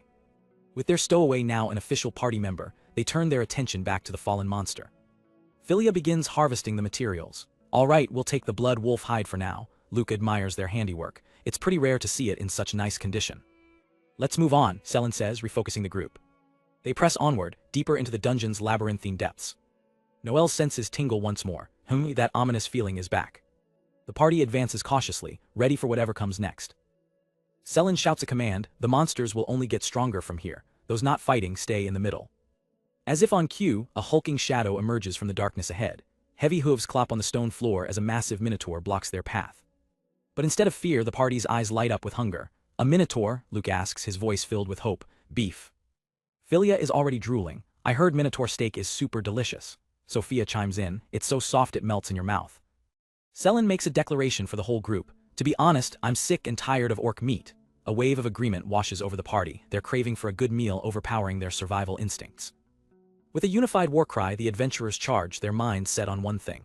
We're having barbecue tonight, BOYS. The confused minotaur can only yell, wait UUUP, as the hungry mob descends upon him. In a quiet corner of the world, a tiny figure begins to stir. Meet Ally, she's a dainty fairy, and as she proudly proclaims, she's also a great dungeon master. Patrolling her domain, Ally feels a strange shift in the air. The dungeon is always quiet, but today, it feels different. Suddenly her senses flare up. An alarm crystal flashes, signaling an emergency. Her heart races with excitement. Perhaps an explorer finally. If that's the case, I'll have to do my best. She peeks around a corner, ready to unleash her dungeon's fury, but instead finds the intruders, having a barbecue. While they eat, Noel marvels at Luke's ability. I didn't realize you could build facilities in dungeons as well. Luke explains he can build anything within a 50-meter radius of where he's been. Philia immediately grasps the implications. So you're saying you could actually build a village inside a dungeon? This could completely change the world's approach to exploration. For now, at least, it means they don't have to go back to drop off their things. With their meal finished, Luke rallies the party. All right, now that we're full, let's get back to it. They don't have to wait long for action. The next room is filled with a swarm of bats and saber snakes. Selen leaps into action, her blade ablur against the flying pests. Noel joins the fray, punching and kicking with precision. The party's tanks hold the line, deflecting the swarm's attacks. But the sheer number of monsters is overwhelming. The swarm intensifies and even Noel gets bitten. Ouch, there's way too many, he yells as more and more creatures pour in. But Luke, ever the problem solver, has a ridiculous solution. He instantly constructs a log cabin out of thin air. Everyone, let's take shelter in this hut for a while. They slam the door shut just as the swarm descends. The party catches their breath inside the makeshift safe house. As the monsters claw at the windows, Noel asks, thanks, Chief, but what should we do now? Luke just smiles. It's fine, I'll take care of it. And by take care of it, he means the entire log cabin suddenly lifts off the ground and flies through the dungeon corridor. Inside, Selen leans out the window, firing off ice magic like a turret. If I keep releasing ice magic like this, they'll eventually all go away, right? Watching from afar, the dungeon master Ally is horrified. This is bad, she thinks. Back at the cabin, the party steps out into a now empty hallway. Whoa, they're mostly all gone, Selen observes. With the path clear, Luke wonders aloud, I wonder what kind of monsters will come next. Their question is answered as they come upon a massive, ornate set of doors. Selen sizes it up. This door feels different. Could it be the boss monster's room? Luke looks on as she explains, once we defeat the boss monster, we'll have cleared the dungeon, but they're usually much stronger than anything else we've faced. The party, however, is feeling pretty confident. We're an elite group after all, it's rare to get through a dungeon this easily. Philia adds another layer to the strategy. The boss is strong, but there's also a rumor that destroying the dungeon's core grants a mysterious power, though doing so may collapse the dungeon, so it's not the best approach. Luke is fired up. Yeah, if we beat it we'll get the reward, well let's give it a shot. With their minds made up, the party pushes the heavy doors open. The doors creak apart, revealing what lies within. Inside, two hulking minotaurs stand guard, the dungeon's final bosses. The party readies themselves for a tough fight. Luke stares at the muscular beasts and has only one thought. Beef, that's what we just ate. Philia quickly snaps at him. No, they may look alike, but their strength could be on a whole other level. stay alert. The Minotaurs let out a ferocious roar and charge forward. And just like that, the fight is over. The two bosses lie defeated on the floor. Selin and Noelle stare in disbelief. That was fast, she mutters. She walks past the fallen beasts, confused. They weren't particularly weak, but they were no different from the others we've faced.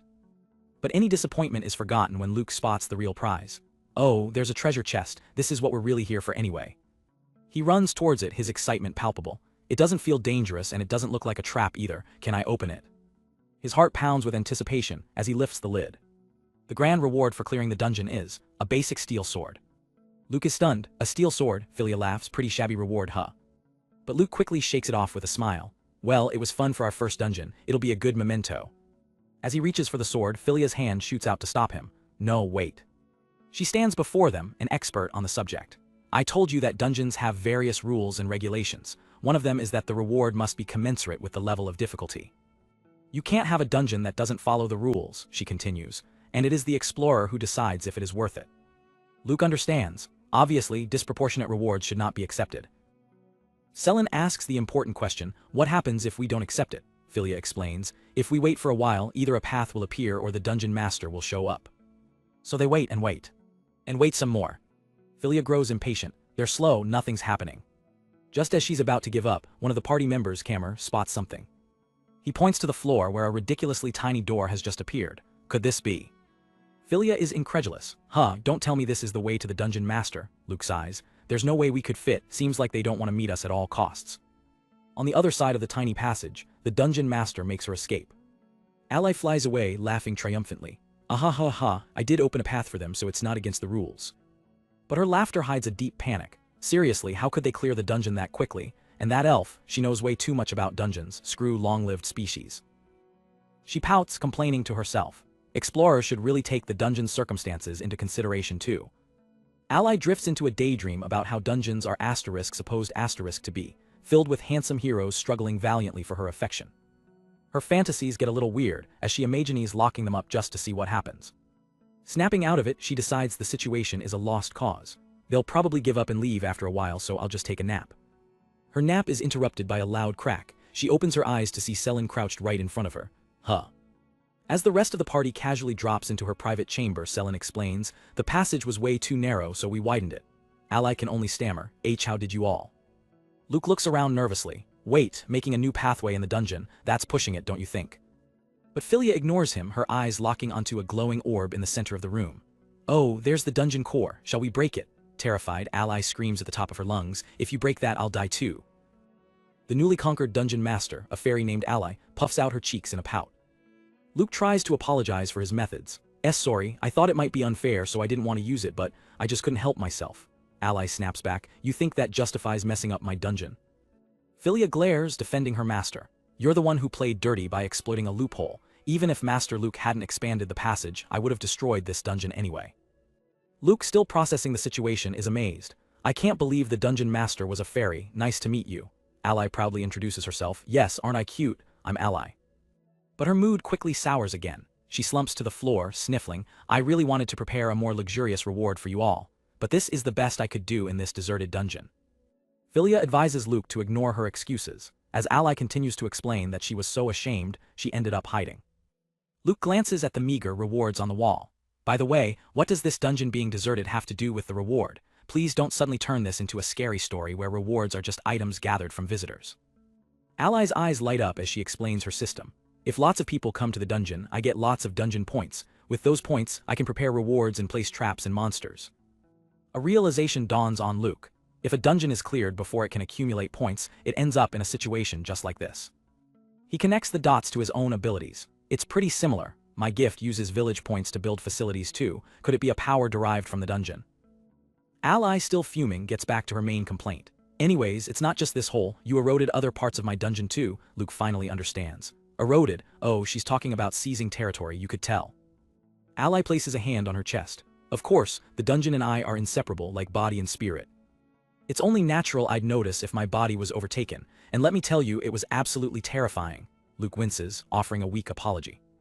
Luke reflects on his power. I hadn't thought much of it since no one noticed until now. I guess things are different in a dungeon.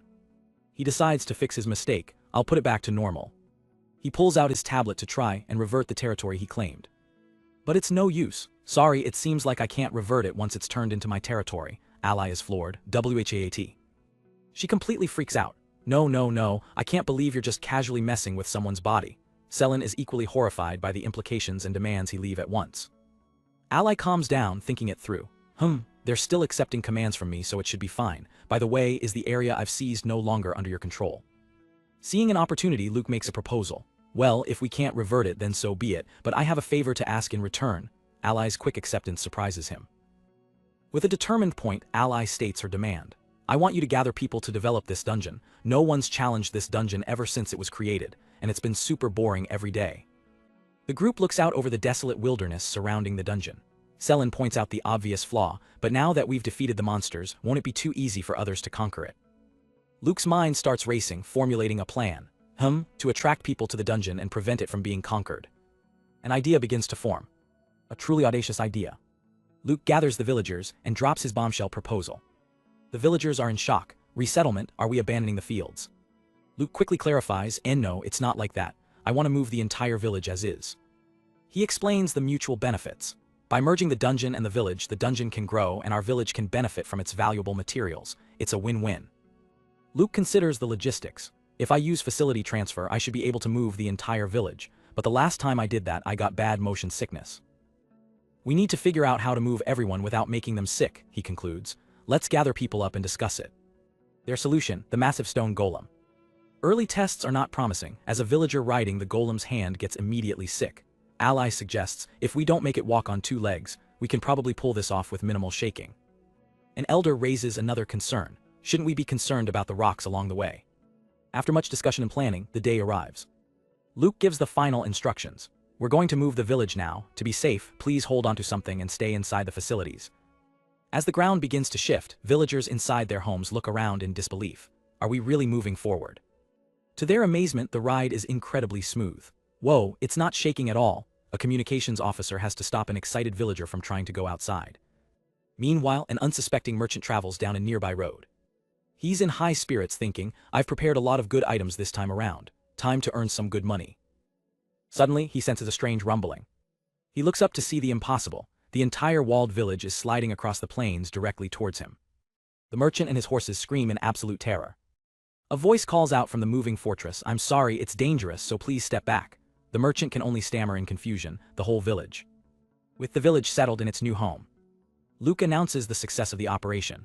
All right, the move is complete, thank you all for your cooperation. But Ally knows this is only step 1. She looks at him expectantly, so. Luke explains the next phase of the plan. Connecting the village and dungeon underground is good, but just doing that won't generate dungeon points. That's why we're asking for their help, he says, turning to the dwarves. He proposes we'll move their houses from the underground into the dungeon. The dwarves are thrilled by the novel idea. Ally expresses her concern for their safety, but Luke reassures her he'll fortify the area. Dalan, the dwarf leader, is amazed by the plan, realizing it would generate points every day. Dalan gives the order. All right then, let's move the houses right away. We'll go and call everyone over. As the dwarves and their families begin to move in, Ally is overcome with joy. Woo, with so many people staying here, the points will pile up fast for sure. Luke establishes a line of communication. If anything happens, please let us know through Dalan and the others. That'll be a huge help since I can't leave the dungeon. As Luke waves goodbye, Ally thanks him profusely. Thank you so much, feel free to come and visit anytime. She adds one last request, it'd be great if you brought some handsome guys along too, earning a collective glare from the dwarves. With the plan in motion, life begins to return to normal. The roads are reconnected to the village's new location. And despite the massive change, there were no major inconveniences for the villagers or travelers. A few days later, Milia the head maid comes running up to Luke. Master Luke, there's something I want to show you over here. She leads him towards a large, chattering crowd of villagers. With a grand gesture, she presents a large object covered by a sheet. Ta-da! Luke is confused by the festive atmosphere. A festival? Did something happen? Milia smiles proudly. Congratulations, Master Luke. Today marks exactly 1 year since this village was founded. This memorable anniversary celebrates the beginning of your glory and greatness. Luke is taken aback. I see, it's been a year already. Milia pulls a rope to unveil their gift. She reveals a massive, commemorative statue of Master Luke himself, pointing heroically towards the future. Milia shouts to the crowd, let me hear you scream. As the villagers erupt in cheers for their leader, a stunned Luke can only manage a quiet, In the center of the village, Luke stands beside a brand new, sparkling statue of himself, striking a heroic pose. He turns to Milia with a strained smile, clearly unamused. Milia, please explain what this is. The elderly dwarf Dahlan laughs heartily. Ho ho, thanks to the dwarves' craftsmanship, we've skillfully recreated your dignified figure. Milia clenches her fist, beaming with pride. I've been secretly making this to show you one day. Completely overwhelmed, Luke forces a polite response. I don't know what to say, thank you, I hope you're pleased. But the surprises aren't over. Master Luke, Milia announces, we also made one more commemorative item for you. She presents a thick hardbound book with a bold title, The Legend of Master Luke. She explains, this is a book that chronicles your glorious journey. Luke stares at the book, breaking into a cold sweat. What's this? He looks over the crowd who are all chanting his name. He thinks to himself, they wrote a legend about me, seriously, isn't this a bit much? Why is everyone so on board with this? Milia gestures to a dark-haired man. By the way, the author is Mr. Toddle, who has the literary gift. Toddle, proudly wearing a tiny Chibaluk pin, places a hand over his heart. I'm glad I was finally able to make use of my gift. Luke finally puts the pieces together. I see, so the statue and the book helped everyone gain a sense of achievement. Toddle and a menacingly enthusiastic Milia shove the book towards Luke. Milia lays out their grand plan. We plan to publish more and eventually make this a big hit outside the village. This first volume extensively covers your childhood. As they pressure him to accept it, Luke can only muster a weak protest. Please don't. Defeated, Luke opens the book and begins to read. The text is incredibly embellished. His gentle smile was as bright as the morning sun and brought a ray of hope to the desolate land. Indeed, there's nothing here, but that's exactly what makes it so exciting. He reads on, seeing an illustration of a sparkling, idealized version of himself. He harbored the anticipation and courage for a new beginning. Luke finally snaps, slamming the book. When did I ever say anything like that? Selen sighs, agreeing with him. You don't understand him at all. Luke's not the type to say something like that. Luke nods furiously. Right, exactly. Milia, however, just growls in annoyance. Selen then offers her own, slightly insulting take on his personality. How come Luke is much more unreliable? She strikes a dramatic pose, imagining him as a reluctant hero. I will not forgive anyone who hurts my friends. Usually he's weak, but when it counts, he stands up to any foe with passion. Luke is exasperated. That's not right either. Trying to steer them in a better direction, Luke suggests, there must be something cooler you could write about, like the exhilaration of riding the golem. Toddle immediately shuts him down. Aiming for the comedic angle, are we? No, not at all. Luke's idea only fuels their creative fire, as Toddle and Milia start brainstorming spin-offs and new chapters, completely ignoring him. Luke sighs in defeat. Do you really need to use me as a model for this? He thinks. Being liked is a blessing and a burden. An old woman kindly offers him some food, breaking his train of thought. Despite the awkwardness, Luke reflects on the village celebration. He smiles, thinking, I'm honestly really happy to be able to celebrate with everyone like this. But while the village celebrates, a dark presence awakens in the deep forest. Someone seems to have intruded. Who is it? A pair of massive, glowing eyes snap open in the shadows. A deep voice rumbles, who dares to disturb my slumber? Back with Luke, his system tablet chimes with an alert. Congratulations, the number of villagers has exceeded 3,000 people. The village is now level 7. Luke looks out at his growing village. It's great to see more people, but with the village expanding at this rate, I hope things will be okay. The village's territory has expanded massively, now covering the entire wilderness and even the nearby forests and mountains. He checks his tablet for new options. A list of new facilities appears: restaurant, clinic, school, lodge, and orchard. All of them seem good. Where should I start? He wonders before noticing another update. There are also new skills. He taps on the new skills section. A new option is available: Village Appraisal II. The skill offers a list of very personal villager stats he can now view, like height, weight, and hobbies. He recoils. I don't need any of that. But as he scrolls down, one option catches his eye: criminal tendencies. His finger immediately taps the checkbox. I definitely want this. Select. Just as he makes his selection, he hears a strange noise. Suddenly, his tablet flashes with a red alert. Something else has invaded again. The radar shows a massive, unidentified blip moving fast. A monster. It's pretty big. Luke's expression turns serious. He immediately issues an order to a nearby villager. A huge monster is coming toward us from the border. Notify everyone immediately. The man nods. Yes, sir. Luke runs toward the border, looking up at the sky. What is that? He sees a massive, lizard-like creature soaring through the air. His eyes widen in disbelief. No way. It's a colossal dragon, its body covered in leaves and vines. A dragon. Philia rushes to his side, ready for battle. Master Luke, I was notified that there is a monster nearby. She looks up and immediately identifies the beast. That is, a tree dragon. Luke is confused. A tree dragon. As it flaps its leafy wings, Philia explains, it's a plant-based monster that mimics a dragon. Luke's panic subsides slightly. So it's not a real dragon. He breathes a sigh of relief. Then, it won't have the same aggressiveness as a dragon. Philia explains that tree dragons are usually docile, absorbing nutrients from the ground, but Luke senses something is wrong. And yet it went to the trouble of leaving the forest and appearing in this wilderness. Philia's expression remains grim, but that's why we can't let our guard down. The creature continues its flight, heading directly for the village. Selen watches its approach with concern. We're in trouble, it's huge, we don't stand a chance against it alone. Luke begins to panic. Selen takes charge, shouting to the villagers, everyone hurry underground. Thanks to their village's design, the evacuation is swift and orderly. Toddle helps direct the crowd, assuring them there's no need to panic since they can track the monster's location. The villagers calmly make their way to the underground shelters. Luke watches the radar on his tablet, his heart pounding. Then he notices something strange. The monster's icon on the screen has stopped moving completely. An hour passes in tense silence. Selen, Philia, and Luke cautiously peer over the village wall. How's the tree dragon? Selen asks. Philia responds, it still seems to be on the field. Luke is puzzled by its behavior.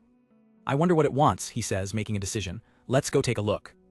They find the massive tree dragon lying peacefully, its body sprawled across a huge field of crops. The villagers gather at a safe distance, some in awe, but one farmer is in tears. My crops, he wails, they were almost ready to harvest. Luke turns, looking for answers. He spots Nello, the girl with the animal's heart gift, but she's just crying, unable to understand the plant-based creature. Luke observes the dragon's calm demeanor. Wait, he says, surprised. But it seems harmless.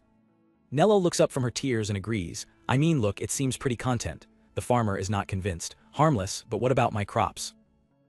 In the peaceful fields of Luke's village, the newly arrived tree dragon rests. Luke watches from a stone wall, pondering the massive creature's motives. He thinks it's good that it's not hostile, but why did it go out of its way to come here? This is just a guess, but... Beside him, the young girl Nello offers a simpler explanation, pointing towards the beast. I think it likes this field. Just then, Philia arrives with another villager, quickly figuring it out. I see, it's because the soil here is filled with nutrients. The villager marvels, that's amazing. That soil must be pretty darn good if it made a tree dragon wake up. The man, whose crops were trampled by the dragon, puffs out his chest. I'm upset that it destroyed the field, but if it likes my soil that much, I guess I can forgive it. Walking right up to the dragon's snout, he taps it arrogantly. Be grateful. In an instant, the dragon's jaw snaps open and chomps down on the man's entire upper body. A moment later, it spits the dazed man out. Nello, able to understand the dragon, translates its fury. I forbid weaklings to lay their hands on me, is what it's saying. The other villagers decide it's best to just leave the grumpy dragon alone. As long as we don't approach it carelessly, we should be fine, right? But the dragon isn't finished. It spits out a glowing seed which bounces right off the man's head. Philia is shocked. What the? It's a tree dragon seed, those are rare. Luke wonders aloud, whoa, I guess it's like a token of friendship. Nello provides the savage translation. Eat it and nurture your intelligence, fool, is what it's saying. Luke can only stare. Why do your translations keep getting more precise? And so, the tree dragon became a permanent resident of the village. It occasionally gives out its rare seeds, becoming a sort of guardian dragon. Meanwhile, in her dungeon, Ally isn't happy about the new competition. She munches on a fruit, sighing with jealousy. Tree dragons are strong and they bear fruit, she pouts. I'm jealous, I want them in my dungeon. Later, she discusses her own dungeon's progress with Luke. But this dungeon has grown quite a lot, hasn't it? Luke says encouragingly. The difficulty increased by quite a lot. Ally proudly explains her master plan. It grew from 2 to 5 floors. I've been thinking of placing a bunch of strong monsters and traps right at the beginning to increase the difficulty. Luke immediately cuts her off. Hold on, if it's too hard from the get-go, people will retreat immediately and you won't get any points. Let's make the first floor easy to make people stay longer, he suggests. We can throw in a safe zone and have the difficulty increase with each floor. That makes it more fun to explore. Ally shoots him a death glare. Hey, are you saying my dungeon isn't fun to conquer? Luke sweats, muttering, of course not, it was kind of implied though. She thinks it over. I guess you have a point. I was aiming for a cool, strong, and awesome dungeon. But I guess it isn't good to strive for perfection from the very start. Let's start by creating an approachable dungeon. With Ally on board, Luke starts sketching out the new layout. Good idea, I'll place bats on the first floor. Their damage is low, but they're annoying in groups. As they plan, Dalen and the other dwarves approach. Young master, there are some things we want you to take a look at. They unveil an incredible collection of masterfully crafted weapons and armor. These are beautiful, Luke exclaims. The dwarves chuckle proudly, hee, we made them ourselves. Dalen explains their idea. We thought it might be good to sell it to people who come to our village, like dungeon explorers. Luke's eyes light up with excitement. That's a great idea, they can buy it to prepare for a dungeon raid. The idea sparks a chain reaction. Ally suggests an inn, and another villager chimes in about an apothecary. Luke realizes the incredible potential. This is a full-blown dungeon economy. The entire village is buzzing with excitement. Dalen is itching to get back to the forge, and everyone is thrilled to start a new venture. Ally can hardly wait. I can't wait for people to come exploring. Several days later, a lookout shouts, "Someone came!" A party of 4 adventurers has arrived. Luke immediately uses his appraisal skill on their leader, a warrior named Alec. Alec grins, "Told you so, you can always count on reliable merchants." But the party's mage, Hazina, looks around skeptically. "I can't believe people actually live here." The other members, Guy and Dill, are already seeing the potential. "It's a trove of materials here. We should set up base for the meantime." Back in his office, Satine reports the new arrivals telepathically. Luke is impressed. These are some skilled individuals. All of them have latent gifts and have already acquired skills. Ally, however, is suspicious. "You could tell all of that just through telepathy." She stares him down. "You usually can't learn all of that with just telepathy. Wait, did you?" Realization dawns and she explodes. "I made them into villagers. You're terrible." Luke frantically defends himself. "It'll be removed if they leave the village. I just wanted to know their criminal tendencies. It's not like they can tell." Ignoring Ally's protests, he dashes out the door. "Anyways, I'll go show them around." Luke greets the party with a bright smile. "Welcome, I'm Luke, the village chief." Alec introduces himself, thinking, "He's tiny. I guess the rumors about the chief being a kid weren't an exaggeration." They shake hands as Alec says, "I heard from a merchant that there is a dungeon here." Luke confirms, "Yes, it's very close by, please feel free to give it a try." Luke gestures towards the town square. "But before that, would you like to take a look around? We have weapons and equipment for sale, and even an inn." The adventurers are stunned by the quality and prices. Hazina gasps, "And cheap." Dill is baffled. "This would cost several times more in the city. Who's your supplier?" Luke just points. The party turns to see the dwarven blacksmiths peeking around a corner. "Dwarves!" Alec shouts in disbelief. Dalen steps forward, explaining, "Wow, dwarven goods are so difficult to come by. Was this village developed to cater towards adventurers?" "No, this is the first time adventurers have visited," Dalen clarifies. "But since we discovered a dungeon nearby, we were hoping it would be a chance for everyone's skills to be put to good use." Alec listens, a slow smile spreading across his face. He beams, absolutely delighted. What an amazing village. Luke's eyes sparkle with pride. He and Dalen can't help but blush at the high praise. Suddenly, a telepathic message pops into Luke's head. "It's Ally. Sewell, what are they like?" Luke replies that they're heading to the dungeon.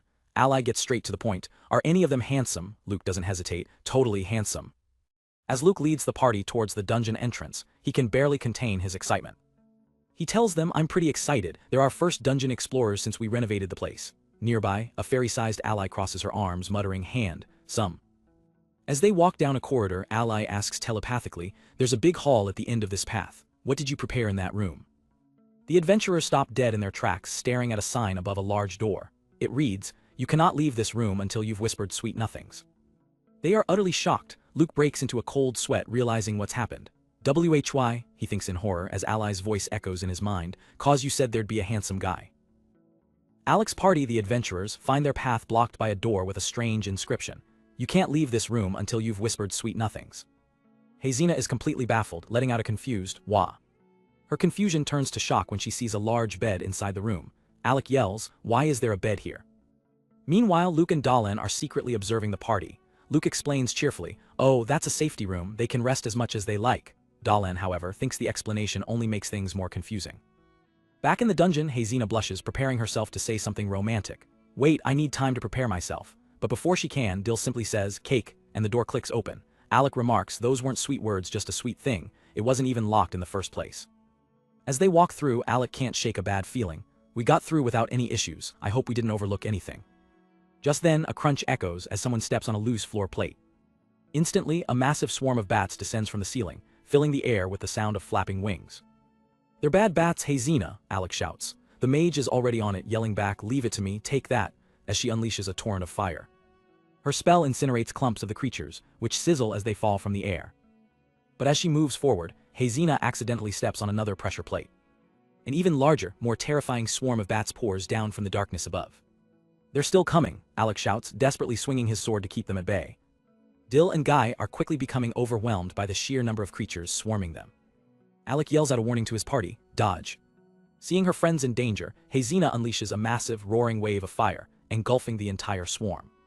The corridor is filled with an inferno. When the flames die down, the party is left standing amid smoking bat corpses, slightly singed but alive.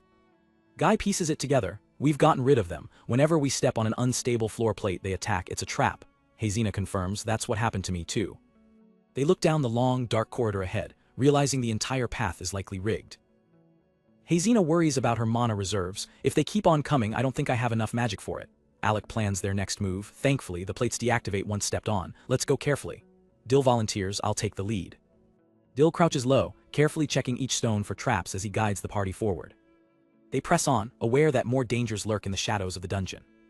After carefully navigating the treacherous hallway, they finally reach another sealed door. Throughout their exploration, Dill meticulously draws a map of the dungeon's layout. They face other threats as well, clashing with vicious saber snakes that spring from the darkness. While checking the walls, Dill's hand brushes against something. He examines it closely. It's fur, he tells the group. There are really big claw marks here as well as small ones. I'm guessing several beasts are nearby. Having mapped out a good portion of the floor, Alec decides to call it a day. We've searched the general terrain up to here, so let's head back. Hazina agrees, plus, it'll take time for us to go back. The party makes the long trek back to the village. Back at the village inn, Alec enjoys a well-deserved mug of ale. The whole party is amazed by the quality of the accommodations. Delicious, Alec exclaims.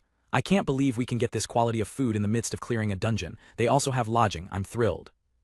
Hazina smiles, and we're also the only adventurers here. Dill adds, we can have all the treasures to ourselves. But Alec grins and drops a bombshell. I've already sent a message out to all my other adventure friends. Hazina is shocked. Nearby, Luke overhears this and smiles to himself, thinking it's a hit. Several days later, Alec's message has done its work. The village is now bustling with adventurers from all over. Ally celebrates their booming business. Yay, it's a big hit. Dalen is ecstatic, realizing the potential. With the dungeon resources and my blacksmithing gift, we can forge as many powerful equipments as we'd like. Luke watches the new adventurers, pleased that no one has noticed his custom-made weapons are the source of the village's high-quality gear. Later, Luke approaches Alec. Mr. Alec, are you heading to the dungeon? Alec replies, yeah, we recently made it to the second floor. Luke notices how worn out Alec and his equipment look from their constant delving. This gives Luke an idea. He thinks to himself that Alec's party has great potential and a gift would help them immensely. He asks, are you not going to receive a blessing? Alec laughs bashfully. What are you talking about? We're just normal villagers, so there's no way we will be rewarded with gifts. He strikes a proud pose. We don't even have that kind of money, we're adventurers through and through. His expression softens as he reminisces. Gifts, huh, I did dream about it when I was still a child. Seeing Alec's earnest wish, Luke makes a decision. He leans in, there's actually a church in the village. He whispers his secret offer. It's not officially recognized, but you can get a blessing for free there. Alec is immediately suspicious. That sounds very shady. He tries to walk away saying thanks but no thanks, but Luke desperately stops him. Wait, Jay, just give it a try. Alec insists there's nothing scarier than free things, so Luke makes a quick deal. We're doing it for 1 gold, please, I just want to see how much you guys will improve. After being convinced, the party receives their blessings. Hazina is ecstatic to receive Rubrum magic, declaring, I knew I was the chosen one after all. Dill gets enemy detection and Guy receives Albus magic. Guy is shocked, muttering, I didn't think we'd actually get one. Alec stares in disbelief as the words gift, greatsword skill appear before him. Hazina is confused by his muted reaction.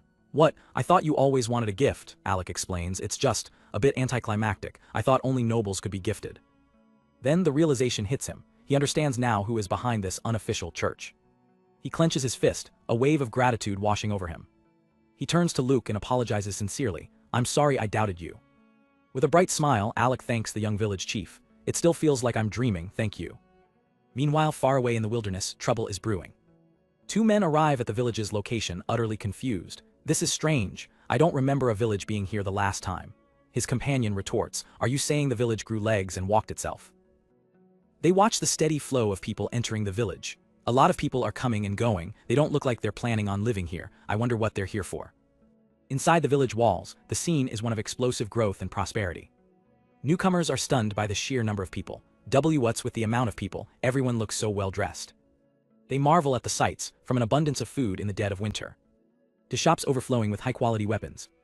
One visitor holds up a piece of equipment in awe. This is the quality you barely come across even in the capital, and they're all mass-produced goods. On a hill overlooking the chaos, a large man in armor and a slender man in a suit finally arrive, panting and sweating from their journey. The slender man, a butler, looks down at the impossible scene and sighs in exasperation. I know the rumors of the village had spread, but they definitely can't hide this now. You've gone a little too far, young Master Luke. As Luke enjoys a day in his village, a familiar voice calls out. It's Mr. Dantho, approaching with a stern look. Long time no see, young Master Luke. Luke breaks into a wide smile, happy to see a friendly face. Oh, long time no see, Mr. Dantho. Dantho is accompanied by another man, both holding skewers of food, but his expression is anything but casual. He clears his throat, his demeanor shifting to one of grave importance. Excuse me, Dantho begins, I have made this visit in order to report to you some news of the utmost importance. Luke's smile fades, replaced by curiosity. Utmost importance. Against a backdrop of fire and ruin, Dantho delivers the shocking news. In the most recent war, the House of Albert has managed to defeat the Kingdom of Schweger. He explains how the Albert army steamrolled through Schweger's territory, capturing cities and reaching the capital in the blink of an eye. A flashback shows a lone, powerful figure standing over a desolate battlefield. The fiercest battle of the war took place there, Dantho says, but the Albert army won overwhelmingly. The Schwegers were forced into a swift and total surrender right before their castle was completely taken. Luke processes the information, a grim look on his face. A one-month war of this scale, something about it feels completely abnormal. With this victory, the House of Albert has become the single greatest power in the kingdom, both in name and in actual authority. And at the heart of this victory was a surprising figure. Despite it being your younger brother Master Rael's first campaign, he contributed greatly, Dantho reveals. He has been entrusted with the administration of the former Albert territories going forward. Luke listens intently as Dantho explains that Lord Albert is now focused on consolidating his rule over the newly conquered, unstable lands. Master Luke, Dantho says, getting to the real reason for his visit. His eyes are sharp with warning. The rumors of this village cannot be kept a secret forever. It is only a matter of time before Master Rael finds out.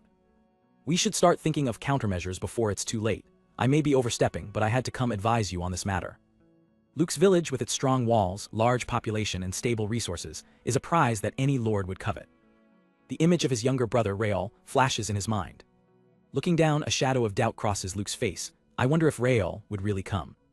But Milia appears, her voice cutting through his uncertainty. He will definitely be coming, young master. She explains her reasoning with absolute conviction. He's just that type of person. If he sees you as even a minor threat, he would surely come to eliminate you. She turns to her ever-present scribe, Toddle. Milia, anything that happens in the Albert house is important to young Master Luke's legend. Write it down. Toddle furiously takes notes. Milia's analysis continues, her expression serious. Even more so if it has to do with his brother, to whom he has been compared to for his whole life. Everyone had thought it would be impossible, but you have managed to settle and develop this land as ordered. Once Rael finds out this truth, he is bound to take some sort of action. Then her serious analysis takes a sharp left turn into wild fantasy. In other words, young Master Rael must be in a love-and-hate relationship with the chief, she squeals, blushing. Young Master Luke as the object of a young boy's twisted love, yes please. Toddle, completely on board, scribbles it down. Selin leans on Luke's shoulder, utterly bewildered by the duo. Luke, I don't get what those two are saying, but I agree with the part about Rael wanting to eliminate you. Her face darkens as she recalls Rael's cruel nature. Do you remember how he used to throw stones at servants? His idea of playing is hurting people. I can't imagine what he's capable of doing now. Luke lets out a heavy sigh, the weight of the situation settling on him. He clenches his fist, admitting the truth to his friends. To be honest, I don't know much about Rael, even though we're siblings. We couldn't get along because of our different status. But he quickly corrects himself. That wasn't the whole story. No, if I wanted to talk to him, I could have. He flashes back to his childhood, to a time when he naively tried to bridge the gap. Rael, come on, let's play together.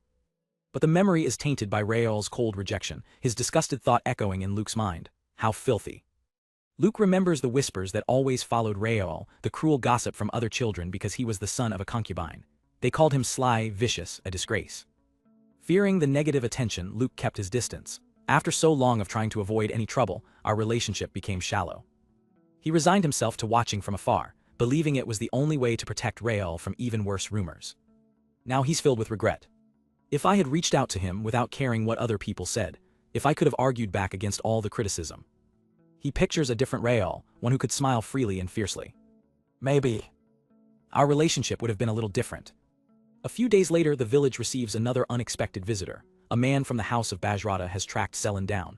I didn't believe the rumors until I saw it myself, but I've finally found you, my lady.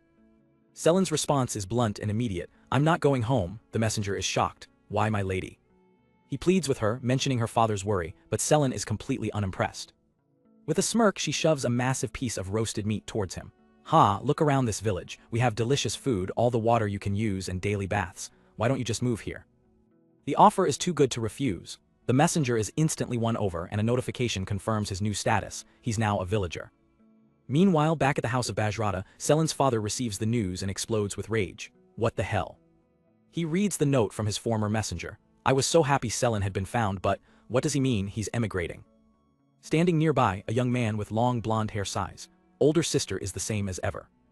This is Celius, Selin's younger brother. He steps forward with a confident smile. Let me handle this, father. He grips the hilt of his sword, his voice cold and determined. Even if she declines, I'll bring her back by force. In the past, I couldn't defeat my sister, but I've grown stronger fighting as an ally of House Albert. I'm nothing like the girl who abandoned the battlefield to chase a man. Celius reveals his true motive, a political marriage. To deepen our connection with the House of Albert, Selin must submit herself to Master Rael. His strength is extraordinary. Selin's father sees the logic in the plan. Very well, I'll leave it to you, Celius. Celius grins, relishing the opportunity. Yes, father. Back in Luke's village, Satan reports the arrival of yet another messenger from Selin's family. Based on his thoughts, I presume him to be your younger brother, Satan adds. Selin looks up, surprised. Huh, are you talking about Celius?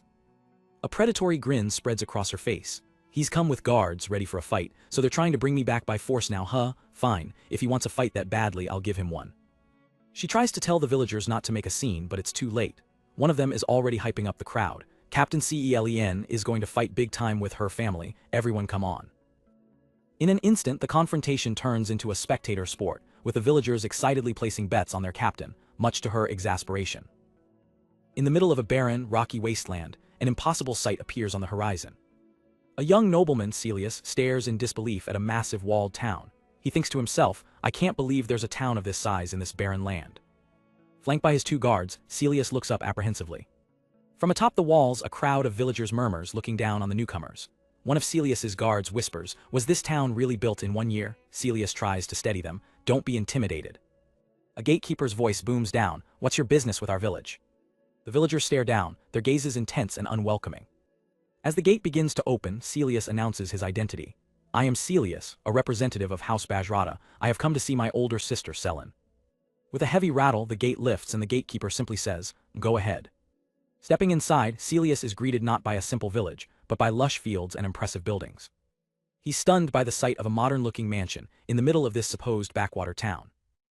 His guards whisper amongst themselves, shocked by how lively the place is. The gatekeepers look like bandits, but their dress is proper. Suddenly, a figure appears before them. A familiar voice cuts through the air. It's been a while, Celius. It's his sister Selin, standing with her arms crossed with Luke beside her. Celius calls out, Big sis. Selin's expression is cold as she immediately shuts him down. I'm not going home, Celius. Celius is shocked. Wah, there's no way I can accept that. Do you know how worried father is? But Selin scoffs. What father really wants isn't for me to come home. He just wants to use me to strengthen our ties with House Albert. Celius argues back. That's only because he cares about the future of our family. As a noblewoman, it's your duty to follow the will of the patriarch. Selin's eyes narrow. I'm saying I don't want to follow that will. I don't care if he disowns me. Trembling with frustration, Celius asks, so, you're saying you're not coming back by any means? Selin's answer is firm. Yep, definitely not. That's the last straw. Celius lunges forward, shouting, if that's the case, I'll have to use force to take you back. But instead of a tense silence, the surrounding villagers erupt into cheers. It's a showdown between the Bajrata siblings. Celius flinches, completely caught off guard by the crowd's reaction. The villagers are hyped, treating the family drama like a pay-per-view event. Is it a free-for-all? Should we join in? Look, that servant's taking out his sword too. Drawing his sword, Celius yells, looking on at a family's crisis as if it's entertainment. What a vulgar crowd. Selin draws her own blades, retorting, coming from the guy trying to solve this with brute force. An old woman from the crowd acts as a referee, shouting, both sides have drawn their swords. Ready? Fight, while Luke watches nervously from the side. Celius immediately dashes forward, closing the distance as their swords clash. The villagers have already started commentating. The first one to close the distance is Celius. It seems he's being aggressive in this match. A flurry of steel rings out as the siblings trade blows. The impromptu commentator continues, I'm seeing here that both siblings have the gift of dual wielding. However, while Miss Selin has a secondary gift of Liven's magic, Celius's second gift seems to be Viridi's magic. Another spectator chimes in, I'm impressed that both of the Bajrata siblings are double-gifted. The boy's extraordinary speed must be thanks to his skilled control over the wind using Viridi's magic. Selin decides to switch things up, unleashing a powerful swing. There it is, Miss Selin uses her Liven's magic, which allows her to control ice. Celius grunts, barely managing to parry the ice-infused attack with his own blade. Shards of ice shatter from the impact. Using his wind magic, Celius acrobatically dodges a barrage of Selen's strikes. As Selen pants to catch her breath, she creates some distance. The commentator notes, a tough position for Celius since he's against an opponent who excels in long-range attacks. But the commentator's attention is suddenly diverted. But wait, the battle seems to be spreading. Celius's guards decide to jump in, yelling, "Follow Master Celius." Seeing this, the villagers eagerly charge forward to meet them. One villager roars, they may be holding weapons, but they're only amateurs. Let's show them the power of those who have seen battle. The two groups collide in a chaotic brawl. The guards are immediately on the back foot.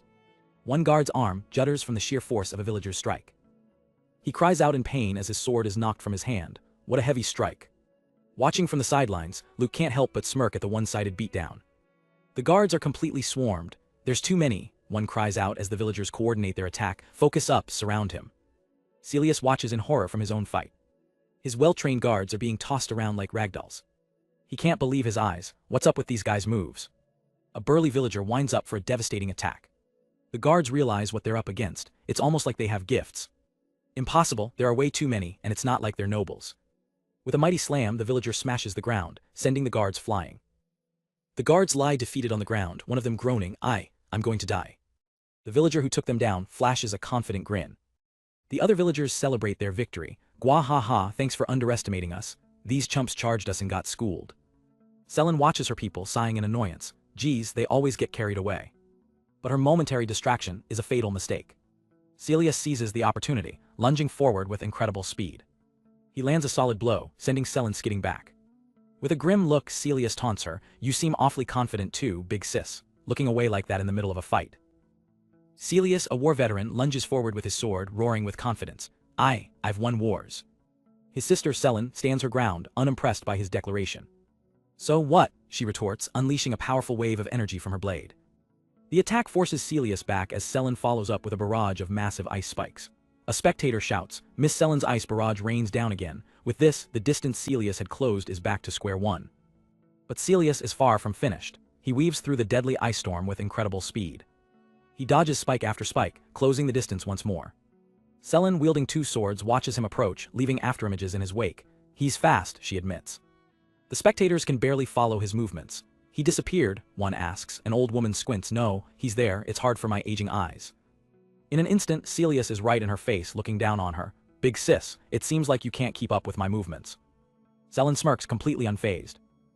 How naive, she says, effortlessly swinging her sword up to block his airborne strike.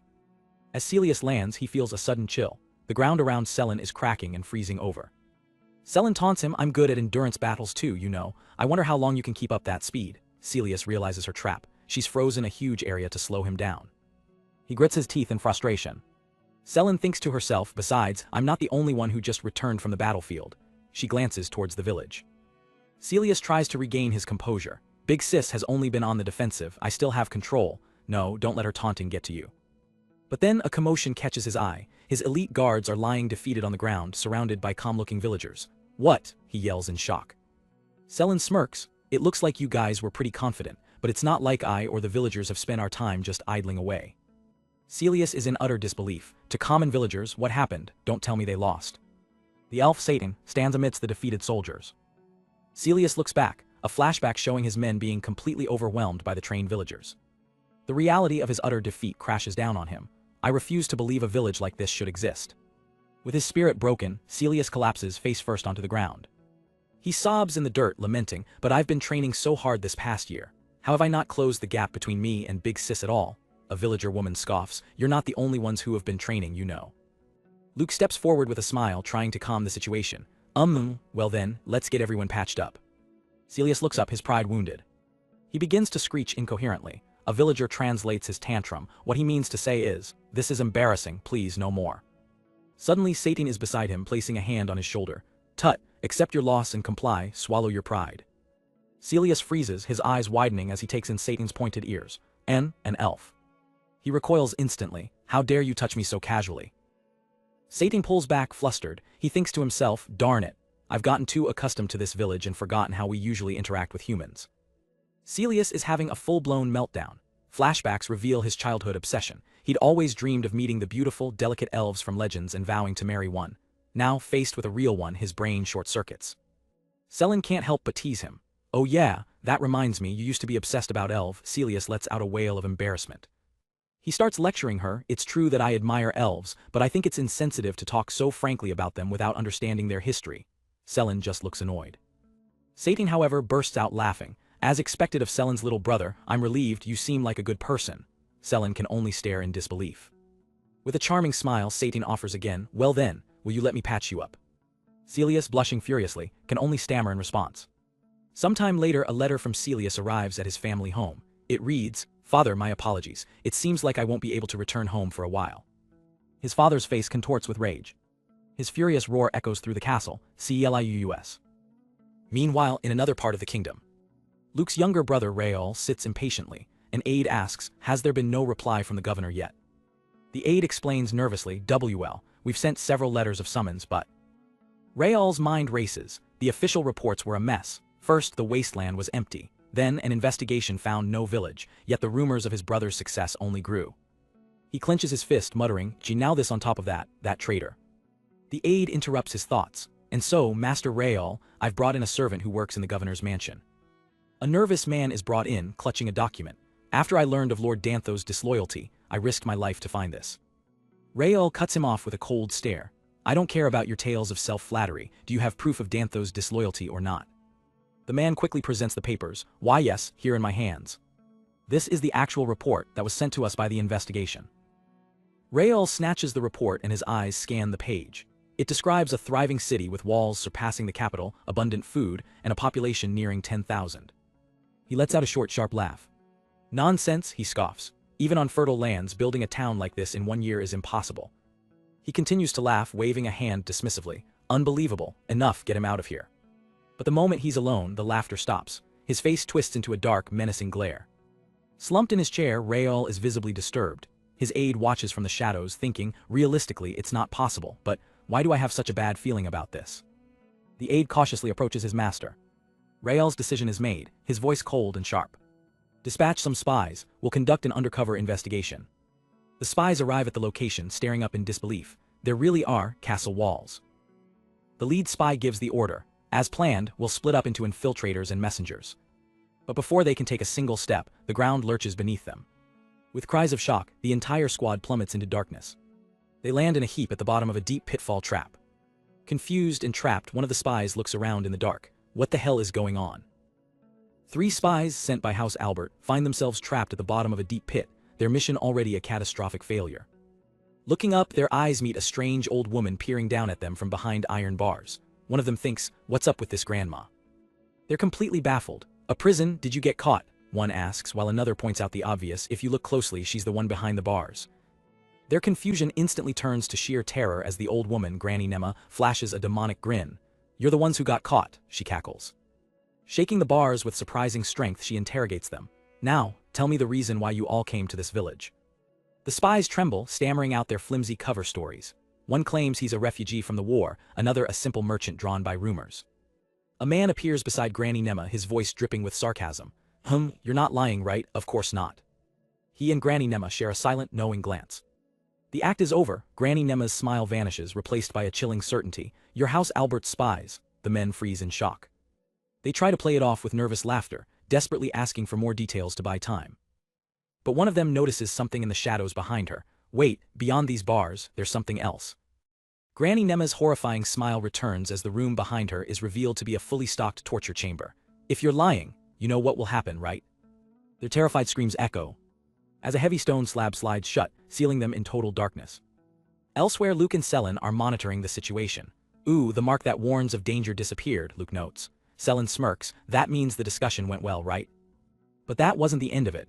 After that first group, several more spies were sent to the village. Luke watches the reports come in, a grim look on his face. I can't believe Rael would go this far.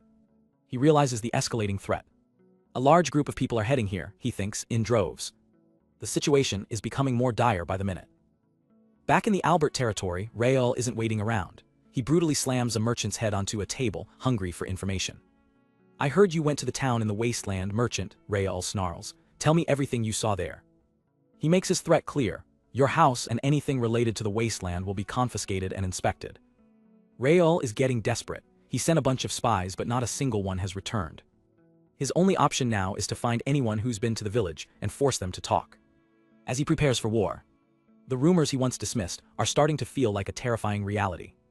And at the center of it all, one name echoes in his mind: Luke. Rael's face twists with rage as he thinks of his brother. You plan to get in my way again. He makes a dark promise to himself: I won't let you get away with this. Meanwhile, Luke and Selen spot an organized group approaching their village. What? Are they refugees? They seem too organized to be. Luke squints and his eyes widen in recognition. Marching over the dunes is a familiar face leading a group of soldiers. Mr. Dantho, Luke calls out. The man looks up relieved. Master Luke.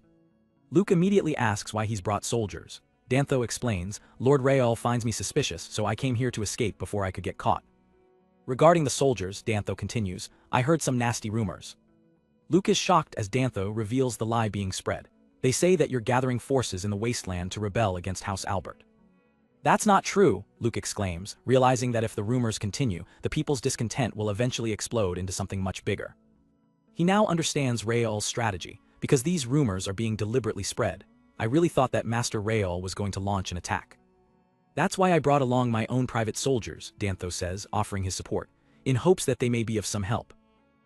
As Dantho humbly mentions his soldiers might be inferior, Luke's eyes light up with determination. Let's fight together. However, the thought of going to war against House Albert sends a wave of fear through some of the villagers.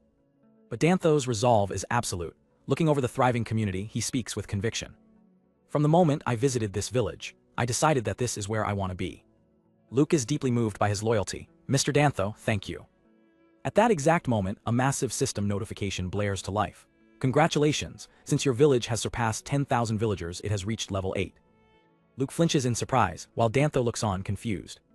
Whoa, it's been a while since the last level up, Luke thinks to himself. The notification re-energizes him. This is no time to be depressed. His train of thought suddenly snaps back to the immediate threat. That reminds me, some spies from House Albert came here, he says casually, shocking Dantho. Luke knows his next move. We should gather information in case of an emergency. He decides to check on the captured spies, who are under the care of Granny Nema. How are the former spies? Luke asks an attendant. The attendant replies cryptically, they don't harbor any ill will, they've just become a lot more obedient. As the door opens, Luke is greeted by an unbelievable sight. The spies have been transformed into cute, round, and squishy blobs. They beam with joy at the sight of Granny Nema. Master Nema, have you come to bring us our meals? This place's food is delicious. Luke is utterly speechless.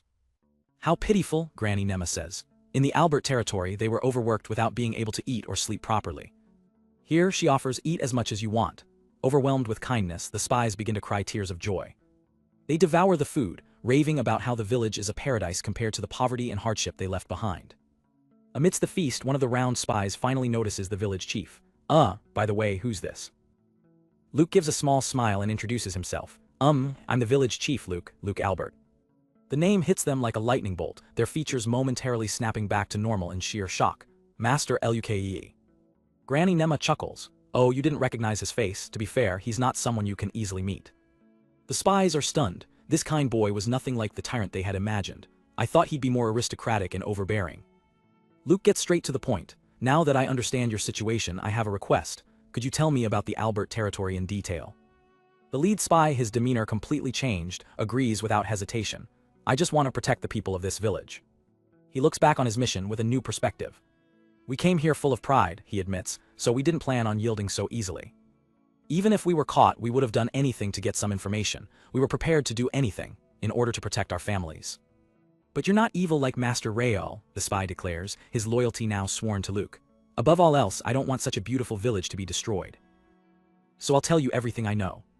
He reveals Rael's contingency plan. If the rumors of a flourishing village in the wastelands were found to be true, the plan was to attack it with a certain amount of soldiers. Luke tries to estimate the force. A certain amount, 30 people, no, maybe 100, the spy shakes his head. No. With a calm, round face, he drops the terrifying bombshell. There's 5,000 of them. The chapter opens on the lore of elves, a legendary race that vanished from the public eye, hunted for their beauty and mysterious longevity. Watching the battle rage on, Celius is captivated by the elf Satan. He thinks to himself, I must protect them. He sees Satan fighting with a fierce expression and completely misreads the situation. This delicate and dainty elf, who hates conflict. Filled with a misplaced sense of chivalry, Celius roars, I'll be the one to protect her. Selen cuts through his heroic fantasy with a dose of reality. Celius, you're better off going home as soon as possible. Celius is floored by her suggestion. He shouts, "Huh, are you saying we should surrender? Naturally, it's the most peaceful way. We're up against Master Rael's army of 5,000 soldiers, you know."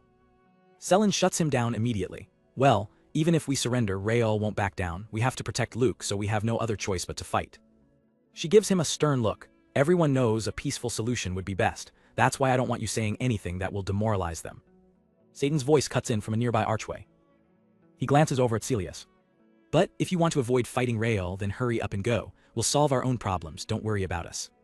Celius, however, hears something completely different. He turns, his heart fluttering. She's so kind. His delusion continues, speaking in a way to ensure I don't feel discomfort, and showing concern for me even when they're having a much harder time than I am. With renewed, albeit misguided, determination, Celius declares, "No, I will stay and fight after all. I can't just abandon my big sis." Satan can only think, what the heck? Meanwhile, in the northern district of Reason, Rael and his army have arrived at Governor Dantho's mansion. They find the entire place deserted. "What's this?" Rael asks, unimpressed. His aide confirms every room is empty. Rael scoffs. He probably ran away to that town in the wasteland. Ha! He clenches his jaw in disgust. To think the governor is the first to abandon the city and flee, what a scumbag. Rael turns to his men and issues his orders. "It will take about 5 more days to get to where Luke is rumored to be. This is the last place we can stock up on food. Make sure to prepare thoroughly." His army roars in unison, "Yes, Sir." Back at Luke's fortified village, the mood is tense. Luke is in a full-blown panic. They're coming. He's definitely going to bring all 5,000 soldiers here. Selen tries to snap him out of it. "Don't be such a scaredy cat," Luke mutters back. "I'm not, it's just unsettling." Feeling the weight of responsibility, Luke turns to the villagers. "Everyone, are you sure you don't want to escape? It's my fault he's coming for us. Our opponent is an Albert, you know." But the villagers won't hear it. "What are you saying?" one shouts while others chime in. "You took care of us up until now. We want to repay the favor and we don't want to leave this village." Luke is overwhelmed by their loyalty. With tears in his eyes, he thanks them as they stand firm. "We can't lose no matter what." Fired up, Luke rallies the troops. "Rael will come in several days. Let's continue our training as planned, yeah." Later that evening, the weight of the coming battle settles in. Luke sits alone atop the village wall, staring out into the darkness. He quietly wonders, "Rael, why did it come to this?" Selen appears beside him. "Selen, have you been looking at that this entire time?" She gently reminds him they're still pretty far away. "We have a lookout, so why don't you get some rest?" Luke finally opens up about what's bothering him. "I don't know much about Rael. I thought the rumors of me rebelling against the Albert family were just a made-up story to justify a cause, but I wonder if Rael really sees it that way." Selen offers a very Selen-like solution. "That's, if you catch, train, and learn to understand him, you'll know immediately. Sounds fun, right?" Luke is less than thrilled. "That's a bit, I don't really want to see that." But her absurd suggestion sparks an idea. "But you're right, I want to know more about Rael." His eyes narrow in thought. "If only I could talk to him directly." He pauses, processing the thought. Then a brilliant, reckless idea dawns on him. Wait. At Rael's camp, preparations for the final march are underway. A scout rushes to report. "Master Rael, the scouts just returned and it appears that a walled city does indeed exist." The soldiers murmur amongst themselves. The city wall's height surpasses 5 meters and it's quite thick. They whisper nervously, "It's just like the rumors. Is it that gift?" Rael addresses them coolly. "If the rumors are true, then refugees and civilians are holed up in there. They don't have much manpower. More importantly, get some rest. We're going into the wastelands in the morning." Night falls over the camp. Rael tries to rest, but his mind is racing. A figure quietly appears in his tent. Rael's eyes snap open, his thoughts filled with rage. Damn it. He senses a presence and sees Luke standing over him. In a flash, Rael reacts. He leaps backward, drawing his sword instantly. "Huh!" Luke, caught off guard by the speed, stumbles away. "Whoa, the exit was too close." Rael stares in disbelief. "Luke, where'd you come from all of a sudden?" Luke holds up his hands. "Wait, Rael." He quickly tries to de-escalate. "I came to talk, I'm not trying to bring down House Albert." Standing in a small structure Luke seemingly built for their meeting, he explains, "I have no interest in taking your place, nor do I want to inherit House Albert. I like my village, and I hope to live peacefully and leisurely." Rael listens, his expression shifting from confusion. A suspicion, the village, so you came to surrender for the sake of protecting your village. Luke's response is firm. "No, I don't plan to surrender." He looks Rael directly in the eyes. "What I'm saying is, I want you to tell me about you, Rael." Rael's composure shatters. He lunges forward, his face a mask of pure fury. "Be honest, you're here to impose your ideals on me." He screams, "Anyone who goes against your beliefs is rejected as a villain." His sword crashes down where Luke was standing. "You're scum." But Luke is already gone, dashing away at incredible speed as a worried villager laments that the talk didn't go as planned. Inside his tent, Rael stares at the spot where Luke just stood, his mind reeling. The ground is empty. As the chapter title Outbreak of War looms, one thought echoes in Rael's mind: he vanished. A low rumble vibrates through the earth. Rael presses his hand to the ground, trying to make sense of the impossible. He can feel the faint vibrations of Luke tunneling away beneath his very feet.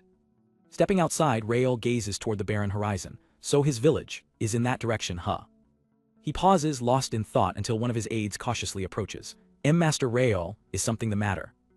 Rael snaps back to reality, his expression grim. Luke suddenly appeared in my tent. Start digging, guys, right here. Though confused, his men obey, breaking ground on the spot where Luke disappeared. But the dig reveals nothing. Nothing seems out of the ordinary, Rael thinks, trying to rationalize it. Did he really pop out of the ground? Perhaps it was just illusory magic. Yeah. But he knows that's a lie. I doubt it. He panicked when I drew my sword. He recalls the sound of Luke moving underground, the sheer audacity of his infiltration. Just how powerful has his gift of village building become? A chilling thought crosses his mind. If I hadn't noticed him then. He remembers a time long ago when Luke helped him, a memory of a much simpler past. Rael shudders at the implication. He might have killed me. His men murmur amongst themselves, coming to the same terrifying conclusion. It's entirely possible that Luke can affect the environment with extremely high precision. Rael's eyes harden with a newfound caution. We may already be in the palm of his hand, keep your guard up. Meanwhile, back at the village. Luke leans against the wall, the adrenaline from his encounter with Rael finally catching up to him. My heart's still pounding and my hands are trembling. A sharp hint comes from behind him. He turns to see Millia and Selen, their faces hidden in shadow, radiating a terrifyingly menacing aura. Luke forces a nervous smile. Hey, what are you two doing here? Millia's glare cuts through him. We're in an emergency and I couldn't find you anywhere. Where did you get off to? He tries to play it off. Well, I was having trouble sleeping, so I went for a short walk. I'm fine, nothing happened. Millia's smile is anything but friendly. Oh, did your walk take you outside the village? I searched every corner for you. Where exactly did you go? Cornered, Luke confesses. To talk with Rael. Millia and Selen are absolutely stunned. Don't tell me you jumped right into the enemy's camp with your gift, Millia scolds. You're really testing me, at least bring a guard. But Luke stands his ground. I chose a time when Rael would be alone, any other way would have just made things worse. Millia sighs, defeated. So how'd it go? Luke admits. I made him angry, he'll be more on guard than ever. Selen bluntly adds, in other words, you utterly failed. But Luke's eyes are filled with conviction. However, I don't regret it. His resolve leaves Millia and Selen speechless. 4 days later, the inevitable arrives. A scout on the watchtower shields his eyes. They're visible to the naked eye now. On the horizon, Rael's massive army marches forward. From the village walls, Luke watches them approach. And at the head of the army, Rael glares back. So you've come, Rael. Luke raises his arm, his voice ringing out. Everyone get back to your posts. Miles away, Rael gives a simultaneous command. Move out, troops. The battle begins as the two forces charge. Rael leads his cavalry, his eyes fixed on the fortress. On the ramparts, Luke stands ready at a massive ballista. With a determined grunt, he pulls the firing lever. The weapon fires with a deafening boom. A single projectile soars through the air, only to crash into the ground, falling laughably short of the advancing army. Rael's soldiers are baffled. Isn't it a bit too soon for cannons? They're way out of range. Sweating, Luke desperately yells, already round 2. But the subsequent shots also fall short, kicking up dust in the no man's land. Millia rushes to his side. Master Luke, it's too dangerous to stay here. Get inside the walls. With a frustrated shh, Luke turns and runs along the rampart. He disappears behind a heavy wooden gate, which slams shut. Rael watches him flee, his face contorted with rage. He ran away. Are they planning on holding up for this battle? He's underestimating me. He roars at his men, break down the gate, after him. His soldiers smash through the first line of defense. The outer gate splinters under their assault. Rael himself charges through the breach, his army pouring in behind him. His eyes lock onto the next obstacle. That's the door Luke escaped through, a soldier points out. Rael smirks confidently. Stacking up such brittle walls won't stop me. He smashes through the second gate with ease. But his triumphant grin vanishes as he's met not with a courtyard, but another solid wall. Another wall. He looks up, confused. There wasn't anything in the report about an unnatural amount of walls here. Then he feels a strange sensation. He glances at the sky. The sky moved. The horrifying truth dawns on him. It can't be, the movement is from the ground, this path, it's a trap set by Luke's bizarre gift. His horse rears as the ground shifts beneath them. In that case, we're getting pushed away from him. Panic sets in. Look up, the ground itself is getting farther away from the village. We need to hurry and break through the walls. He screams into the chaos, I won't let you get away. But his men are already lost. Master Rael, we found another door and busted through it. But there was a wall. Reports of dead ends and new passages fly from all directions, sowing confusion throughout the ranks. The camera pulls back to reveal the horrifying truth. Rael's entire army is trapped within a colossal, shifting maze that has erupted from the plains. Lost and disoriented, Rael can only wonder, where on earth are we now? From a high vantage point, Luke and Selen watch as Rael's army swarms into the newly constructed maze. They're really gathered up out there, Luke observes. Selen adds, they're surrounding us, but with these walls they shouldn't be able to reach the living quarters. Back in the control room, Luke takes a deep breath, steeling himself.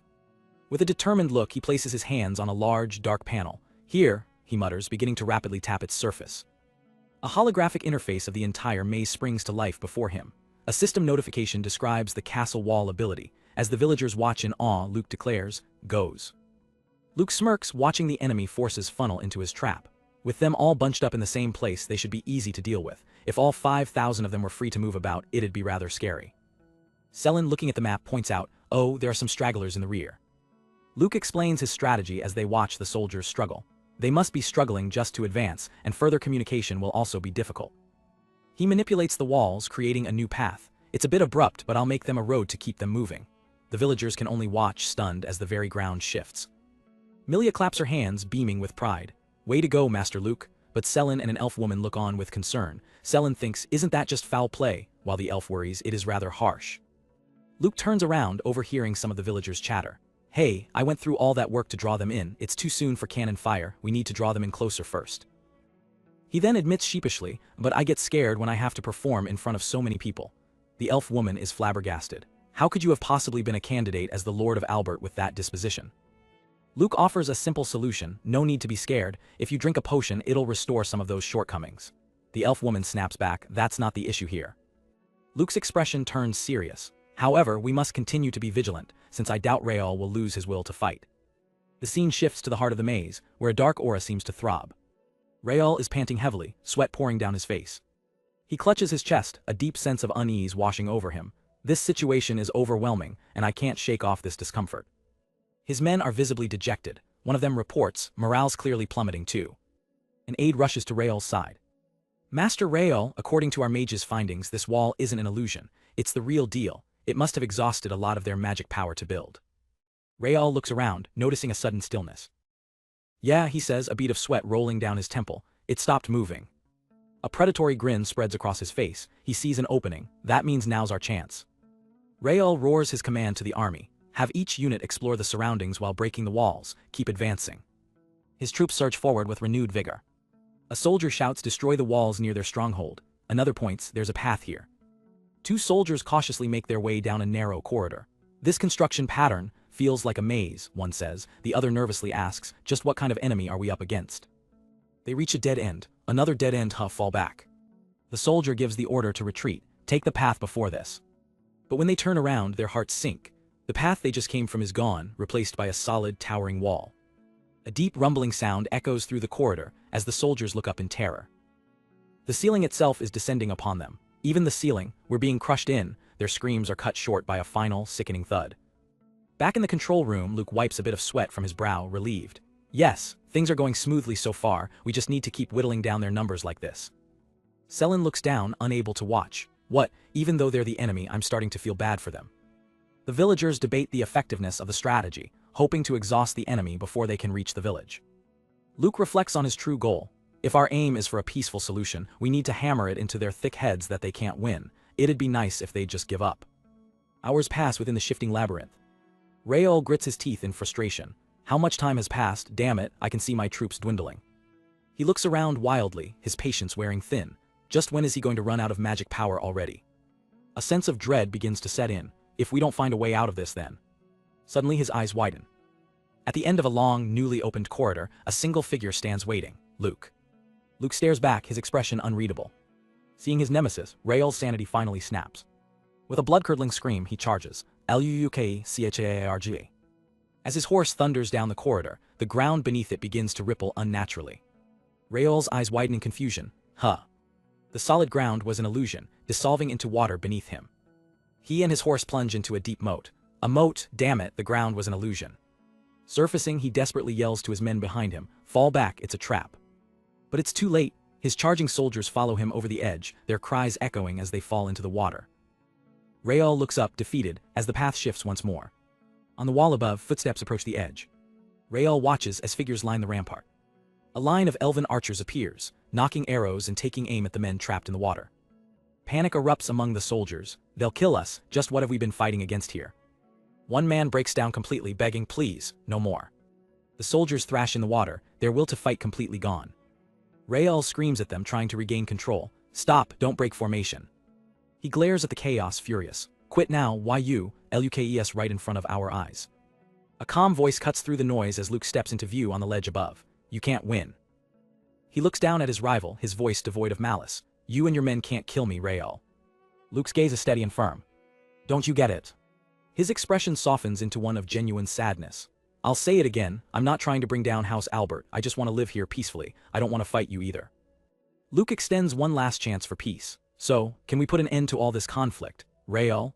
But as Rael looks up, his face twists into a terrifying, wide-eyed grin, his sanity completely shattered.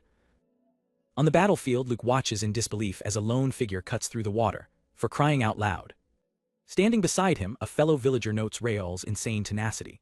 Despite wandering around in a maze designed to lower morale for hours, he still hasn't lost his will to fight. Suddenly, Rael changes direction, making a beeline straight for them. Luke panics. Oh crap, he's heading this way. With a massive burst of power, Rael launches himself out of the water, flying directly towards the villagers on the wall. His eyes are locked on his target, a furious roar tearing from his throat, Luke. But as he closes in, a young defender with reddish hair steps forward, bracing for impact. It's Noel. He meets the airborne Rael with a perfectly timed shield bash, the impact echoing with a loud clang. Watching from the side, a spiky-haired ally breathes a sigh of relief. Phew, Noel.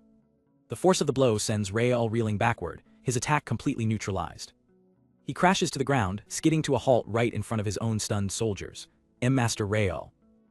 Seeing his men just standing there, Luke's patience snaps. He glares down at them from the wall, his voice laced with venom. What are you fools doing? You're not trying to embarrass me in front of our enemies, are you? His soldiers flinch, unsure how to respond to their leader's fury. Finally, one of them finds his voice, rallying the troops with a desperate shout. Let's, Goo. Up on the wall, Noel sees the enemy army charging. They're heading this way, Luke grits his teeth. Guess it had to come to this at some point. Luke turns to his own people, his voice ringing with authority. Yeah, everyone, do just as we practiced. Are you all ready? Rael's soldiers surge forward, screaming insults. Don't get carried away, you're just a bunch of misfit immigrants. But the villagers meet their charge with unexpected ferocity, fighting back with brutal efficiency and sending soldiers flying. The professional soldiers are caught completely off guard by the villagers' strength. Even Noel is shocked, dodging a wild attack as he watches a villager slam a soldier into the ground. The battle is a chaotic whirlwind of strikes and blows, with the villagers holding their own and then some. From the back lines, archers draw their bows in unison, loosing a volley of arrows into the enemy ranks. Rael's men are in disbelief. What's going on? How are they so strong? Watching from above, Luke analyzes the situation. He thinks to himself, no matter how elite these soldiers are, they must be getting tired from the effect of these skills. Additionally, I've got that skill I earned when the number of villagers surpassed 10,000. Villager Enhancement. The skill is a game changer. It temporarily boosts the stats of his villagers, with the duration depending on the level of enhancement. The system prompt appears in his mind. Please select the targets to enhance. The only condition is that they must be one of his villagers. As long as they're my villagers, I can enhance 300 people all at once. With their stats boosted, the villagers begin to dominate the fight. Their confidence quickly turns into cockiness. These enemy soldiers are much weaker than I thought. One cheers, another smirks, or maybe it's just that we're too strong. This'll be a piece of cake. Suddenly, a fist connects squarely with a celebrating villager's face. It's Milia, and she is not impressed. What's with you guys? That kind of naivety will get you killed. No matter who your opponent is, you gotta stay focused. Meanwhile, on another part of the battlefield, Rael comes face to face with a familiar figure. Is that you, Selin? So you were with Luke after all. Selin stares back, her expression cold as ice. Thanks to you, yeah. Without another word, she leaps forward, unleashing a devastating slash that tears a massive trench across the battlefield. The ground itself splits apart, throwing Rael's soldiers into chaos. Rael struggles to keep his footing. Damn it, we're getting pushed back. And we're already struggling with the unstable ground here. But as the ground continues to crumble, a new terror emerges. A colossal serpentine dragon with leafy wings erupts from the earth. Rael can only stare in horror. That's a dragon. The beast crashes into his formations, scattering his men like toys. One of his soldiers panics. It's clearly targeting us. Don't tell me they have someone with a monster tamer gift. In the background, a village child cheers. Let him have it, Twiggy. Milia smirks, turning to Luke. Take a look behind you. It's pretty awful. Standing amidst the wreckage of his army, Rael lets out a defiant roar. Shut it, I haven't lost yet. Selen's face is a mask of cold fury. How can you still say that? She points to the fallen soldiers all around him. You started with 5,000 troops, but now look, it's a tragedy. No matter how you see it, you've lost. With a final powerful slash, she sends him flying.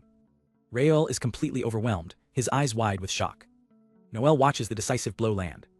Rael's vision begins to blur. The world around him fades. He crashes hard into the dirt, his body giving out. But even as his consciousness slips away, his mind clings to one last thought. Still, I haven't lost. And then everything goes black. Rael's past is a lonely one. His narration begins, it always felt like I'd been stuck in fog. We're taken back to his childhood in House Albert, a place where he never belonged. Even a simple meal was a trial, a stage for his humiliation. Whispers followed him constantly, judging his every move. Can't he even eat properly? What vulgar manners, he's just like a peasant. The words stung, leaving the young boy blushing with shame. He sat alone, the target of ridicule. Rael recalls, that was what House Albert thought of me, the good-for-nothing illegitimate son. They called him poor dear Rael, a name dripping with pity and scorn. His only comfort was his mother, who would hold him and plant seeds of resentment. Why must we suffer such poor treatment, she'd ask. In truth, you should be the next family head. But for Rael, it felt like he only ever caused trouble. He explains, my mother was a maid for House Albert, chosen as a concubine when the Lord's legal wife had difficulty bearing offspring. But fate played a cruel trick. Soon after his mother conceived, the legal wife also became pregnant. Rael, the concubine's son, was designated the second son, while Luke, born days later, was named the firstborn heir. The legal wife was consumed by jealousy, seeing Rael's mother as a rival flaunting her child. And that child, the legal wife's son, was Luke. From that moment, their paths diverged completely. Luke was the golden child, perfect in every way. He was constantly showered with praise. Great job, Luke. Your birth fills us with pride, Master Luke, unlike Rael, who was always seen as a failure. Watching from the shadows, Rael felt a strange admiration. I wondered how he always knew what was right, he thought. Amazing. A simple, childish desire formed in his heart. I want to be just like him. He decided, if I copy what he does, maybe I won't be so useless anymore. He began to mimic Luke's kind gestures, trying to earn the same approval. But his attempts were met with suspicion and chatter from the other servants. He held a door for a maid, offering a polite, I'll hold the door for you. She thanked him with a smile. But others saw it differently, annoyed by the gesture. What's he doing? We can't get through. Their whispers cut deep. Perhaps he's imitating Master Luke. He's just like that concubine who's always imitating her ladyship. One comment stuck with him. It really emphasizes the differences between him and Master Luke. How droll, Rael thought, emphasizes our differences. His resolve hardened. In that case, I'll just have to get closer to him. If kindness wouldn't work, perhaps strength would. Rael picked up a sword. He trained relentlessly, hoping to prove his worth in the one area he might be able to surpass his brother. But the adults only laughed at his efforts. If he can't exceed Master Luke in swordsmanship, there's no place for him here. As if Master Luke is destined to receive the gift of holy swordsmanship one day. Hearing their dismissal, Rael came to a new conclusion. If copying's not enough, then I'm sure I'll have to beat him. And so, under the watchful eyes of the household staff, Rael faced Luke in a sparring match, and for the first time he won. A wave of euphoria washed over him. I won. He finally felt it. I can also be right, but his moment of triumph was shattered by a furious glare. His trainer stormed towards him. What do you think you're doing? He roared. The man's lecture was baffling. Gifts aren't just about lineage, environment may also be a factor. He continued to scream. If Master Luke were to lose his confidence over this, what would we do? Rael was stunned into silence. Differences in ability before receiving blessings don't mean anything. Don't let your stupid sense of pride get in the way. The boy's mind couldn't process the injustice. He was being punished for winning. His thoughts screamed in confusion. I don't get it, I don't get it, I don't get it. The trainer shoved the small boy to the ground. And for the crime of being better than the chosen son, he unleashed a brutal beating. The sound of the blows echoed as Rael cried out in pain. It was a lesson in his place, delivered with shocking violence. All he could do was scream. And in that moment of agony, something inside him broke. After the assault, the trainer, looking strangely relieved, tended to Rael's battered face.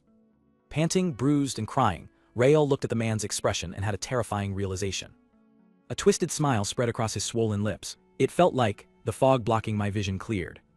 He had found his path. The rumors began to change. I heard Master Rael tried to kill a soldier. His conduct's not normal for a child. He learned that violence gave him an identity, a way to be seen. He thought, I see. The whispers now painted him as a monster. He doesn't see us servants as people. Master Luke's so kind though, how can they be so different? So he became the monster they wanted him to be. He gets violent if anything displeases him in the least. I heard he enjoys harming small animals and children, so his appearance and heart are both vile. While Luke looked on, heartbroken by his brother's change. Rael grinned, finally feeling in control. I wasn't wrong by acting that way, it was much easier to live. One day he came across Luke in the woods, who seemed to be tending to a wound. Rael watched from a distance, wondering, what's Luke doing here? He narrates, after that incident in the inner garden, Luke started keeping an eye on me at times. This newfound attention was an unwelcome complication. Things were finally starting to get easier for me too. Luke's presence was a constant, painful reminder of what he wasn't. He never tried to get involved with me before. Rael's internal monologue was filled with dread. He was the last person I wanted to hear from. I didn't want him to see me, I didn't want him touching me, but Luke approached anyway. Luke stood before him, his voice gentle but firm. You can't do those things. For Rael, his brother's very existence was a source of misery. All the years of whispers, comparisons, and pain finally boiled over. Then, just what should I have done to adapt my no-good self to be more like you? This image appears to be from a different scene, and has been skipped to maintain narrative consistency.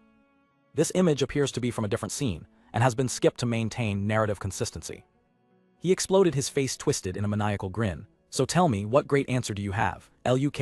Oh, precious little master. His laughter was wild and unhinged, echoing his broken spirit. Faced with this raw despair, Luke had no words. He simply turned and walked away. Rael kept laughing, a hollow sound filling the silence. The laughter slowly died in his throat, replaced by a grimace of pure, impotent rage. Damn it. We flash back to the Albert family estate. Rael narrates that after Luke was exiled, despite how beloved he supposedly was, not a single person stood up for him. A servant sidles up to a young Rael, whispering poison in his ear. Master Luke was said to have been very kind, but honestly he was just weak-minded. The man beams. That's why we need your strength, Master Rael. I'm so pleased I can finally say what I really think. A small, cruel smile plays on young Rael's lips. All right. The servant is ecstatic to have his new master's approval. He continues his rant. It was painful to watch how spoiled Master Luke was. After all that education, his swordsmanship was atrocious. As the servant lists Luke's supposed flaws, being stubborn and expecting others to do everything for him, Rael's smirk widens into a gleeful grin. Getting carried away, the man hurls his cup against the wall, shattering it and startling the maids. He immediately starts sweating, realizing he went too far. A maid nervously asks, Master Rael. But Rael just lets out a chilling little laugh.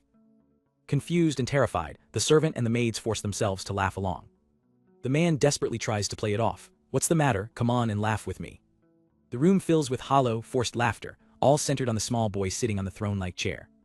Rael's narration returns. In the end, the only one who swore loyalty to Luke was a single sickly maid.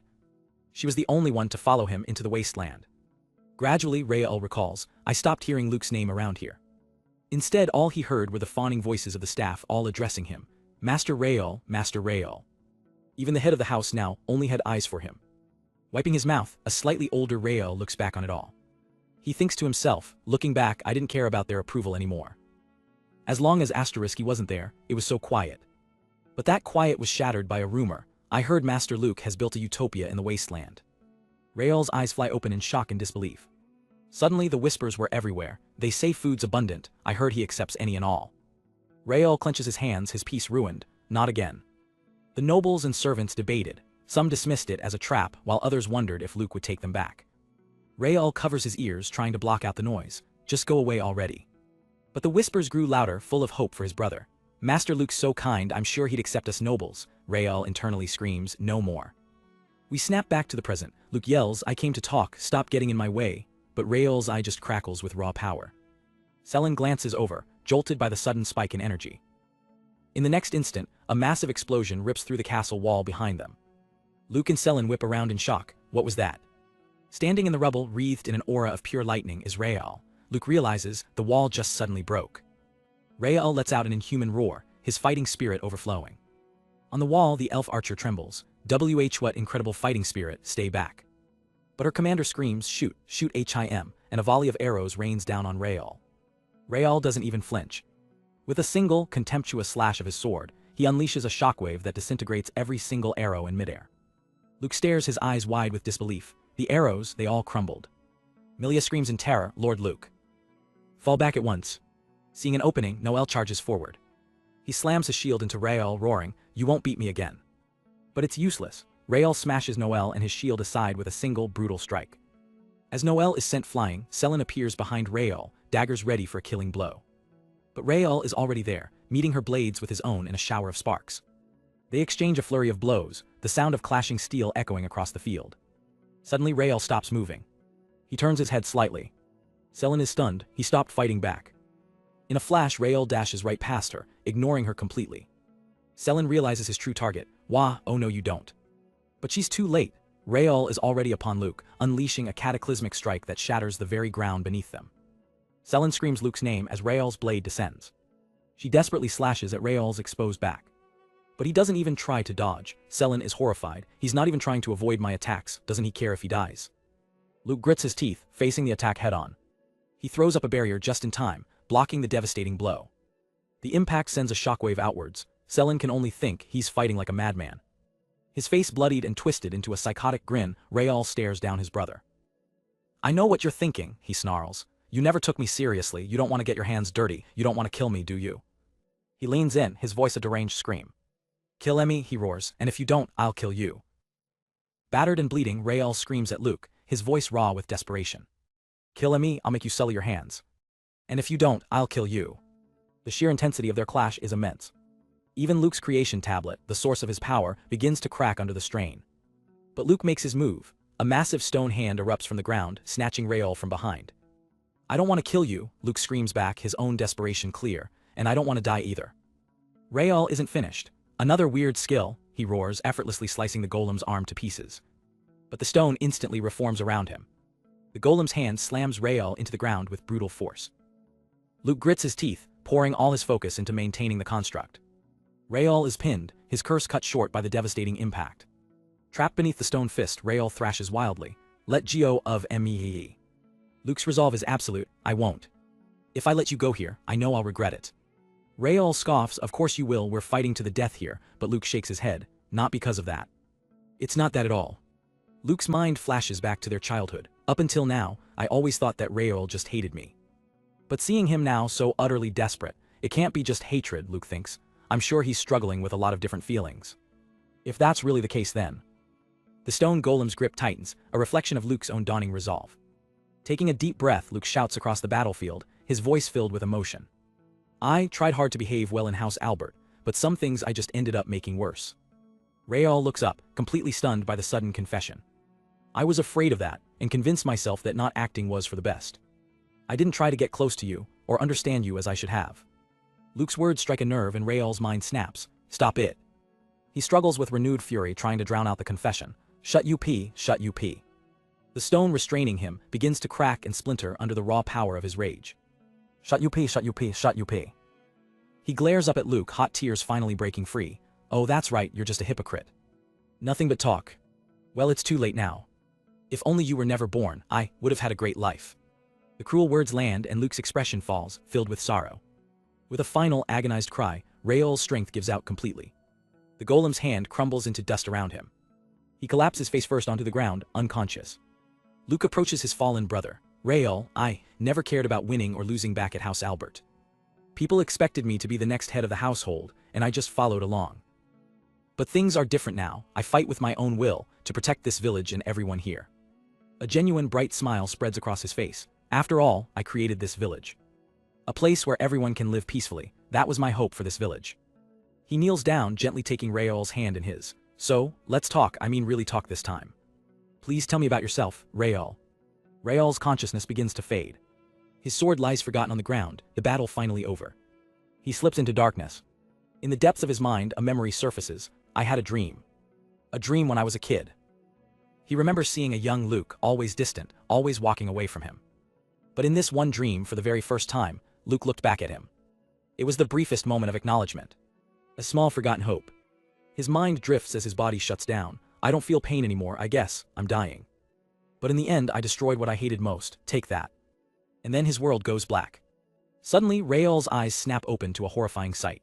A group of villagers with creepy, dark eyes staring down at him, scribbling furiously on notepads. He jolts upright in bed. Wah. The strange figures scatter in a panic. Oh no, our model has noticed us. One of them cries out as Rael yells, who the hell are you all? Just then a familiar voice calls out as Luke enters the room. Oh, Rael. He rushes to the bedside. How are you feeling? We closed your wounds with a potion, but you shouldn't be moving around yet. Rael looks down at his body completely healed. Where am I? A potion, not even a trace of my wounds. He can't comprehend it. Did he use such a valuable potion just to save me, even after everything I did, as if it was all nothing? His confusion quickly boils over into rage. What are you thinking? He snarls internally, not even chaining up an invader. How naive could you possibly be? As his anger mounts, an old woman calmly tells him, easy now. In a quiet room, Rael slowly sits up in bed, disoriented. Across from him stands Luke and an old woman, watching him. Elsewhere, the elves debate his fate. Milia voices her concern. We're really gonna use a potion on him, after seeing him go berserk in that battle. I don't think reconciliation will be easy. Another elf woman sighs, having done all she could. Maybe it would be better to let nature take its course. Selin, arms crossed, scoffs in agreement. I concur. Look at all the things he's done, she continues, as we see the bandaged and defeated Rael. Even if he survives, the only thing waiting for him is hell. Back in the present, Milia stands by Rael's bedside. His grudge may lead him to attack us yet again. Luke watches silently, his thoughts cold and pragmatic. In that case, it'd be best if he were to just dwindle away here. But then Luke's expression shifts. He steps forward, interrupting the tense atmosphere. That's not all. With a flourish, he holds up a massive, curved tooth. He presents it to the confused Rael. Rael's eyes widen in shock. Luke announces proudly, this is a great boar tooth. If you head out to the town square, you can see the rest of it. Amazing, right? With a completely straight face, he spins his tail. It was all thanks to you, Rael, that we were able to defeat the great boar. It seems like you got knocked out after getting hit directly, though. Rael is utterly baffled by this ridiculous story. He quickly pieces it together, his confusion turning to anger. Huh, a great boar, you led the army here to repel it, right? Don't tell me. Your plan is to just sweep this all under the rug by blaming everything on a monster. Moreover, before Rael can finish his rant, Luke slams a massive, glistening steak down in front of him. He cuts into the juicy meat. Rael stares, his stomach growling involuntarily. Luke lifts a perfect, plump piece with his fork. Rael can't look away, his hunger overriding his anger for a split second. Luke then pops the piece of steak into his own mouth and while chewing declares, can't have any. Rael is completely short-circuited. He finally explodes, what are you trying to do here, you bastard? Meanwhile, Luke and Satan are just vibing, enjoying the delicious meal. The old woman smiles calmly. Sorry, I came to negotiate, this steak's for after the discussion. Luke finally gets serious. I told you, didn't I? I just want to live peacefully in this village, so I'd like to put this all to rest with that monster-slaying scenario. I'm not being naive here, Luke continues, his gaze firm. Aside from presenting you those great boar bones, we're not willing to compromise anything else. So many people were involved with lots of hidden motives at play. I'd like us all to behave as if this whole thing never happened, so that we can return to our usual everyday lives. Luke then turns to Rael with a cheeky grin, and you owe me one for that potion too. The old woman laughs, adding, that's gonna cost you, that was quite a rare potion. With the terms laid out, she picks up her utensils. All right, let's have some food then. Luke raises a mug, smiling. Let's raise a toast and seal the deal, Rael. But Rael shoves the offer aside. I don't need your pity. His eyes burn with furious pride. I'll pay you back tenfold. On his own terms, he accepts the deal. And with a defiant glare, he angrily shoves the steak into his mouth. Afterwards, the agreement holds. Rael and his army depart from the village immediately. Luke and the others watch them go. Selin sighs awe. Milia complains, what about the rehabilitation center? We should have straightened out his crooked personality. Selin replies, unfortunately that discussion fell apart. Celius's father, however, remains skeptical. However, who knows what will happen when he returns. This was just a naive oral agreement. He's under no obligation to keep his word. Even if he does, look at all the others that were involved. He looks at Luke with grim certainty. That spark will definitely grow. Luke looks on, his expression unreadable. Yeah. But as he gazes upon his home, his resolve is absolute. Even so, I won't let anyone destroy the peace here, no matter what. Suddenly, a commotion at the gate. A guard on the wall looks down, surprised by the shouting. It's Celius's father, charging towards the village with his men. Hurry up, get the lead out. Celius slides to a stop just inside the gate, relieved. The village hasn't fallen yet, all right. His father, however, is panicking internally. If they discover those two have sided with Master Luke, it'll be the end for my territory. I have to back up Master Rael. He finally sees his son standing before him. Celius, you're safe. Celius beams, happy to see his father. Yes, Master Luke won the battle, of course Selin is fine as well. The realization dawns on him. Father, we left of our own accord, did you really put your territory at risk, just to come and save us? His father puffs out his chest, a proud smile on his face. Of course. Later that evening, the village is alive with celebration, as a maid brings out a huge pot of food. Luke stands before the cheerful crowd, raising his mug. Everyone, thank you all so much. Thanks to your hard work, we managed to overcome that emergency. And so, cheers. Celius's father looks around, amazed as his son points out the villagers. Father, this village doesn't just have elves, there are dwarves and fairies too, how delightful. In the war-torn remnants of a kingdom, the city of Manhwa lies in ruins, smoke and ash filling the sky. A lone survivor collapses amidst the rubble, his breath ragged. It's all over, he gasps, the rebel army's been wiped out. He's haunted by a memory, his family huddled together panting in fear. He remembers his own face, etched with despair and regret. I'm sorry, everyone. And then, the horrifying image of them being cut down by a shadowy force. The war had a clear victor, even after House Albert defeated House Schneider. They launched a brutal campaign to exterminate any remaining loyalists. The fighting was finally ending, but only because the rebel commander, Kenneth Schneider, had taken his own life. With him gone, there was no one left who could defy the iron will of House Albert. Originally, the kingdom was balanced between 5 great powers. In the north and southeast were the rising houses of Albert and Schneider. To the north and southwest were the established duchies of Caen and Talister. And at the very heart of it all was the royal family, holding the territory of the crown. But now, having consumed their rivals, House Albert's power had grown immense. They feared no one, not the other houses, and not even the royal family itself. Inside the grand hall of House Albert, a guard announces an arrival. Lord Edel, a messenger with a letter from the royal court, has arrived. The imposing Lord Edel simply replies, "Let them pass." In the vast, empty throne room, the messenger approaches the seat of power. He unfurls the scroll and declares, "Lord Edel Albert, it is the will of His Majesty to bestow upon you the title of Duke. We request your presence at the royal palace." From his throne, Edel's response is a single chilling statement, "I refuse." The messenger can only stammer, "Huh." Edel leans forward, his expression dripping with disdain. "Did you not hear me? I'm not interested in such trifles. Leave." The messenger is outraged. "What? This is a great honor that would go down in history. The upstart House Albert is being offered the title of Duke. And yet you say you refuse. There is no greater honor." Edel barely opens his eyes, completely unimpressed. "Title? What nonsense," he scoffs. "Based on what authority? The royal family have lost all semblance of control." To the corrupt nobles of the court, the messenger's face pales at the blatant treason. Drawing his sword in a panic, he shouts, "Silence, you dare to insult the royal family. I cannot stand for such treason." Unfazed, Lord Edel rises from his throne. An oppressive aura radiates from him as he begins to walk. "You think I have any reason to fear the royal family?" he asks, his footsteps echoing in the hall. "How long will you delude yourselves into believing you still have dominion?" The sheer force of his presence brings the messenger to his knees, trembling and gasping for air. Edel places a hand on the man's head, a gesture of absolute dominance. He then grabs the messenger's face, forcing him to look up. "Return and tell that worthless king and his entourage of noble swine that I do not care for the title of Duke." His voice drops to a terrifying whisper, "Give me the throne. Or else, I will storm the capital and send you all to the afterlife." Meanwhile, in a far more peaceful part of the kingdom, a different kind of drama is unfolding. Celius's father tries to coax his children. "I'm going back soon. Are you sure you don't want to come with your father? I came all this way for you." Selin immediately shuts him down. "Enough of that, just get out of here." Her brother Celius steps in. "Selin, don't be so rude to father." But then he turns to her with a sly look. "By the way, you wanted to take me back too, didn't you?" Selin deflects the question back at him. "If you feel so bad for father, then how about you go back with him?" Celius fidgets nervously, trying to find an excuse. "Father, it's not good for you to leave our lands for so long. Perhaps you should return." But his father isn't having it, grabbing him by the shoulders. "I can't believe it. First Selin and now you too, Celius. What's so special about this village anyway?"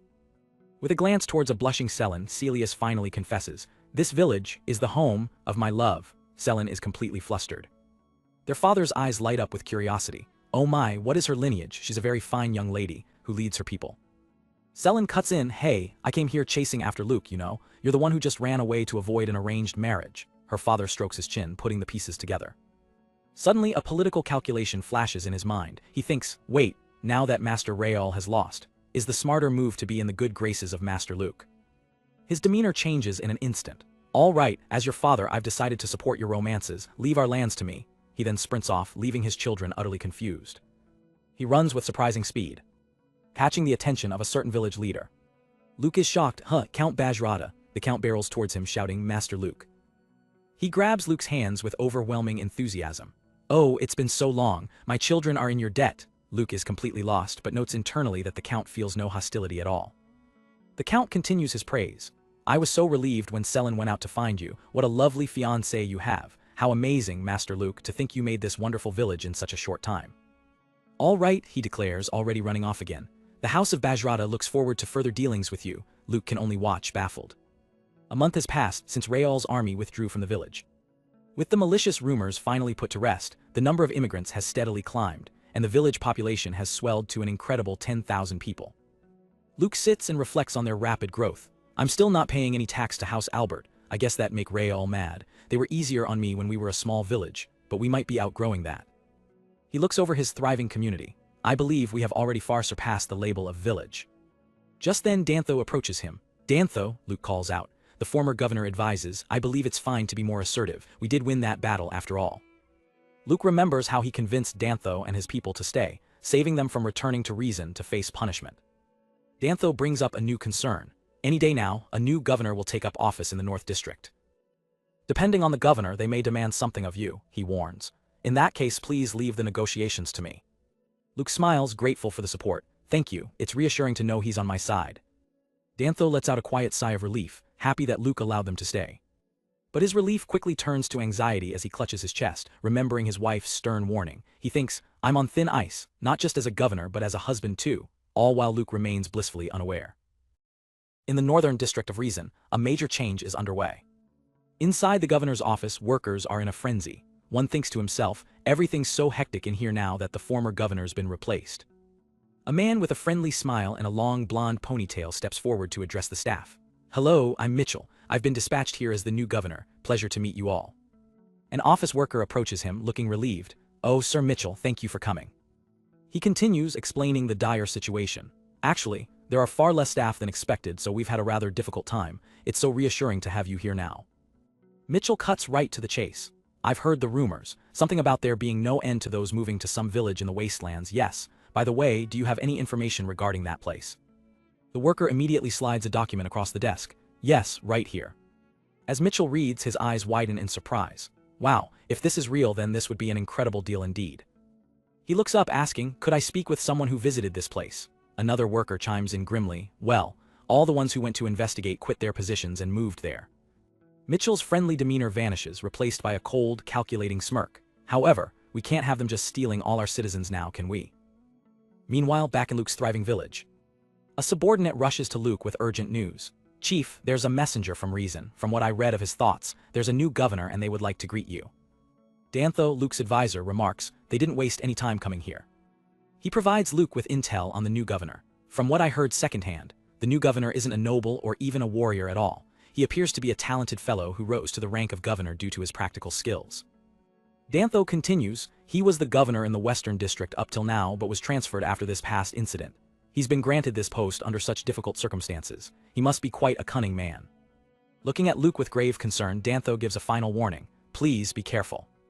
Luke's expression hardens with determination. I will. Several days later, the new governor arrives. Mitchell bursts onto the scene with an overly cheerful greeting. Hello, I'm Michel, the new governor of the Northern District. What a pleasure to meet you. The villagers behind Luke are immediately put off by his casual attitude. Luke maintains his composure, greeting him formally.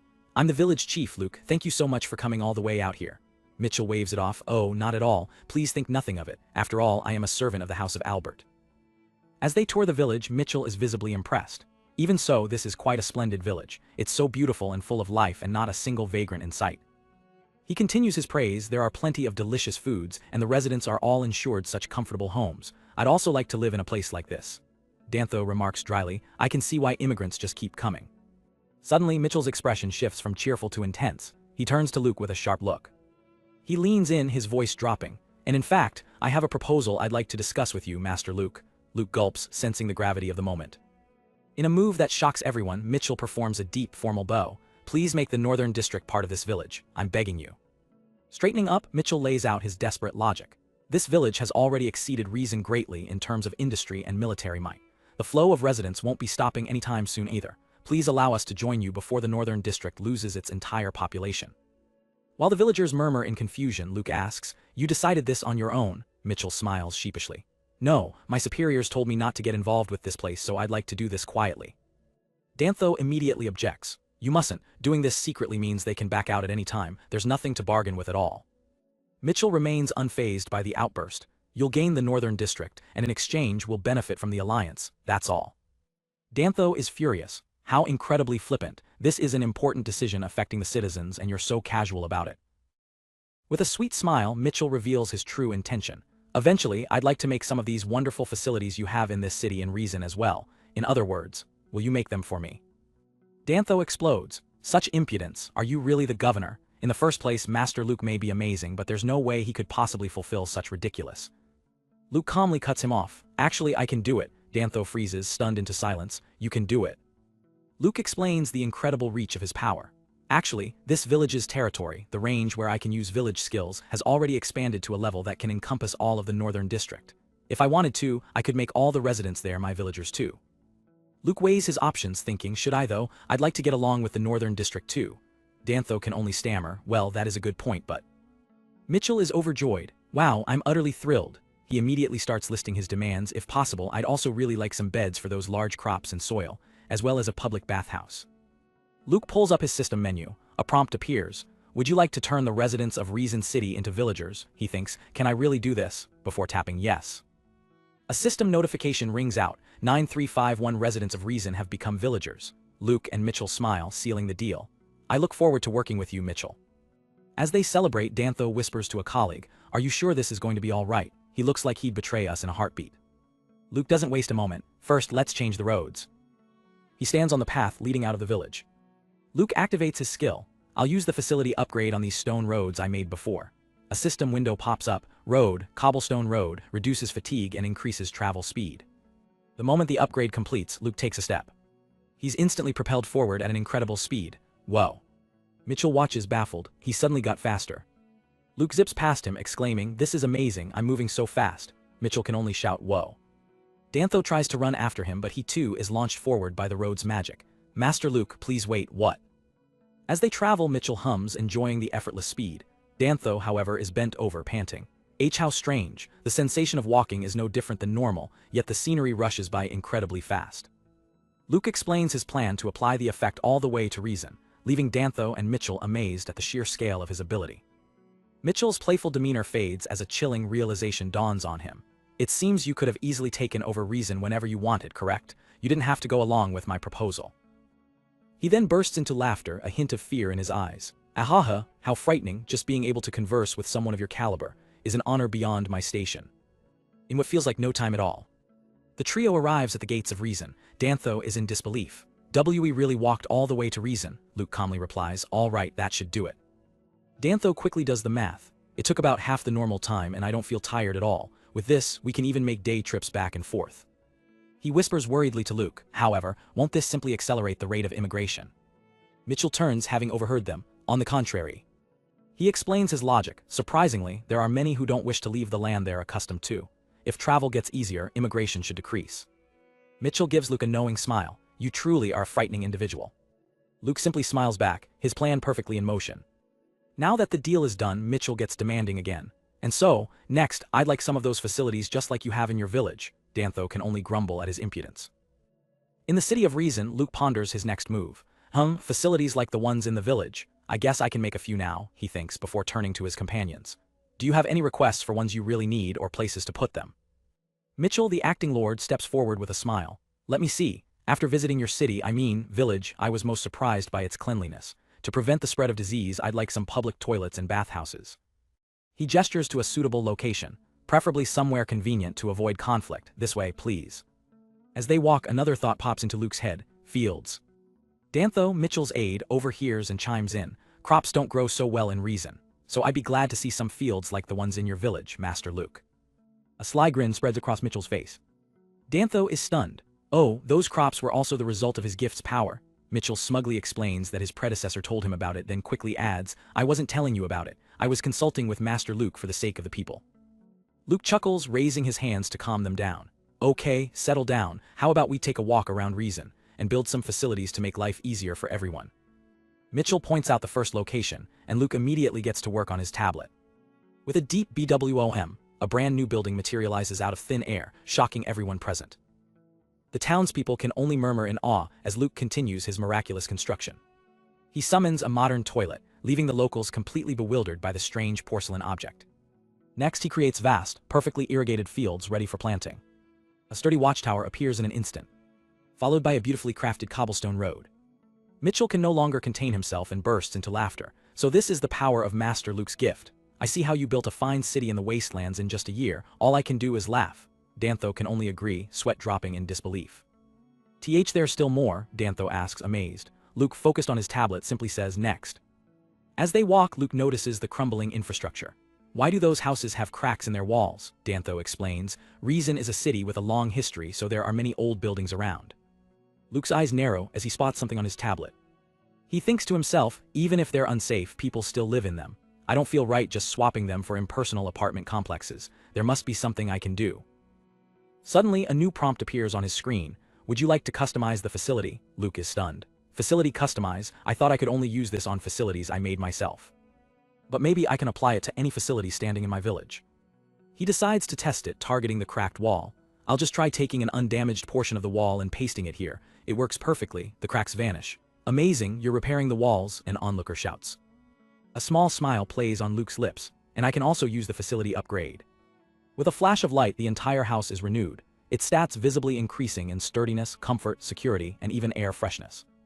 An elderly woman stands before her newly repaired home, overcome with gratitude. I never expected you to do so much for us. Dantho nods. This should make it much easier to live in. Watching Luke, Mitchell finally understands. The strange rumors about Luke rebelling against the House of Albert, which vanished as quickly as they appeared, must have been started by someone who saw this godlike power as a threat. Mitchell concludes grimly, if Marquis Albert knew about Luke's gift from the start, undoubtedly he never would have let him go. Returning to the present, Mitchell thanks Luke profusely. Don't worry about it, Luke replies with a grin, this is just the beginning. Luke then clarifies, we were talking about the entire Northern District, right? Mitchell freezes. The entire Northern District. I assumed you would only be helping out with Reason, our largest city. But Luke has his own motives. With the addition of the Northern District, he thinks, I could raise my village level. Mitchell watches him, amazed. All that aid should be a burden on him, and yet he's really persistent. Deciding it's better to be an ally than an enemy, Mitchell beams. Heh heh, in that case I'll take you up on your kind offer. The last thing I want is for him to become my enemy. As night begins to fall, Mitchell suggests they call it a day. Our city is not quite at the level of your village, but we will do our best to accommodate you. The work continues. The next day, Luke is at it again, instantly repairing a tattered roof with a flick of his finger on the tablet, much to the astonishment of the locals. He continues this work across the entire Northern District, laying down roads and remodeling facilities for countless grateful citizens. With every town he helps, he adds its residents to his village registry. A determined look crosses his face. All right, with this many people, it's doable. Just then, a triumphant sound echoes from his tablet. A massive notification appears. Congratulations, you have exceeded 30,000 villagers. Your village has reached level 9. The rewards pour in, a 300,000 point bonus, new facility options, and a larger village area. All right, Luke cheers. He eagerly checks the new features. The new skill is 3D move facility. Luke tilts his head, confused. The system provides an explanation. Until now, his move facility ability was limited to a flat 2D plane. He couldn't move a building if another was in the way. But with the 3D upgrade, he can now move facilities vertically, lifting them over existing structures. It's kind of a boring improvement, he muses, but it would probably be a real spectacle to see. Then a shocking realization hits him. His eyes sparkle with excitement as he imagines a flying golem. Does this mean I can get the golem to fly too? Barely containing his excitement, he decides to test that later. Next theirs. He scrolls through a list of powerful new facilities. A cold storehouse, an art museum, a theater, and a dam, which costs a hefty 500 points. The dam immediately piques his interest. He turns to Mitchell. Mitchell, are there any lands in the Northern District that suffer from floods? Mitchell is surprised by the question. Yes, in fact that rundown village we passed earlier is one. He explains that every decade or so, torrential rains cause a catastrophic flood that submerges the entire area, devastating the village and its fields. That's all Luke needs to hear. He spins around, full of purpose. I've got a facility that can probably use to avert any more water damage. All right, let's go back there. Mitchell and Dantho can only shout, "Wad." Upon arriving, Luke doesn't waste a second. With a thunderous bam, a colossal dam materializes in the river valley. The onlookers are rendered speechless. He made that in an instant, one stammers. It's huge, Mitchell breathes. Luke proudly explains, it's called a dam. It creates a giant reservoir to control the flow of water. It doesn't just prevent floods, we can also use the stored water in times of drought. Mitchell approaches him, a look of genuine concern on his face. Excuse me, Master Luke, is it really all right for you to be using your gift so casually like this? You have such incredible power, he continues. It must exhaust you, surely there must be limits. Luke nods. of course it's not limitless. But then he flexes, full of energy. But as for these facilities, I can keep going for a long time, I'm perfectly fine. He grins, explaining his massive point surplus from the level up and the 30,000 plus points he now earns daily, leaving Mitchell utterly dumbfounded. As the group heads back to reason, Mitchell begins to offer more help. But his sentence is cut short by a rustling in the nearby bushes that catches Luke's attention. The rustling grows louder, and the group tenses up. A massive bear erupts from the foliage with a deafening roar. The villagers scream in terror, "A monster, it's a blood grizzly." They realize their mistake, we strayed too far into the forest. Dantho immediately leaps in front of Luke. "Master Luke, that monster is dangerous, leave this to us, run away while you still can."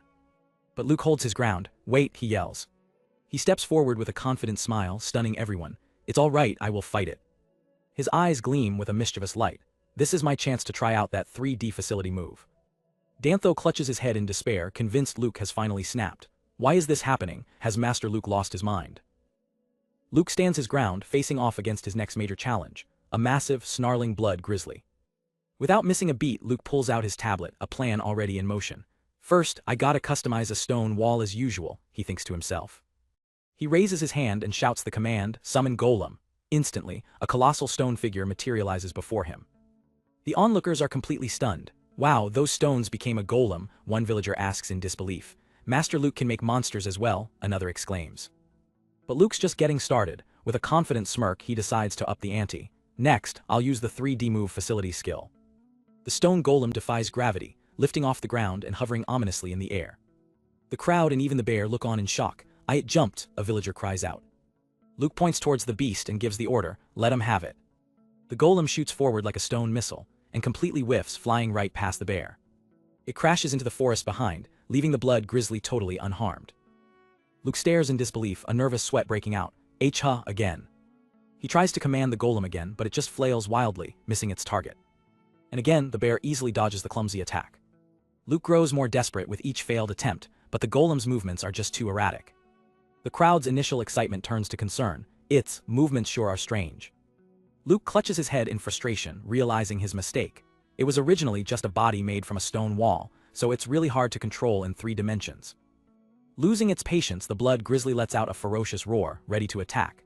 Dantho shouts a desperate warning, "Master Luke, it's too dangerous to continue like this." Thinking fast, Luke switches tactics. He'll use a simpler approach. "I'll defend with a stone wall." And as the bear is distracted by the newly formed wall, Luke has his golem slam into it with full force, pinning the beast to the ground. With a final thud, the fight is over. The blood grizzly lies defeated. The villagers erupt in cheers for Master Luke's victory, but Luke himself is dejected, disappointed that he couldn't properly use his 3D move skill. Mitchell, however, analyzes the situation with a keen eye. He notes the golem's strange movements, Luke's unnatural calmness, and his forlorn expression despite winning. Suddenly, all the pieces click into place for him. He sees the downcast Luke and calls out to him. With a warm smile, Mitchell tries to cheer him up. "That sure was a close one. Still, that was a really cool." "Golem," Luke finishes, his eyes instantly lighting up, all his frustration forgotten. With the monster dealt with, the maintenance of the Northern District is successfully concluded, and the group waves goodbye to the grateful villagers. Back in Luke's village, the seasons begin to change. Summer is drawing near, and the sun beats down relentlessly, making the days much hotter. The villagers toiling in the fields are visibly exhausted by the oppressive heat. Milia arrives with snacks, observing the weary workers. "When every day is so hot like this, it's hard to stay motivated," she says. "The heat's really getting to everyone." Hearing this, Luke gets an idea. I wonder if I have any facilities that might help." Milia immediately chimes in. "Oh, when it comes to cooling down, a pool would be best, right?"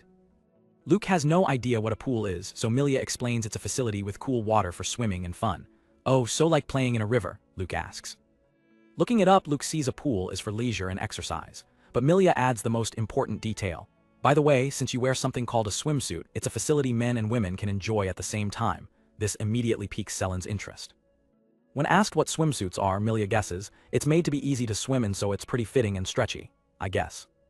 She's never heard of them before, musing to herself, so nobles enjoy such pastimes like that. One of the villagers is already daydreaming about splashing around with girls. Seeing everyone's interest, Luke makes a decision. "I should be able to make the facility itself rather easily. I'll go ask the workshop if they can make some swimsuits." Several days later. The villager's mischievous grin says it all. The day has finally come. Milia calls out to the exhausted workers in the field, "Everyone."